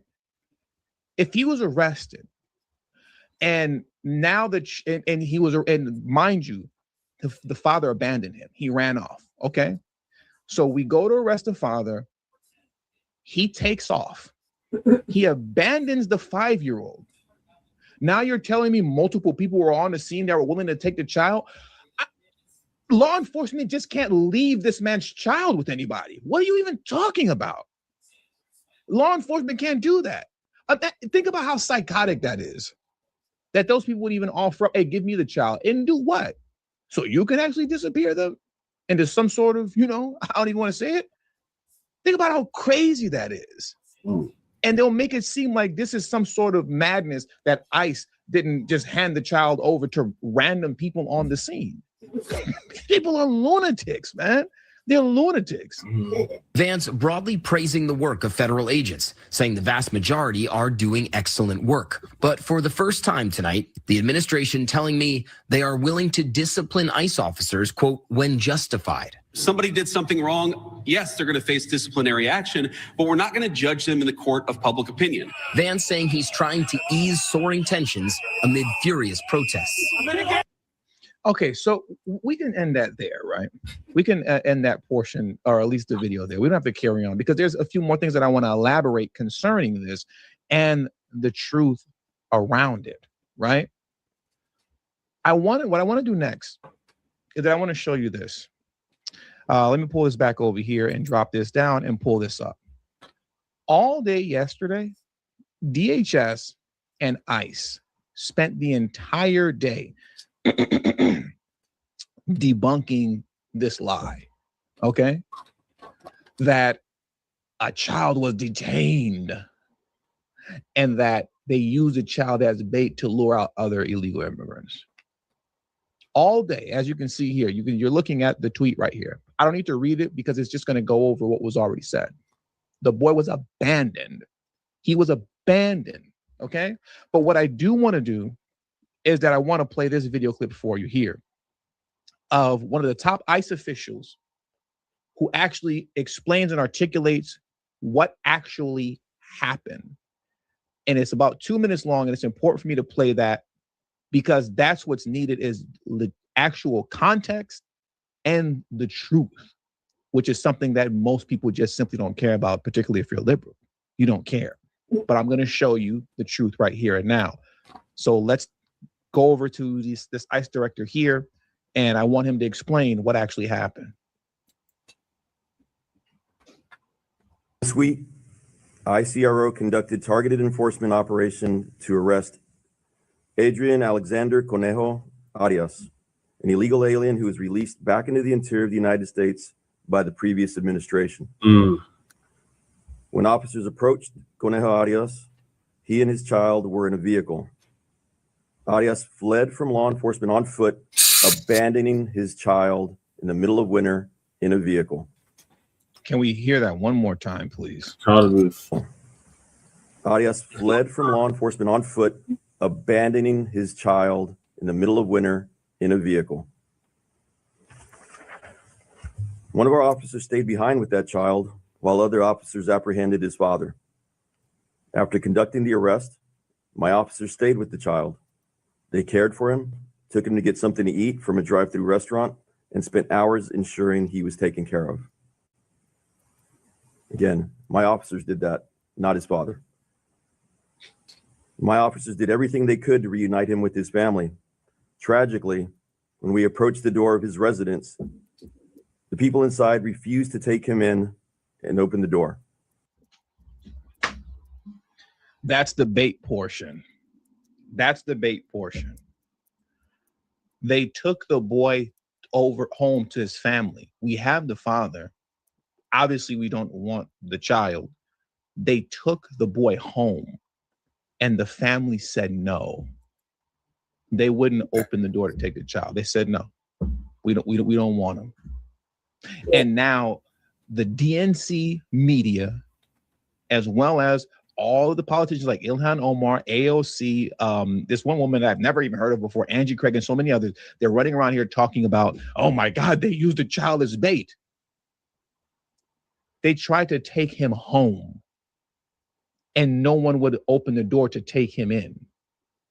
I want to play that part again, and then I'll let the rest play from that point. I'll stop rewinding. His father. My officers did everything they could to reunite him with his family. Tragically, when we approached the door of his residence, the people inside refused to take him in and open the door. Let me say it again. They saw the young boy and they refused to open the door and take him back. This is the human side of the job that my officers do. They are family men and women. They have children of their own. They sacrifice everything for their families. I know for a fact that they were heartbroken to see the child's own family leave him behind. He was abandoned by his father. And then on top of being abandoned by his father, the rest of his family wouldn't take him in. Crazy work. But ICE are the bad guys.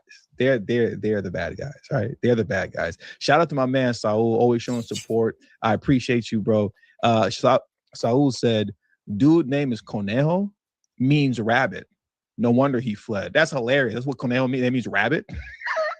That man's name is Rabbit. That's crazy. Well, let me let the rest of this play. It's about 30 seconds left, and then we're going to move on. I appreciate you, Saul. Thank you, man. Fortunately, Conejo Arias eventually requested that his child stay with him. We do everything in our power not to separate families. So they took him back together to Minneapolis, here to the city, to the ICE facility for processing.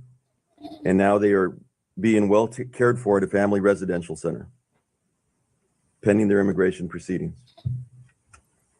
This is the real face of ICE, ERO, Border Patrol, and our allied partners. I want to continue to show you guys the real face of ICE, ERO, and their Border Patrol partners, right? Because and I'm so glad I found this video literally right before I went live. Right before I went live, I came across this video. Because if you let people like our man, what's his name again? William Kelly tell it, right? The deranged liberal that was arrested yesterday, you know, the white male that sounds like he smokes 100 packs of cigarettes before he opens his mouth. If you let them tell it, that boy is somewhere in a concentration camp in Texas. Why Texas? Because they're both in Texas now. The father and the son are both in Texas. The father is in some sort of detention center, obviously in Texas, but where is the boy? Right? Where is he in Texas? Oh my gosh, we don't know where he's at. And what's crazy is that the representative, I believe her name is Angie Craig. If I remember correctly, in the video that I'm going to play for you very soon, she's going to lie and say that these two are gone and their family don't know where they are. When we all know where they are. They're in Texas. But where's the boy? Let me show you where the boy is. These are the facilities that they have for children in this situation when the parents say, I want the child with me, which is what the father said. So now they're both in Texas, and here's where the boy is being held.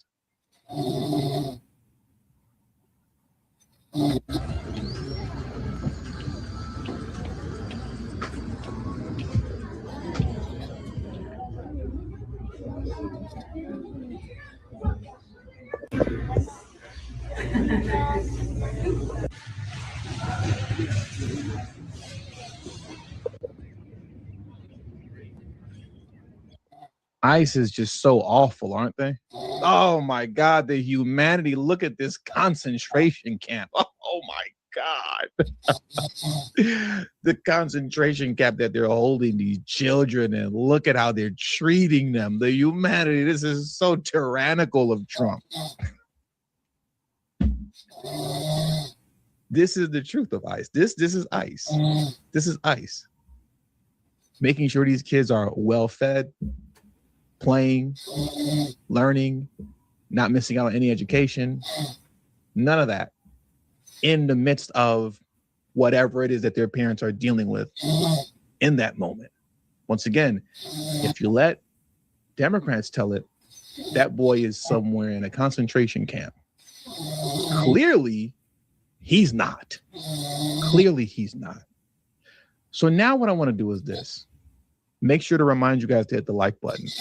Okay, please, if you haven't already and you're enjoying the show, you're finding it informative, do me a huge favor and smash that like button. Okay, so that's very important. If you're new to the channel, please make sure that you subscribe to the channel. And also too, feel free to help a brother out. You know what I mean? Snapchat, you know, or Snapchat, Cash App, Venmo, PayPal. Help a brother out. Help a brother out, okay? No Snapchat. Damn. Leave time for the Denver news. Oh, is he done, Brother Che? Yeah.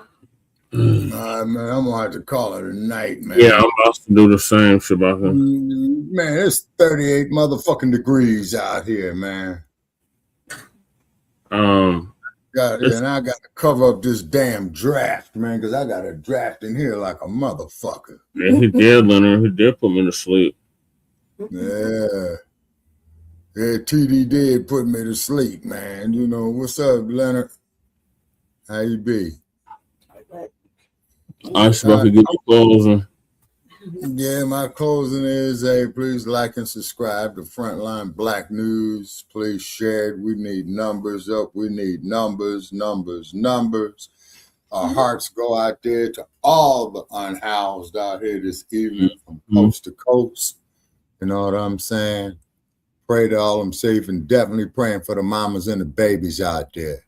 And then these punk ass insurance executives and billionaires and shit, these motherfuckers ought to be putting people up in motels, hotels, shelters and shit like that, because they can write that off their goddamn taxes. Right.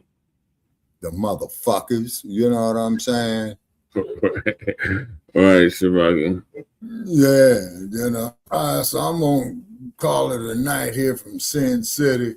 And then let me see, at 38 degrees, I gotta check my oil, check the antifreeze in the car. And when I start that raggedy motherfucker tomorrow, I gotta let it sit at least 5 minutes to circulate it. Because I'm thinking out here in this desert, man, the wind chill will get it cold enough, you know what I'm saying? I might bust a piston on that motherfucker, you know what I mean? That's almost hard. So where's Amaru? Amaru is laying down with Khalifa right now. Oh, wrapped up in their little kitty circle with their eyes closed. Yeah,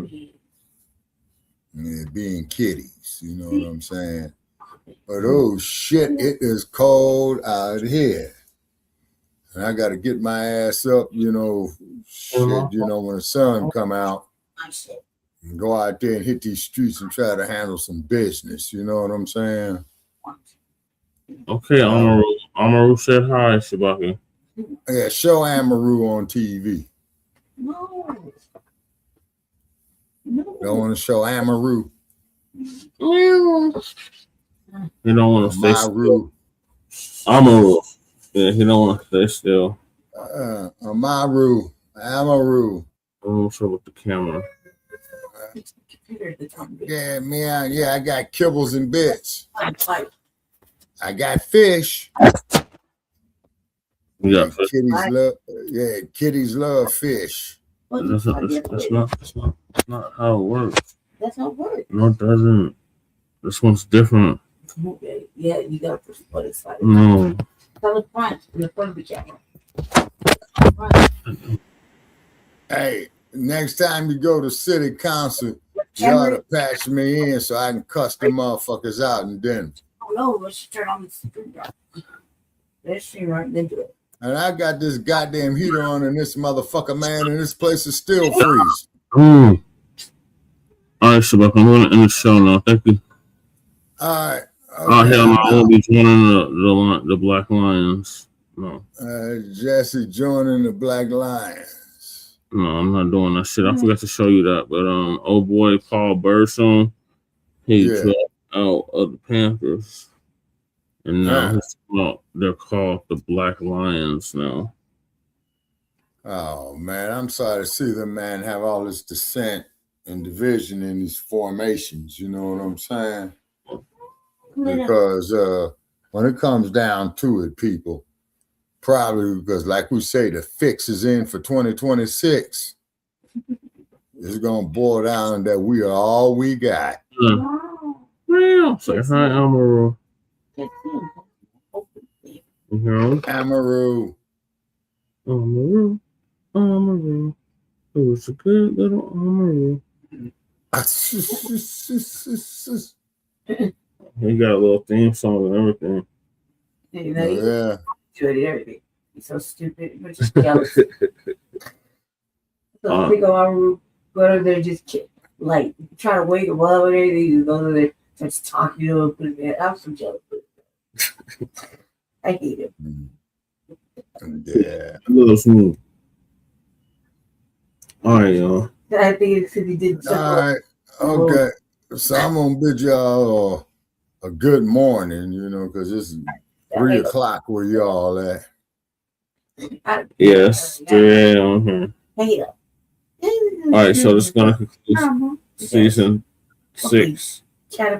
Episode 10, part 3 of Front Line Blacc News. So definitely follow the page on Facebook, Shoccing's Blacc Experience Enhanced. There's assholes up on that page because old boy in Menlo Park changed the formation of the like page. It used to be where, you'll have your followers come on there to like it, y'all. Now, they're letting anybody up there. So be careful with your like pages. They got trolls in there trying to set you off. So if you got a problem on your like page with trolls, delete and block them motherfuckers immediately. Yeah. All right. Come on then. Yeah, okay. All right, so I'm going to bid you a good night from Sin City at 2 a.m. here, January 27, 2026. Only 4 days left in this month. Yep, we already a month into 2026. Yeah, the fix. You know what I'm saying? So it's going to be very, very interesting how this year is going to go through spring and summer. Yeah. And we got to wait all the way to fucking November to see the midterm elections. Yep. Yes. So hopefully they'll flip the house. Clear an act of declare war. Yeah, and I'd like to see a bunch of independents going in, don't have no party politics, and start the goddamn midterms because we'll be in active war. Probably. Because wait a minute, man, if the country's in war, then that motherfucker could suspend the Congress congressional acts, can't he? Yep. Oh man. Start the impeachment, man. Start the impeachment. So you gonna start something you can't vote on. Yeah. And then if they do impeach him and remove him, as you say in the perfect world, then you got JD Vance. Oh, JD. Yeah, who's a carbon copy of this orange cat, you know? Yeah, the orange cat. OC Trump. Damn. Okay, folks, have a nice night. This is Shabaka Sankor of Front Line Blacc News and Shoccing's Blacc Experience Enhanced. We need money, folks, to keep these platforms up. You know what I'm saying? Because I'm going to be out there on the side of the freeway soon talking about will work for food and shit. You know what I'm saying? So people, we know it's rough. Dig in your pockets. You know what I'm saying? Hit the PayPal. You know what I'm saying? You can come up here, depending on what you drop, you could advertise up here what you got going on. You know what I'm saying? Just as long as it's proper material, you know what I mean? And whatnot, and keep it family oriented on what you're doing, you know? Because I do know sometimes, you got the people there and they got the little ones up there. So I'm signing off from Sin City, y'all. All right. All right, good night, Shabaka. You too, and thank you for having me. Okay. All right, so this is going to conclude season 6, episode 10, part 3 of Front Line Blacc News. Join us later on today for Shoccing's Blacc Experience Enhanced, and then possibly Front Line Blacc News again after that. In the meantime, make sure you like and subscribe to all of our platforms, Front Line Blacc News on YouTube and Facebook. The Revolutionaries on YouTube and Facebook, and Shoccing's Blacc Experience Enhanced on Facebook and Twitter. From peace, love, light, reparations, delineations, and Black empowerment. Shane Krumah and Lady Chick signing out. From the Maha incoming illegal migrant flood the city. Come on, Tom Holman, come on, dump. Arrest these goddamn Hollytrickians out here and deport the rest of these illegals. Peace.